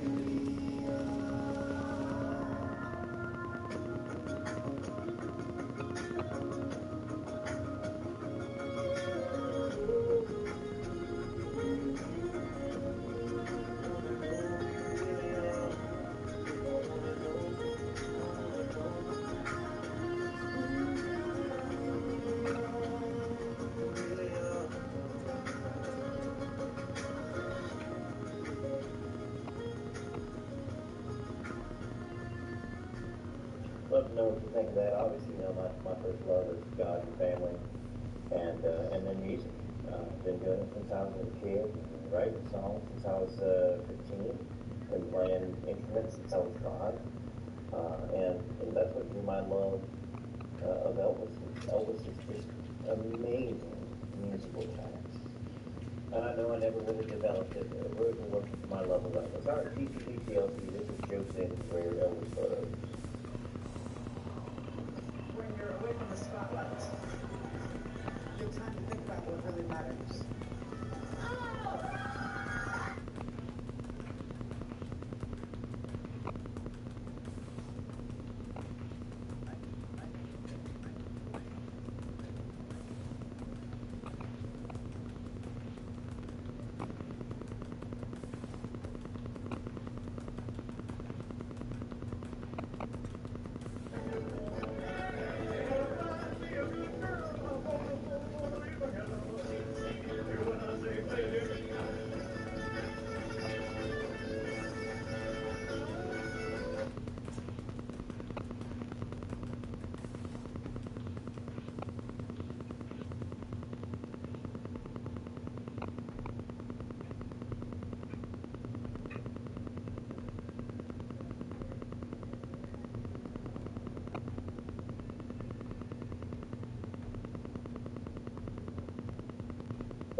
And the words that she put on those pages and that she spoke in her tape was just absolutely heartbreaking for me. To know that she was going through such pain and isolation and disrespect, and that she was suffering alone. And so I really regret that I didn't reach out to her and let her know that there was others who were there for her, family members who were there.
This is one of those tricks that plumbing professionals prefer to keep secret. As soon as you master this efficient technique, you'll realize you no longer need to spend money on expensive solutions or call someone to unclog your sink. What I'm about to reveal to you now is a simple, fast, and extremely effective procedure made with just 2 ingredients you probably already have in your kitchen. Let's start with something you probably didn't expect. An egg. That's right. Take an egg and crack it into a container. But pay attention to one detail. We are going to use only the egg white, separating it from the yolk. Now move on to the next step. Add 5 heaping tablespoons of dish soap. It can be the regular kind, neutral, lemon-scented, or even coconut. It doesn't make any difference. Mix everything very well.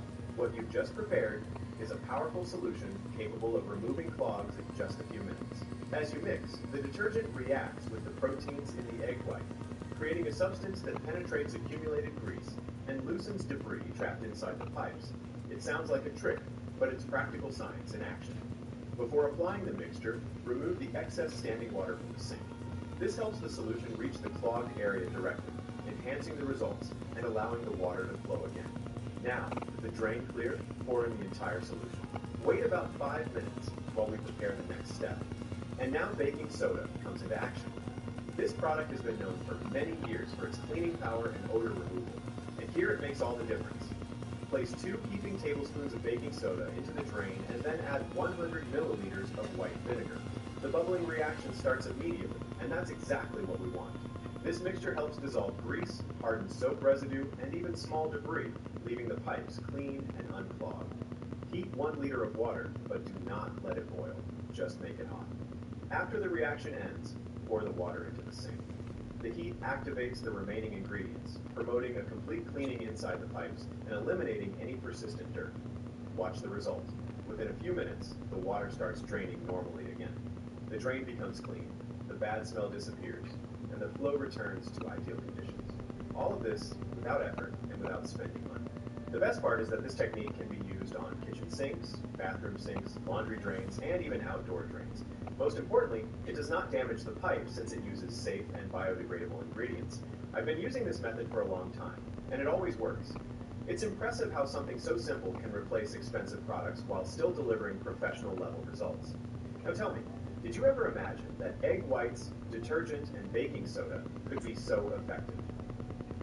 This is one of those tricks that plumbing professionals prefer to keep secret. As soon as you master this efficient technique, you'll realize you no longer need to spend money on expensive solutions or call someone to unclog your sink. What I'm about to reveal to you now is a simple,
I'll be here for about 10 minutes. Yeah, you can talk to me for a minute.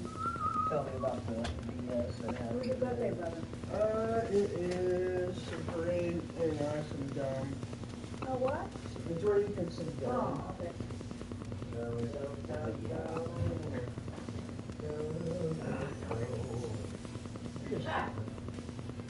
Soft one? She was here, but she left. She was Well, how long has it been since Damien got...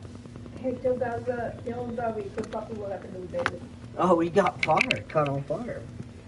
What? Yeah. So bad. How? He was messing with the dryer, trying to seal this. Check the seal on the dryer. In the house? He done it? Yeah. So what do you do, right outside? And Oh, I don't know. No, she said that she said, give me some water. And got his legs on fire and he burned his brows and his lashes. Oh my God.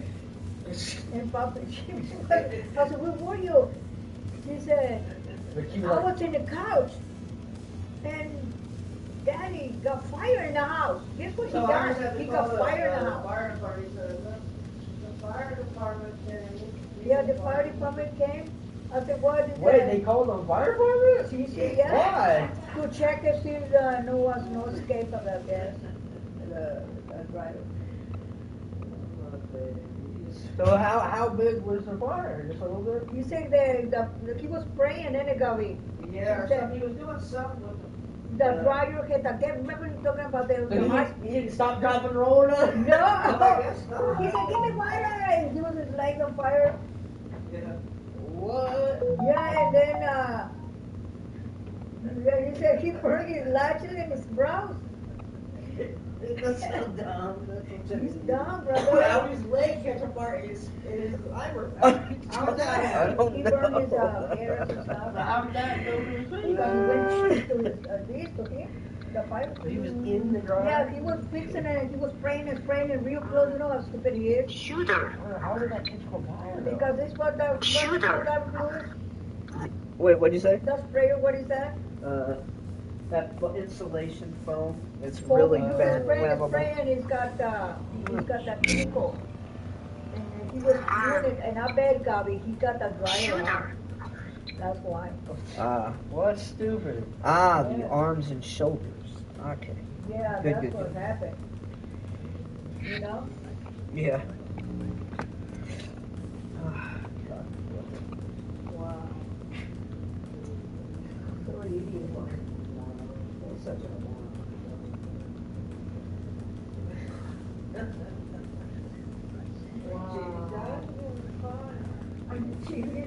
I said, where were you, baby?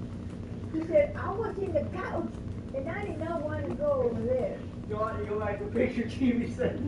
Yeah. Oh, I'm surprised TV didn't say, now you bald. Yeah, that's right. I was saying that. Daddy bald. Charlie's Angels star Jacqueline Smith. Her first husband was Roger Davis. It was her youthful marriage in her early career. Both were actors and married in 1968. They supported each other while building careers, then divorced peacefully in 1975 after growing apart. They parted neatly. Then he's like, I'm gonna punch you in the face.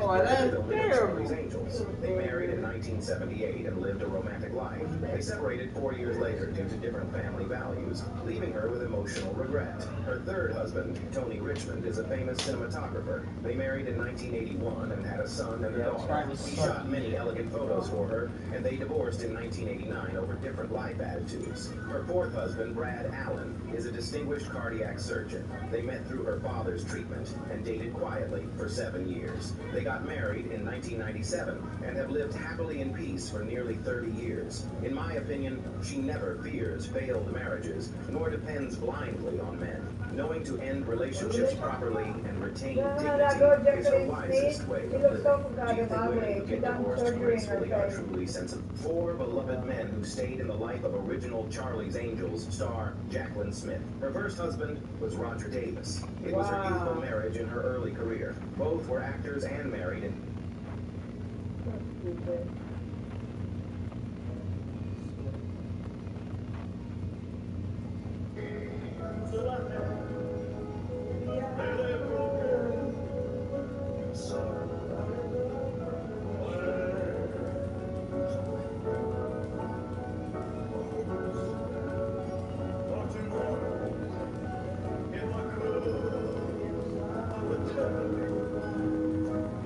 What that guy called her? Bubblehead?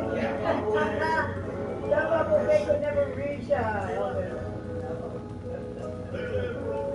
How dare he? That's an offensive.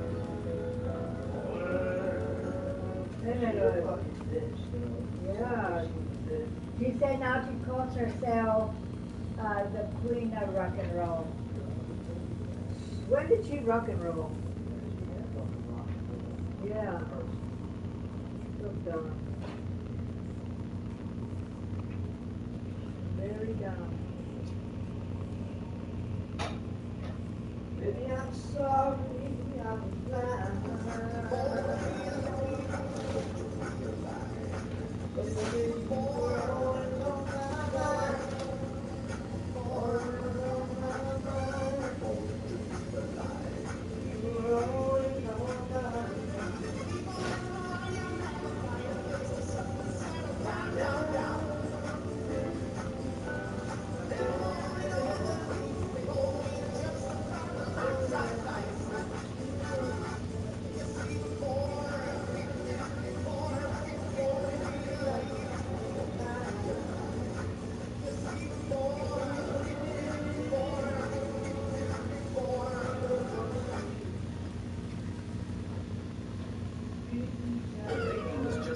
Her mother passed away during childbirth. It felt like she understood everything. She kept crying nonstop until the nurse placed her beside her mother. She felt her mother's final warmth. She immediately became calm. Her father tried to feed her. She kept crying again until a hummingbird appeared. It gently touched the baby's lips with its beak, then hovered and circled around her. The baby instantly calmed down. She began to drink milk quietly because that was her mother's soul, always staying by her side. From that moment on, her father raised her alone and recorded every moment of her growth. Year after year passed. You could clearly see how much she changed. Even her hairstyle became completely different. In the second year, the girl grew a lot more. Looked like a completely different person. The baby was just her mother passed away during childbirth. It felt like she understood everything. She kept crying nonstop until the nurse placed her Her beside mother her. died, She felt Louis. her That mother's baby final was warmth. born. She immediately became When calm. she died, Her that father baby. tried to feed her. She kept crying again until a hummingbird appeared. It gently touched the baby's lips with its beak, then hovered and circled around her. The baby instantly calmed down.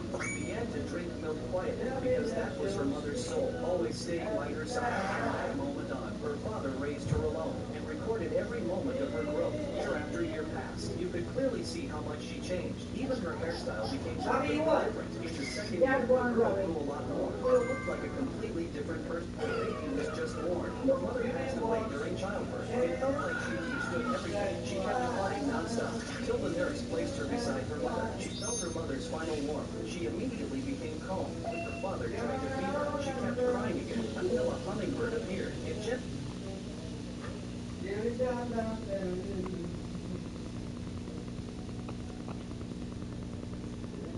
Lily, your shift ended 20 minutes ago. Go home.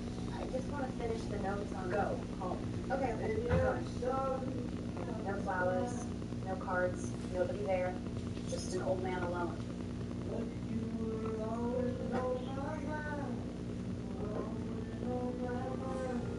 Hi, I am Lily. I am one of the nurses here. I know we weren't here. You checked my blood pressure.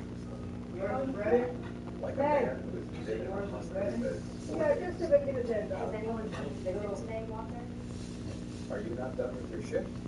Finished 20 minutes ago. Then go home, Lily. You must be exhausted. I am fine. Besides, I have nowhere to be right now.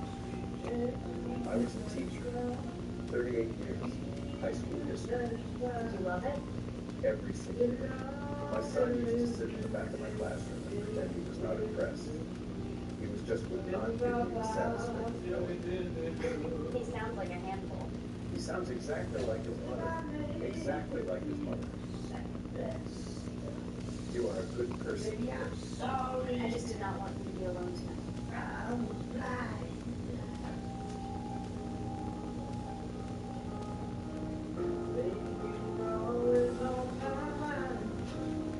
Why you want a hot dog, bud? How are you feeling? No. Better than yesterday.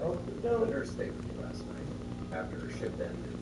Sat with me for 4 hours. Her name is Lily. She asked if I was alone. She could see, but she asked anyway. And then she stayed. Excuse me. Are you Lily? Yes. Can I help you? My father is in room 14, Walter Brooks. I understand you stayed with him last night after your shift. He was alone. I just sat with him for a little while. I am Nathan Brooks.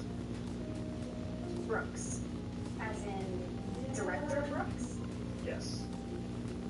I am looking for a new head nurse for this ward for 3 months. I would like a physician who stays after their shift to sit with a lonely old man, if you want it. I just sat with him. I know. That is exactly why. Lily, your shift ended 20 minutes ago. Go home. I just want to finish the notes on go home. Okay, I'm going. No flowers, no cards, nobody there. Just an old man alone.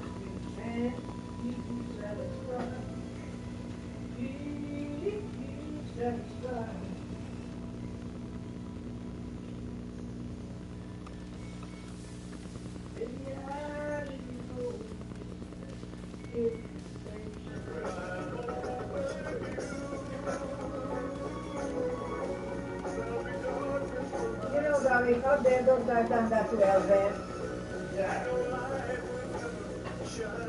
Anyway.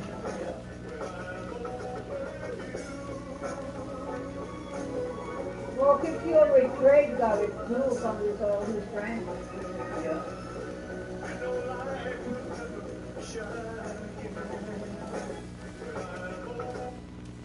Baby, I didn't know why your stuff is getting cold. Okay, I'm sorry. Oh. You have to.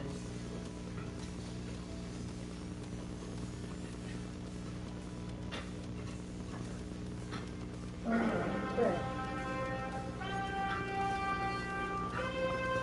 I looked forward very much to going on Silicon. Oh, that's okay, Gabby. Watching shows more than anything. I loved being picked up from school. There's the horrible show that I could look out the window and I was like, I'm out of here. He sent a car for me and he wants me to come. And I'm excited about that. He said that he was so excited to go, waiting for his father to go Very to the exciting. tour He was with my him. dad. I was, he was electrified.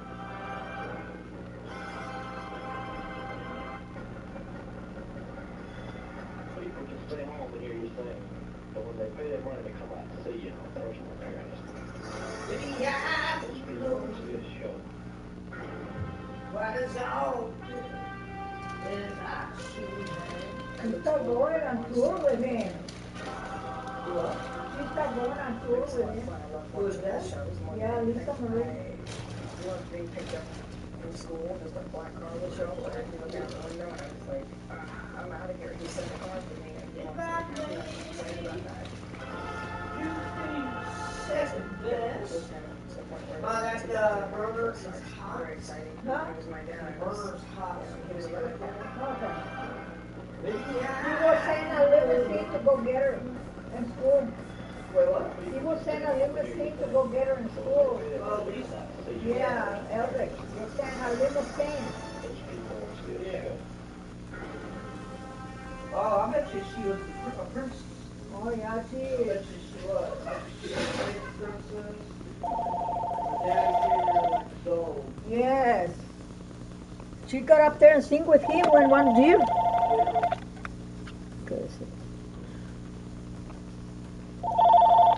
Hello? Oh, then are you going to bed? Bob, eat your hot dog. Okay. All right, that's fine. Good night, Sauce. Yeah, just go. Yeah. Okay, we'll see you. Night, baby. Okay, that's fine. Okay, gotta say good night. Yeah, we'll see. Don't worry about it, Diane. Tomorrow's another day when the same day comes. Okay, we'll see you. Oh, my God. Gabi to make fried hot dogs to make. And he, and probably ate a roll and lunch for lunch. Yeah, to do. Okay, we'll see you tomorrow then. Okay? Hey, did you eat anything? Did you eat anything?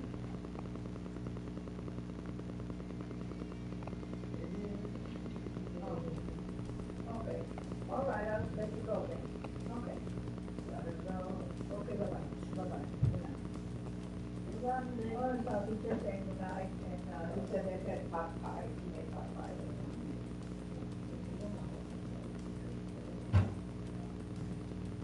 I tried for obviously you can eat it with sauce.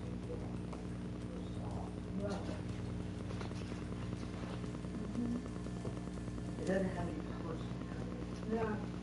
He makes spaghetti with sausage. I mean, you can eat it like that. Italians eat it like that. But I don't like it. Yeah. I'll try it. But it's her sauce I don't like.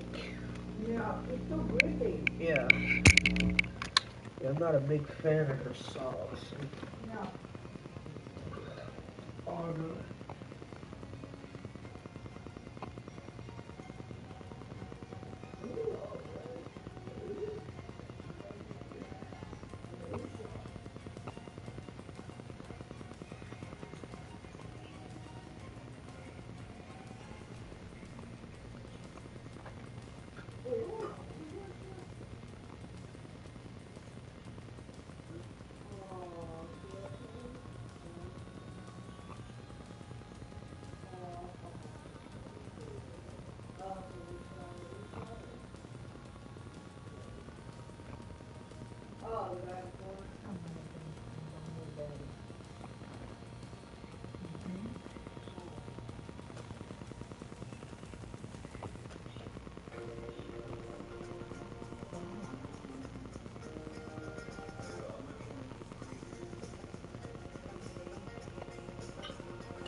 Surprisingly, someone managed to break into the second floor of Elvis Presley's mansion.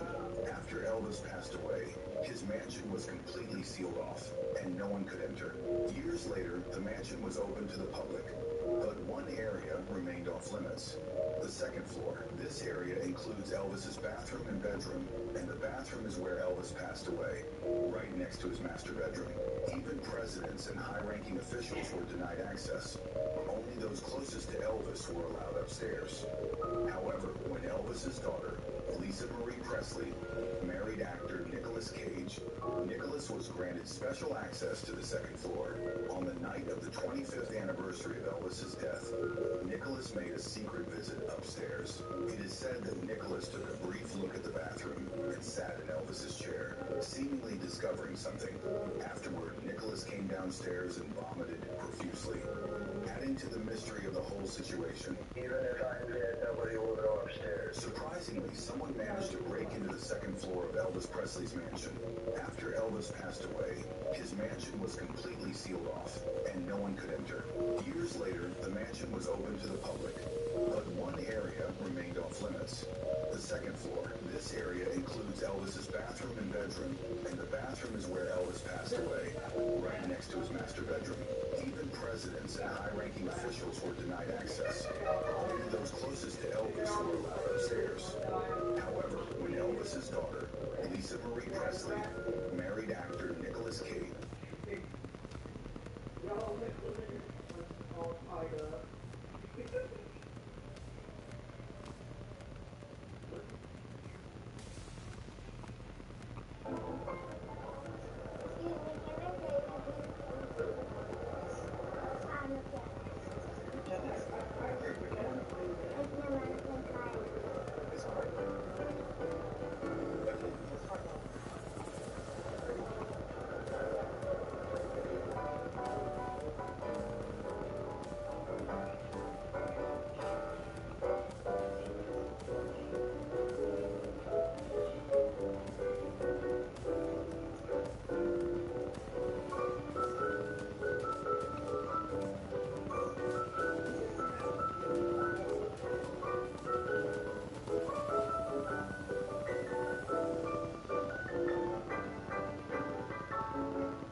With hooded eyes, if you stamp a black eyeshadow using a lash curler in your socket, and then paint the lash curler with some gel liner and stamp it in your lash line, join the lash line with a crease, then smudge and blend the lines to soften it. Highlight the lid with a bone color shadow before you use the black to smoke out in your lower lash line, and use a nude liner in the waterline. Then you end up doubling up your lid space, and this is what you get. With hooded eyes, if you stamp a black eyeshadow using a lash curler in your socket, and then paint the lash curler with some gel liner and stamp it in your lash line, join the lash line with a crease, then smudge and blend the lines to soften it. Highlight the lid with a bone color shadow before you use the black to smoke out in your lower lash line, and use a nude liner in the waterline. Then you end up doubling up your lid space, and this is what you get. With hooded eyes, if you stamp a black eyeshadow using a lash curler in your socket, and then paint the lash curler with some gel liner and stamp it in your lash line, join the lash line with a crease, then smudge and blend the lines to soften it. Highlight the lid with a bone color shadow before you use the black to smoke out in your lower lash line, and use a nude liner in the waterline. Then you end up doubling up your lid space, and this is what you get. With hooded eyes, if you stamp a black eyeshadow,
I wish I knew this easy no-bake dessert earlier. We're starting with one block of our Sara Lee's pound cake, and we're bringing in our bun pan. If you don't have a bun pan, you can use a 9x13, and adding in our strawberries to the bottom. We're starting with one box. Once you have that nice and spread, we're coming back in with that Sara Lee's pound cake and adding that right on top of the strawberries. Spread it out nice and evenly, but do save some of it for later. Then we're coming in with our delicious no-bake cheesecake and our ice cream scooper, and we're just going to add a layer of no-bake cheesecake right on top of our pound cake. Go ahead and make it nice and even, and this is absolutely delicious. You can also make your own cheesecake if you want. Then we're adding some crushed graham crackers right on top. Once you have that graham crackers added, we're going to go ahead and spread this out nice and evenly. You want it to be nice and flat, and if you want, you can also put saran wrap underneath as well to make it easier. But after that, we're coming in with some strawberry pie filling. Go ahead and spread that out. Don't worry if it's a little cold. We love strawberry filling here. You can also use blueberry if you want, or you can use more fresh fruit. Once you have that spread out nice and evenly, we're coming in with our Cool Whip, and we're adding our Cool Whip right on top. We are using English Cool Whip. This is light, fluffy, cloud-like dessert that we are making for the family. Go ahead and spread that out as well. And like I said, you didn't want to throw away or leave any of that fun cake or Sara Lee's pound cake because we are coming back in and adding the rest of that pound cake straight on top. And this is going to be perfect. My family loves this recipe. We love it for the holidays, for birthdays. They're constantly asking me to make it. Once that's all ready, we are going to take it straight to the freezer, pop it in for 3 hours, and look at that. Okay, we're going to snap it upside down and just take a look at our delicious strawberry cheesecake ice cream cake. It is so beautiful, so simple, takes little to no time, and it is a no-bake recipe, so you can make this for your family, you can make this for a party, you can make this for a potluck, and it is so simple, so delicious, and absolutely easy to make. I wish I knew this easy no-bake dessert earlier. We're starting with one block of our Sara Lee's pound cake, and we're bringing in our bun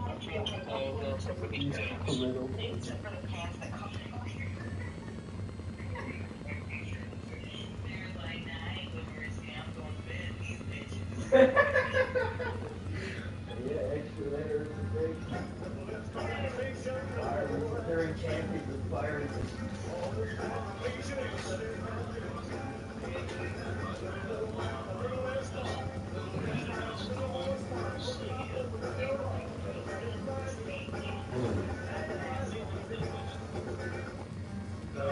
I've had that happen before in extreme situations where I just get calm all of a sudden. I don't know why. I think that like that kind of I've never had been around fire.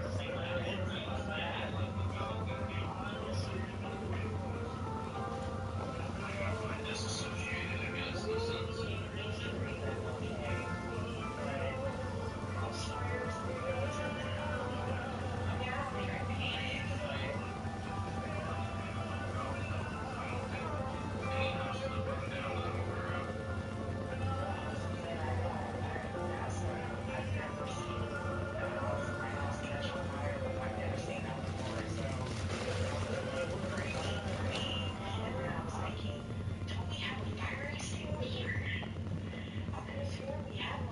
Understand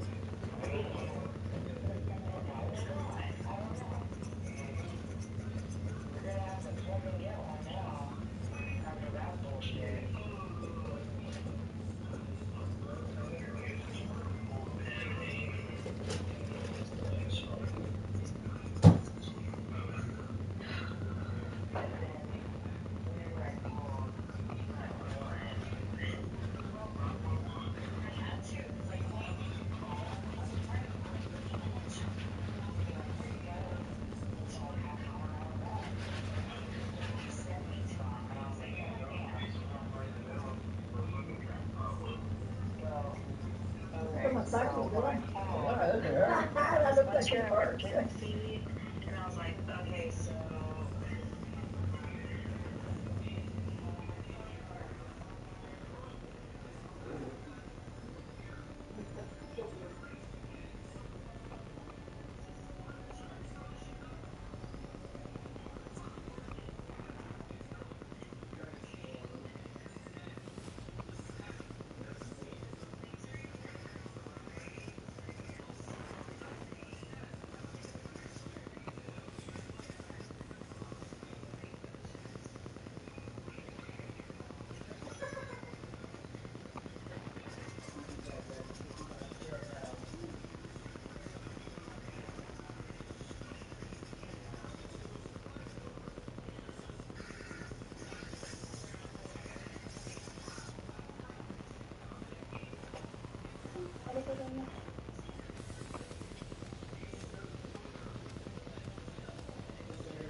I'm out here in Kabukicho, come to Japan and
Japan is already moving into year 2050.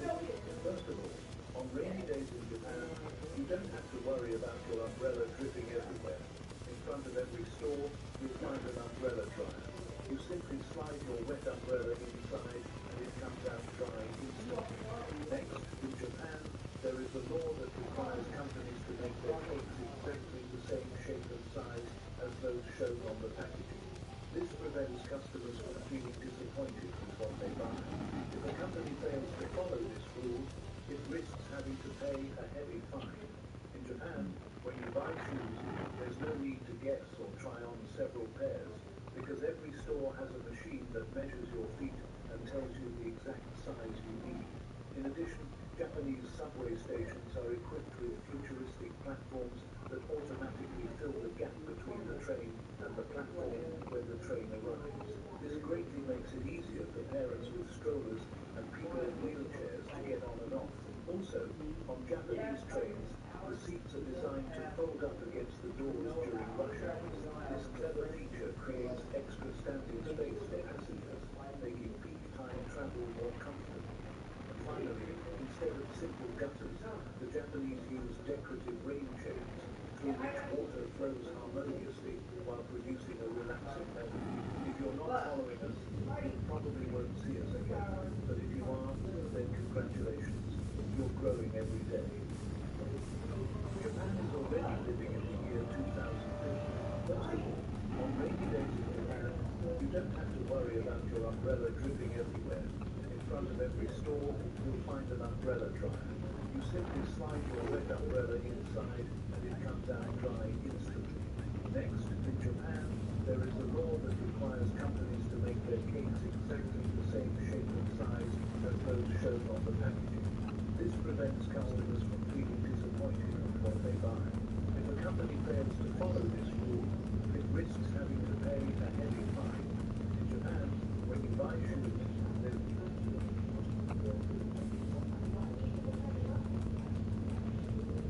The best stroganoff you've ever tried. Super delicious. To start today's recipe, we're going to cut 800 grams of meat, just like I'm showing you here. First into long strips and then into small cubes. I'm going to transfer everything to a bowl.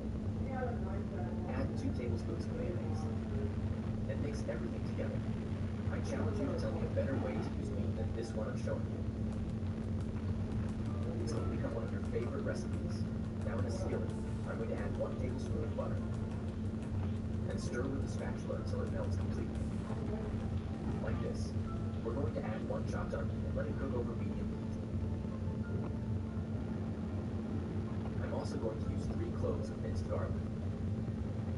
Using just a few everyday ingredients, we can make a meal that's way tastier than the one sold in traditional restaurants. I'm going to add the meat to the skillet and let it cook together with the other ingredients. I have no doubt this is going to become part of your routine, just like it already became part of mine. It's simply impossible to eat just a little more. Once it looks like this, I'm going to season it with 1 teaspoon of salt, 1 teaspoon of paprika, half a teaspoon of black pepper, and also 1 teaspoon of dried parsley. Let's mix everything together. And before I forget, tell me what city you're watching us from so I can send you a special shout out. Today's shout out goes to Angela Marino from Chicago, Illinois. I'm so happy you've been enjoying our recipes. This is a great option for those days when you don't have much time to cook. I'm going to add 1 tablespoon of mustard, 1 tablespoon of ketchup, and mix everything one more time. I learned this secret from the owner of a very famous restaurant in Italy, and I'm pretty sure you probably already know which one it is. We're going to add 1 cup of heavy cream, and mix it one more time. Even your family and all your friends are going to ask where you learned to make something this amazing. It completely changed the way I take care of my family and my eating habits too. I really wish I had learned how to make this sooner, and that's exactly why I'm here showing you this step by step right now. The smell is amazing, and the flavor is even better. To make everything even better, I'm going to add a little parsley. The amount is up to you. You can use as much as you like. Just remember this step is completely optional. You don't have to do it if you don't like it. Make this to share with someone special to you. I'm sure they'll be really happy. And they'll probably even ask what the secret is behind such a flavorful stroganoff. The best part is that this recipe is very affordable and uses just a few ingredients.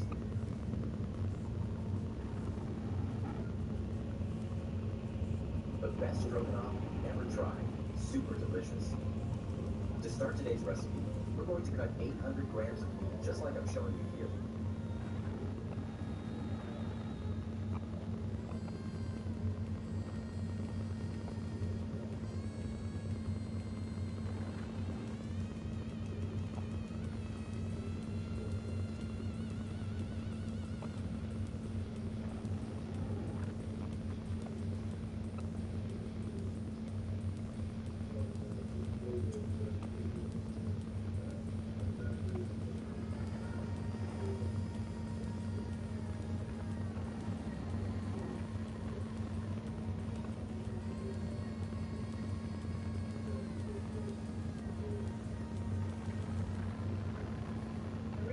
get hollow, droopy, saggy, baggy eyes as you age, or you will, is not because aging, it's because you lack a couple of things. A workout and release is I'm going to give you for free right here. The reason you start to droop, to sag and hollow here, just like in the rest of your body, if you never worked out your triceps, they sag out. If you don't work out your orbicularis oculi around your eyes, a big muscle that rings your eyes, it's going to droop and sag. Ligaments will start losing tension and strength, and will start dropping the fat pads down. The muscle disappears, and you get that hollowed out look where your cheek muscles here are bigger than the eye muscle because all of them penetrate. Well, here is a workout that will help to fill it out. And if you want a fully guided version of this and try it, go ahead and comment back. But here's what you do. You take your fingers and lightly press and lightly lift. So you're lifting and providing that upward movement for the eye bag, saggy fat pad area so that we can do this exercise without pulling down, and also gives you a light resistance as you're pressing gently into the muscle as you are now going to squeeze the under eye. So it's kind of like you're squinting, but you're more focused on the under eye area. You're going to squint and release just with the under eye area. It's okay if the top of the eyes gets involved somewhat. You just want to squint, release, squint, release. Notice how you're blocking these lines. You're also out here with a crow's feet. Squint, release, squint, release. So do that for 20 seconds. For 10 seconds, you'll hold the under eye squint. And you'll repeat that 20 seconds pulse, 10 seconds hold, release, narrow. Now when you're done, apply a plant-based oil if there's something slimy. You never have a one for a break. If anyone out here telling you to do this pulling stuff or even rolling stuff, don't do it. It can destroy your collagen and elastin, especially over age 40. At 53, I am never going to pull on my eye skin. But here's what you can do. Apply that plant-based oil, like jojoba or argan, really good, and it's not going to clog your pores, and you start to lightly, very lightly, with your knuckles, just roll underneath your eyes, all over that muscle, just work. Think about the top of your cheek, out to the crow's feet area, and very lightly look up. But then, so remember, roll just underneath the eyes as well. The top of the eyes is made out of an action there too, and now you have an amazing exercise and release that you can use. If you want me to guide this, there's another one that's here that will have fill out this teardrop area. We put it first, so we'll really hollow, and then the rest starts to follow. So if you've got that going on, or you want to put in it, take that down. All right, I'll see you there. We can really insert them together. The reason that you get caught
tragic love story of Michael Jackson and Lisa Marie Presley began when they first met in 1970. At the time, Lisa Marie was only 7 years old, while Michael was 18. During that time, the two wives were Presley. It wasn't until the end of 1970 at that time, Michael was going through one of the darkest and most difficult periods of his life. Normal pressure, and Lisa Marie gave him a great deal of emotional support. Their relationship quickly blossomed, and on May 26, 1994, they secretly got married in the Dominican Republic. When they announced their marriage, the entire world was shocked. However, their love story was far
hear that? Untwisted. Now everything's gonna go.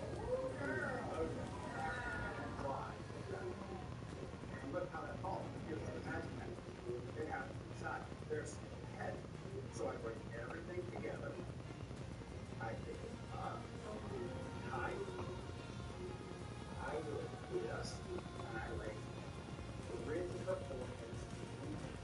Okay? So I come back here. You have to do something for the night.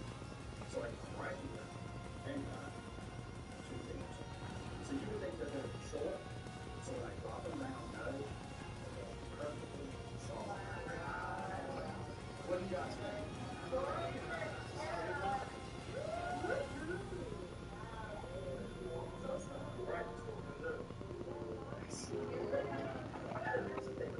I love her bangs thick.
Guys, this girl is about to blow your mind with her incredible talent.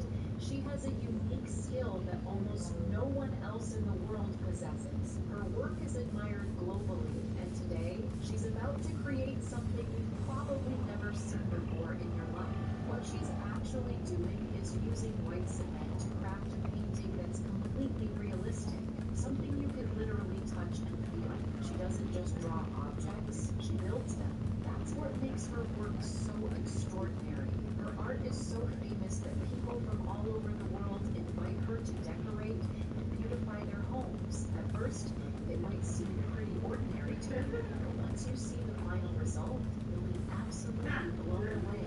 As you can see, she carefully creates every single detail with her hands, achieving a level of perfection that's just mind-blowing. And yes, it usually takes her around 3 days to complete one wall painting, but when it's finished, it looks like something that took years of effort. After shaping everything with white cement, she then uses beautiful colors to bring the artwork to life.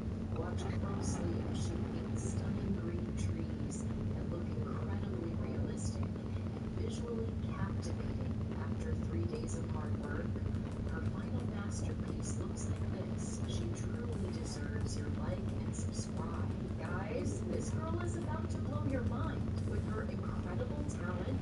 She has a unique skill that almost no one else in the world possesses. Her work is admired globally, and today she's about to create something you've probably never seen before in your life. What she's actually doing is using white cement to craft a painting that's completely realistic, something you can literally touch and feel. She doesn't just draw objects.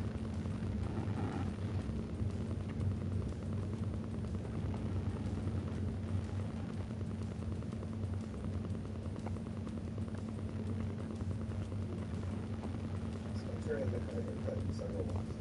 It's a short film, so the development will like a very late 80s, early 90s vibe. So this haircut will be mostly circular with just a little help from a style. So start by sectioning everything off in a pretty split way, basically going to the shape. And then grab line off the line and find out scissors, because they're shorter the scissors, you can see where it is to the size. And then one cut line for another off the back to create a center line. Then I created a line in the middle, and then cut a slightly graduated shape to build up a little bit of weight towards the top. And after I cut that shape out, I parted it to that way I can use each half as a traveling bag for it to expand the center. And then cutting on base, which means in the direction, so that I get a nice round shape all the way to the back of the head. Then I draw my current section and do the same thing by making a bag in the middle. But here I overdirect each section back to the previous for a square shape to build up weight towards the corner. And while I'm here, I cut off this corner to something, this section that also gives them the shape for the exterior of the head. The turn is pretty clear, and also well. So I offer kind of this one, this time. After cutting the top section, I pull these half down to the side to blend it in, and below the shape, and then to preserve some of the unused corner. Switching to what is on both sections to the sides to have more control and spatial, and you can see it using that as a guide to a start. Here each section is going to be so that way the vertical shape will be a little more triangular, building up a little extra weight towards the top of the sides. To make sure your bag is strong and you cut the lines. Not just because it's satisfying to look at, but also so you can check the balance. You don't have to go back over your to the top of this head, and then cut at the top of the front section as my back. And I cut a straight square line, so that way his hair is slightly longer as the head curves down toward the front. Then you say the baby traveling back up towards the sides. And we are over-directing each section up to the previous to create a square horizontal shape, which means it is slightly longer as the side because we want to look at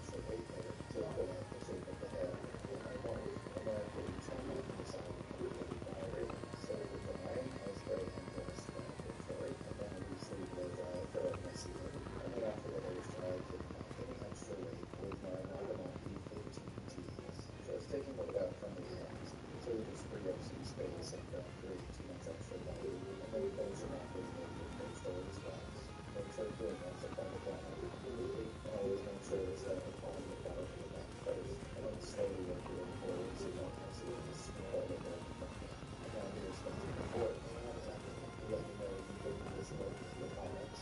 And let me know if this time in the video. Let me know if your favorite Pokemon is. But look at this texture. It's not that it's open. You gotta get out of your data. Let's make sure I get over.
right? Yeah. You trust me? I do. Even if you don't trust yourself, you have to trust me. Yeah, because in this industry, there's no haircut I can't handle. Yeah, I came here because I trust you. Where did you see me? On Union. How long have you been following me? Oh, over a year now. Over a year. And you're only coming today? No, I couldn't make it before. It was too hot. Where did you come from? Henan. How many hours? About 4 or 5 hours. Since you came all this way, we need a big change today. I'll make sure this trip is worth it. If you like my videos, Like it? I'll check in a bit. Okay. Sisters, you must like and follow me. Thank you all. What are your thoughts? Just make me look a bit younger. A bit younger? Yeah, and a bit better looking. To be honest, you have too many gray hairs. This hairstyle makes you look 70. This hairstyle is too dated. How many years has it been since you changed it? I haven't changed it at all.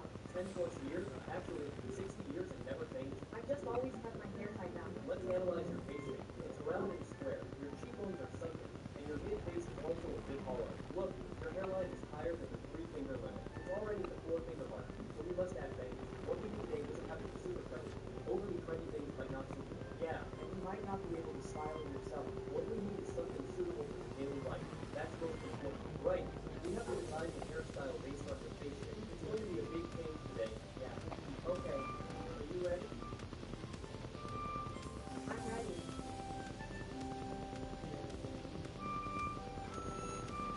This is how it looked before you changed. I'm glad you clicked on this video. It really made me look several years younger. Everyone, please give it a like and a. How old are you this year? 60. At 60. How many years younger do you want to look today? 10 years. So after the haircut, you'll be 50, right? Yeah. You trust me? I do. Even if you don't trust yourself, you have to trust me. Yeah, because in this industry, there's no haircut I can't handle. Yeah.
to meet his girlfriend, the 600-pound man. Joe tripped and fell. It took several strangers to help him get back on his feet. Once he made it to their meeting spot, Joe laid out the picnic food and waited for his girlfriend to arrive. They had met in an online weight loss club and had been dating for 6 months. Joe was incredibly nervous, wondering if his girlfriend would even show up and if she'd be repulsed by his weight. Just as he was getting anxious, his girlfriend Sarah appeared. Joe quickly grabbed the flowers and went to greet her. Sarah was incredibly kind, and the two of them hit it off, quickly realizing they wanted to spend the rest of their lives together. This gave Joe a powerful new motivation to lose weight. Just 1 year ago, he was an 800-pound man who couldn't do anything but eat, and his life was in danger. But now he had something to look forward to. He wanted to marry Sarah, have children with her, get a job, and live a normal life. To keep his promise, Joe went home and immediately bought a diamond ring and proposed to Sarah. Then, he went all in on his weight loss. He went to the gym every day and increased the intensity of his workouts, while also strictly controlling his diet. In just 2 months, he lost over 100 pounds, bringing his weight to 427 pounds and finally meeting the requirements for skin removal surgery. The doctor quickly scheduled the operation. Excited to meet his girlfriend, the 600-pound man, Joe tripped and fell. It took several strangers to help him get back on his feet. Once he made it to their meeting spot, Joe laid out the picnic food and waited for his girlfriend to arrive. They had met in an online weight loss club and had been dating for 6 months. Joe was incredibly nervous, wondering if his girlfriend would even show up and if she'd be repulsed by his weight. Just as he was getting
video. Yeah. Brother, you working on Saudi? Okay.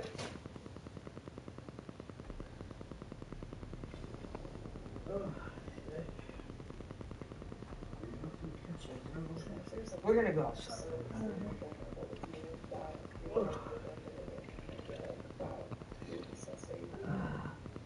Before I share it with you, I just kind of want to explain where it came from and why I struggle with it.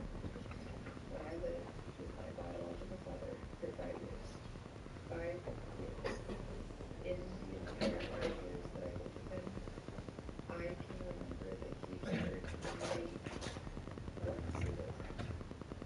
And I cannot remember one single thing that he wished to say.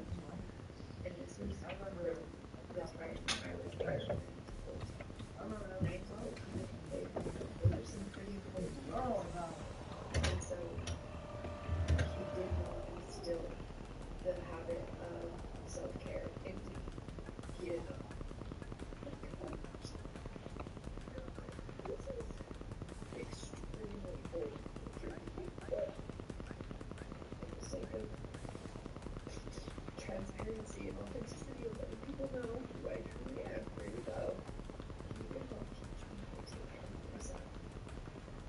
And that is something that I am still learning how to do today.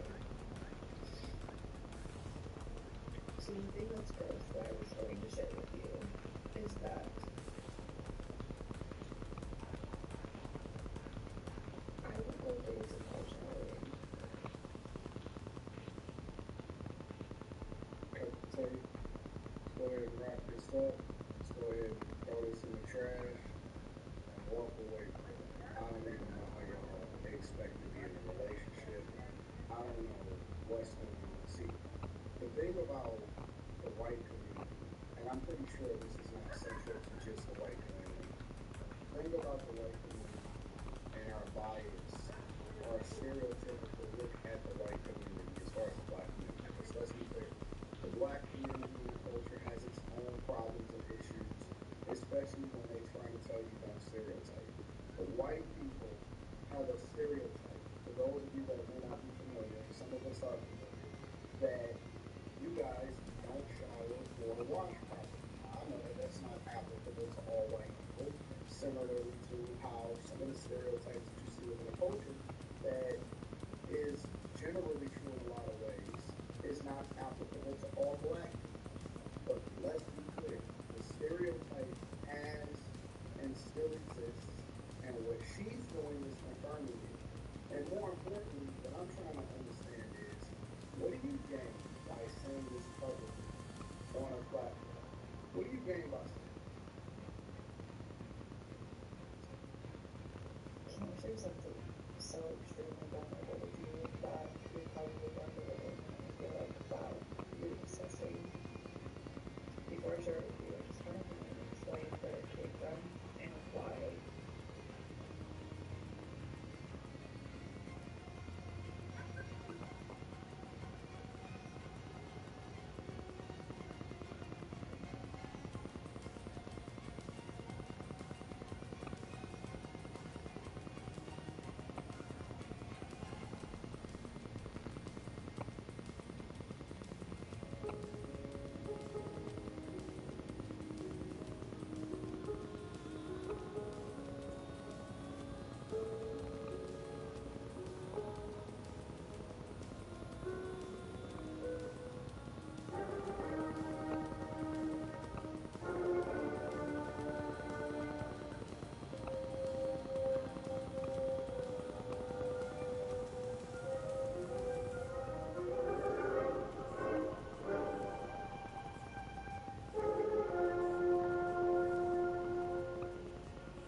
this young woman could even experience the joy of a new marriage, she was forcibly shaved bald by her husband's family. For the next year, she wouldn't even be allowed to step outside her room, at least not until she gave birth to a child for her husband. What's even more disturbing is that the story was actually inspired by real life. Nami is a devout Hasidic Jewish girl. In their worldview, a woman may have no social status, but she absolutely must get married. Even matchmaking doesn't take place in the man's home. Instead, it happens in a supermarket-like setting where women are displayed like goods for the man's family to choose from. Once selected, they have no right to refuse. Even if the man's family is dirt poor, she will still be sent straight into marriage. However, Nami was considered lucky. The one who chose her was the most famous jeweler in the area. Soon, they delivered an incredibly expensive wedding dress. Looking at the dreamlike gown in front of her, Nami believed she might be an exception, and she approached everything with the hopeful excitement of a young girl. But when she met the man who would become her husband, his very first words made her heart sink. Out of every 5 sentences he spoke, 4 revolved around his mother. It was obvious he was completely dependent on her,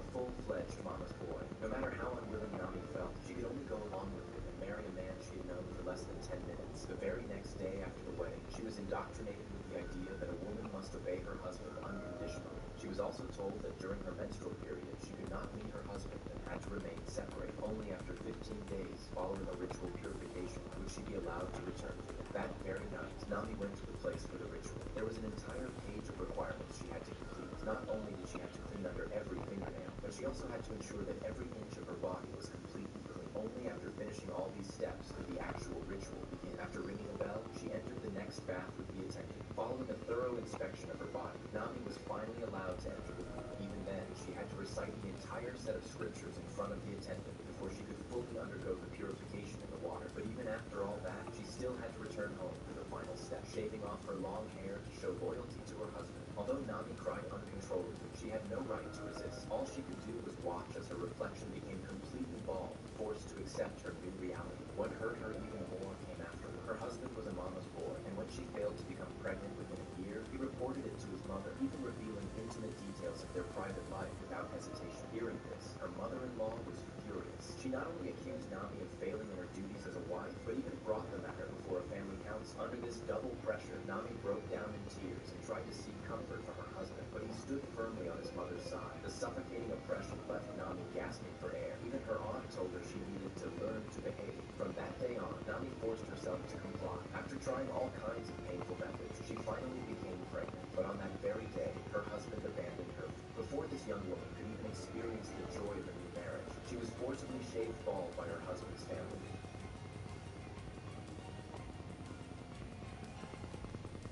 I'm going to tell you about this girl's case.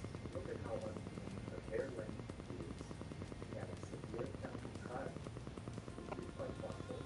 We removed that little bit of the started her hair and wig. She stabilized it like this. And although step 1 and step 2 is important by the hand and knowledge. Because all we got is the week in my bio. Two things base. We also use a mask to enhance the treatment with our device, which means that it improves the treatment and also with the hair. So what happens to her? Well, it's having full head of color down. The last full head of down and it went very long color. Very large chemical fracture. Since it was very short, we used several short sections of the bead. Yeah, she decided to leave it out to lengthen her hair. And this came in. We started from the top. There's the process of the size of the bridge, the damage, and we're going to do by far and you see the difference made with the face, the shape of the hair, and everything else. But after properly treating her hair, you can see her roots. You realize it was really important her hair.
she had been diagnosed with multiple sclerosis. As the condition worsened, everyday movement became increasingly difficult for her. During the final stages of filming, she was already using a cane on set. By 2023, Christina heartbreakingly admitted that she had lost the ability to walk normally. And number 4, Bella Hadid. Supermodel Bella Hadid was diagnosed with Lyme disease back in 2012 alongside her brother. Before her diagnosis, she dreamed of becoming a professional equestrian. The illness later caused severe exhaustion, constant body pain, and mental fatigue. Some days became so difficult that even getting out of bed felt overwhelming. Number 3, Kathy Griffin. Comedian Kathy Griffin has endured several devastating health battles over the years. In 2021, she was diagnosed with stage 1 lung cancer and underwent surgery to remove part of her left lung. Sadly, complications from the procedure permanently damaged one of her vocal cords. The experience dramatically changed both her health and career. Number 2, Justin Bieber. In 2020, global pop star Justin Bieber publicly shared that he was suffering from Lyme disease. The illness affected both his physical condition and mental focus. Because of the intense health struggles, Bieber stepped away from music for a period of time so he could fully concentrate on recovery and treatment. Number 1, Michael J. Fox. Legendary actor Michael J. Fox was diagnosed with Parkinson's disease at only 29 years old. Even after learning about the illness, he continued acting. Yeah. His work ethic. Don't touch the display cases. Step back. What those are worth, even though this is not the place for you. I suggest you leave before I call someone to escort you out. I was just looking out. Now, before this gets uncomfortable for everyone.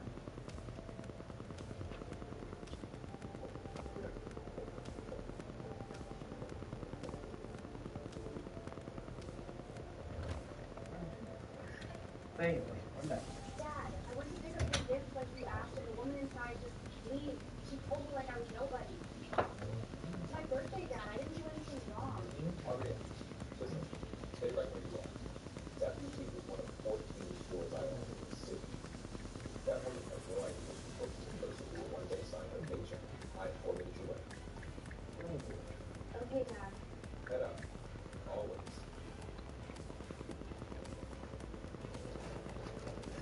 She was 18 years old.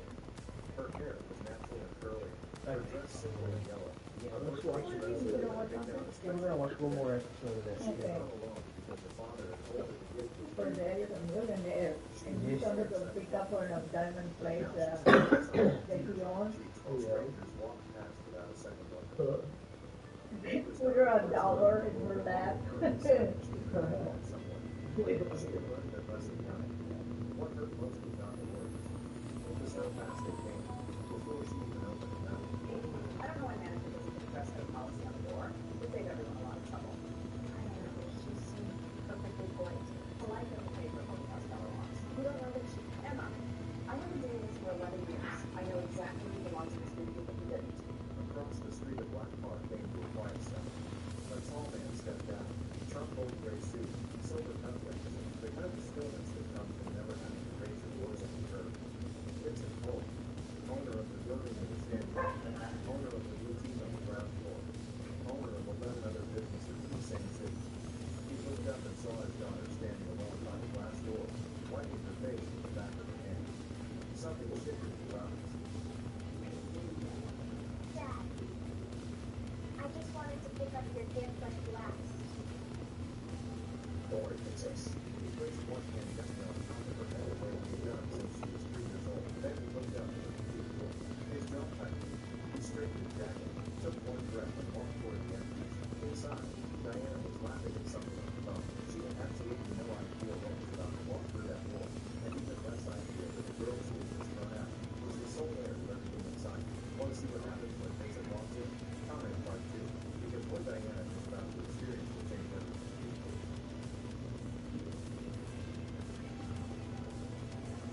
Don't touch the display cases.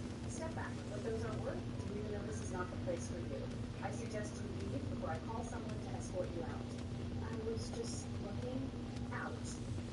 Now, before this gets uncomfortable for everyone.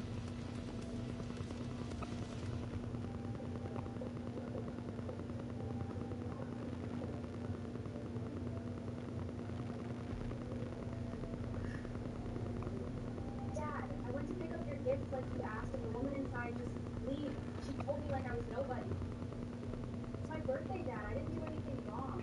Maria, listen to me. Stay right where you are. That boutique is one of the oldest stores I own in the city. That woman had no idea she spoke to the person who one day signed her paycheck. I'm 4 minutes away. Okay, Dad. Head up. Always. She was 18 years old. Her hair was natural and curly, her dress simple and yellow. A birthday dress her and had picked out a special look of bed. She had come alone because her father had told her the gift was ready to pick up. She had been so excited walking in. Now she stood outside with tears on her cheeks while strangers walked past without a second thought. It was not the first time that Gordon had looked at her and decided she did not belong somewhere. She had learned that lesson young. What hurt most was not the words. It was how fast they came, before she even opened her mouth.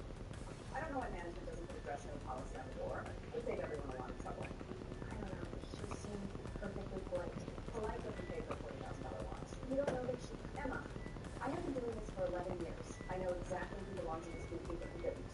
Across the street, a black car came to a quiet stop. A tall man stepped down, charcoal gray suit, silver cufflinks, the kind of stillness that comes from never having to raise your voice to be heard. Vincent Cole, owner of the building you were standing in, owner of the boutique on the ground floor, owner of 11 other businesses in the same city. He looked up and saw his daughter standing alone by the glass door, wiping her face with the back of her hand. Something shifted in his eyes. Dad, I just wanted to pick up your gift like you asked. All right, princess. He placed one hand gently on top of her head the way he had done since she was 3 years old. Then he looked up at the boutique door. His jaw tightened. He straightened his jacket, took one breath, and walked toward the entrance. Inside, Diana was laughing at something on the phone. She had absolutely no idea what was about to walk through that door, and even less idea that the girl she had just thrown out was the sole heir to everything inside. Want to see what happens when Vincent walks in? Comment part 2, because what Diana is about to experience will change everything.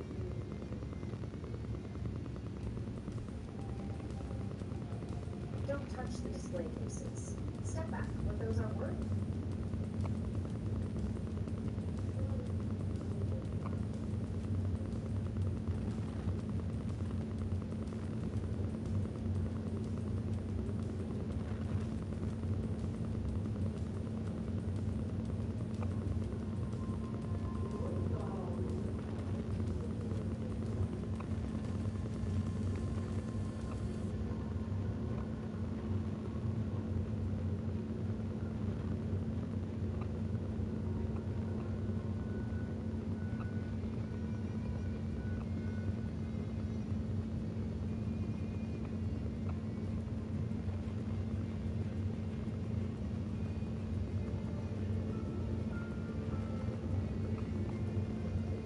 I would like to speak with whoever is responsible for this store.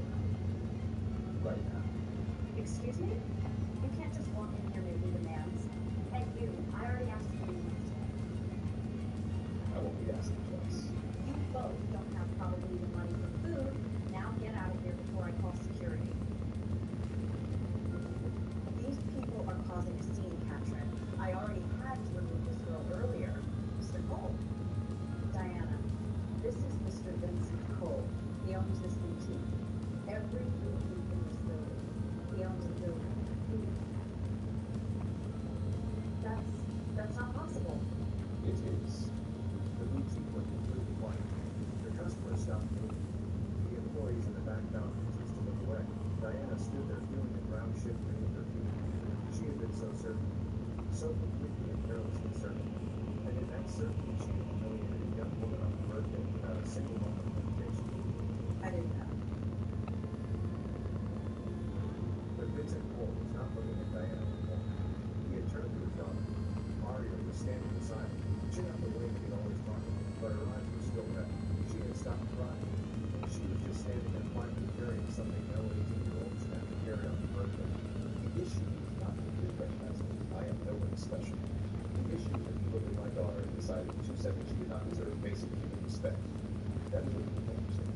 I was just following. You were following your assumptions. And your assumptions were wrong. Happy birthday, Aria. I'm sorry that I killed you once ago. Dad, stop.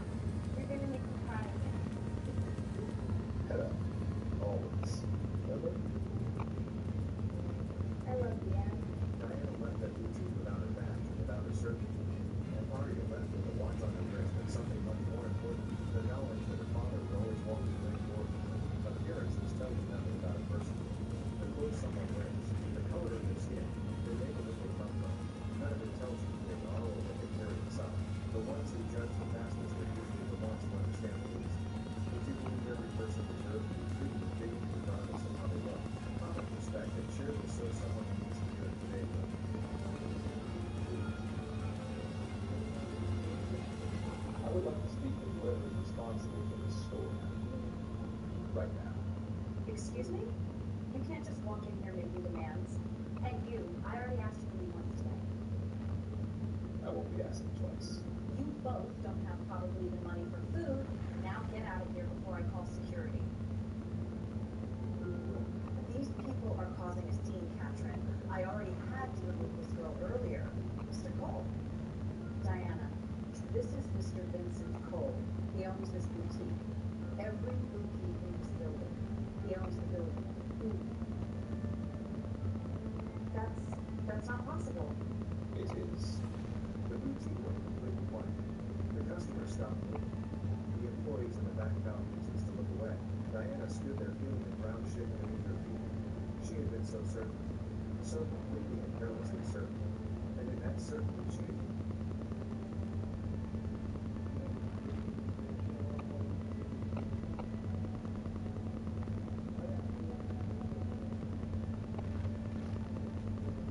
Welcome back to Gary Photos. We are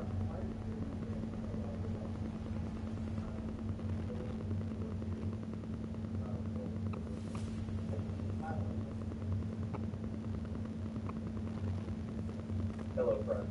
If you're on Social Security or Medicare right now, I need you to stay with me until the end of this video, because what I'm about to share could save you hundreds, and in some cases, thousands of dollars every single year. And I mean real money, not the kind of savings where you clip coupons and feel good about 50 cents off a can of soup. I'm talking about talking about Social Security. every month that you legally don't have to pay at all. Here's the thing most people never find out. A huge number of American seniors are quietly overpaying on bills that the government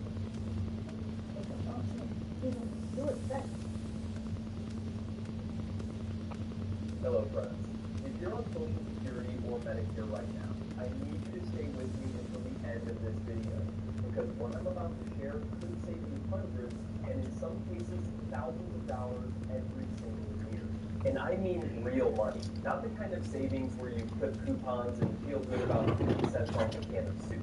I'm talking about major recurring bills that you are paying every month that you legally don't have to pay at all.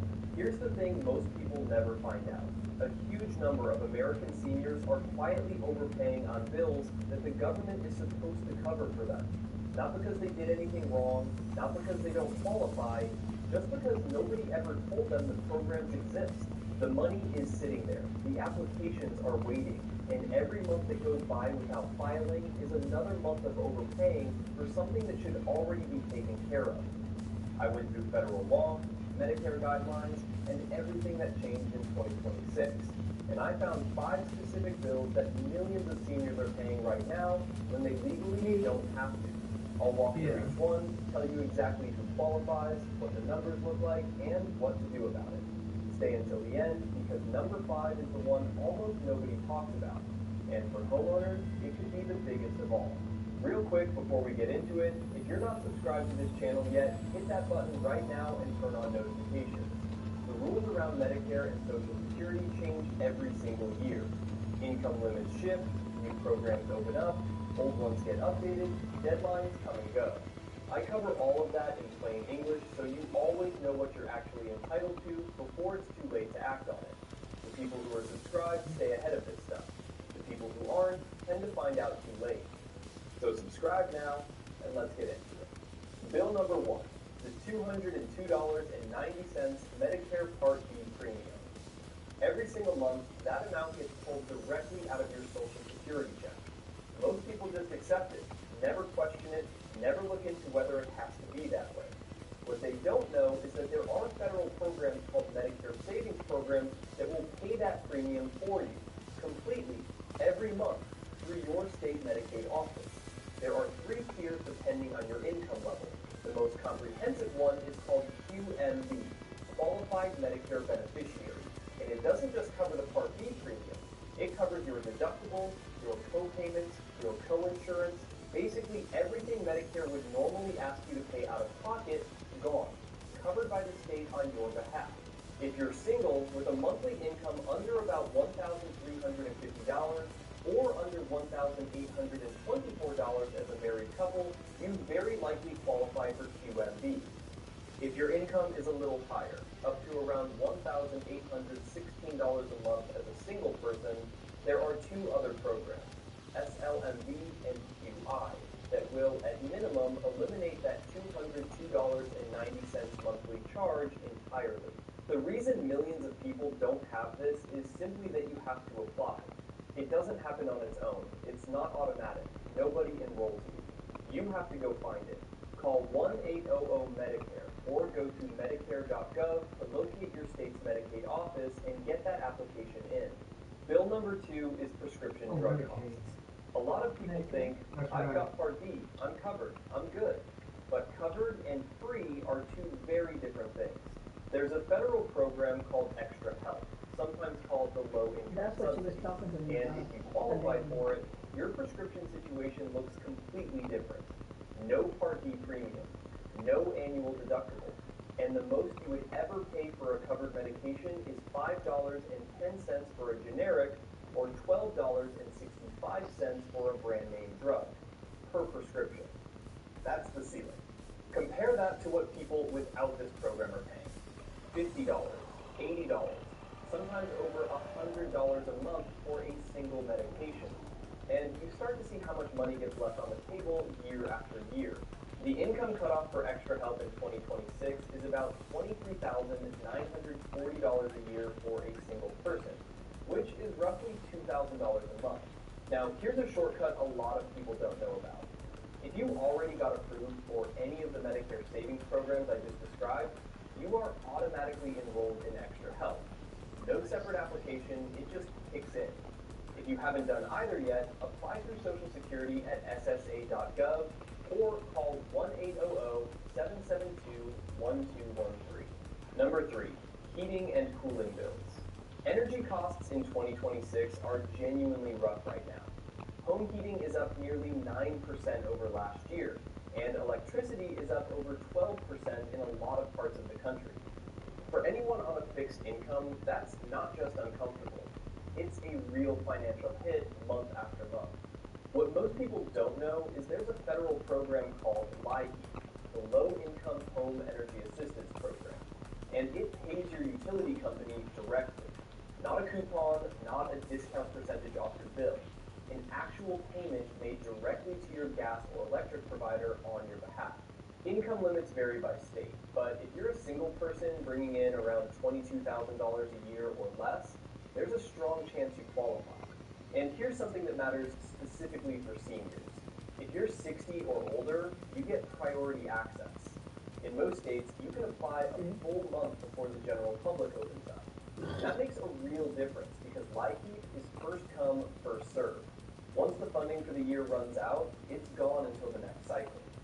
There's also a connected program called the Weatherization Assistance Program that will actually send someone to your home to insulate it, seal up drafts, and repair or replace your heating equipment, all at no cost, in a way that permanently lowers your energy bills long term. To find your local LIHEAP office, just dial 211. That's the National Social Services line, and they'll point you exactly where to go. Bill number 4 catches a lot of people off guard, and it involves a Medicare surcharge most people have never even heard of. It's called IRMAA, Income Related Monthly Adjustment Amount. If your income was above $103,000 as a single filer in a previous year, Medicare doesn't charge you the standard rate. They charge you anywhere from $284 to $689 a month for Part B alone, deducted automatically from your Social Security. A lot of people see a smaller deposit and just assume that's how it is. Here's what makes this particularly unfair for retirees. Medicare uses your tax return from 2 years ago.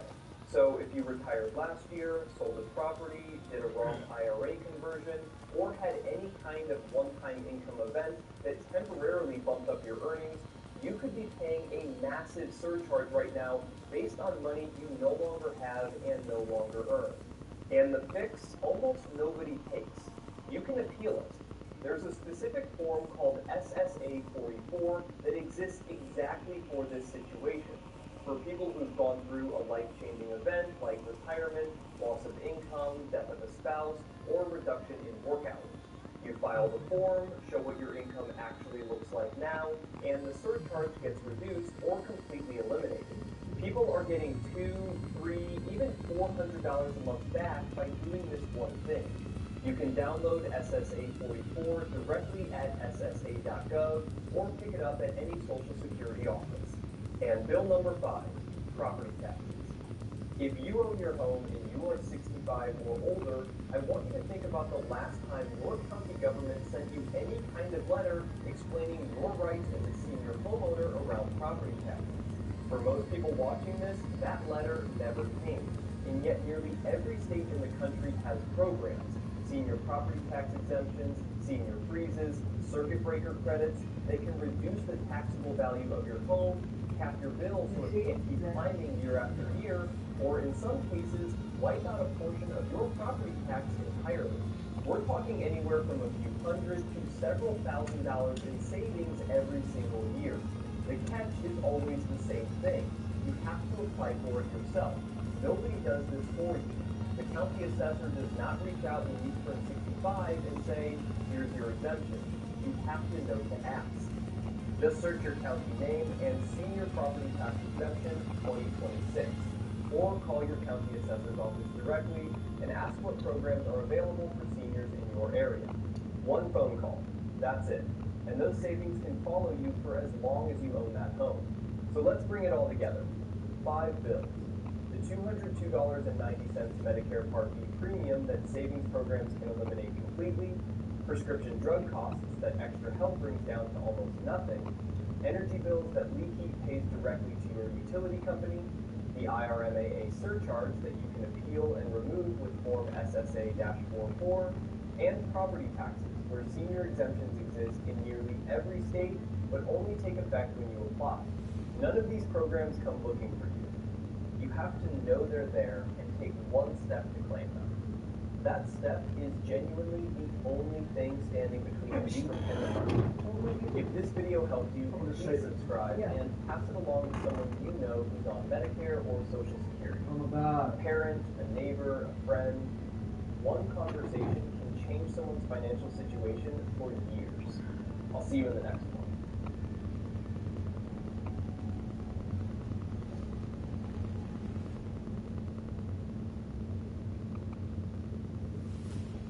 That's what she was telling me, the lady, the one. She said there's a lot of help, but you just gotta look for it. I got it saved. Okay. And this morning, you see what it said? I'll see you in the next one. Yeah. What you guys watching? Punisher. Go here. Yes. Oh. We'll watch it later, guys, tomorrow or someday. I mean, or the next day. Give me a minute, brother.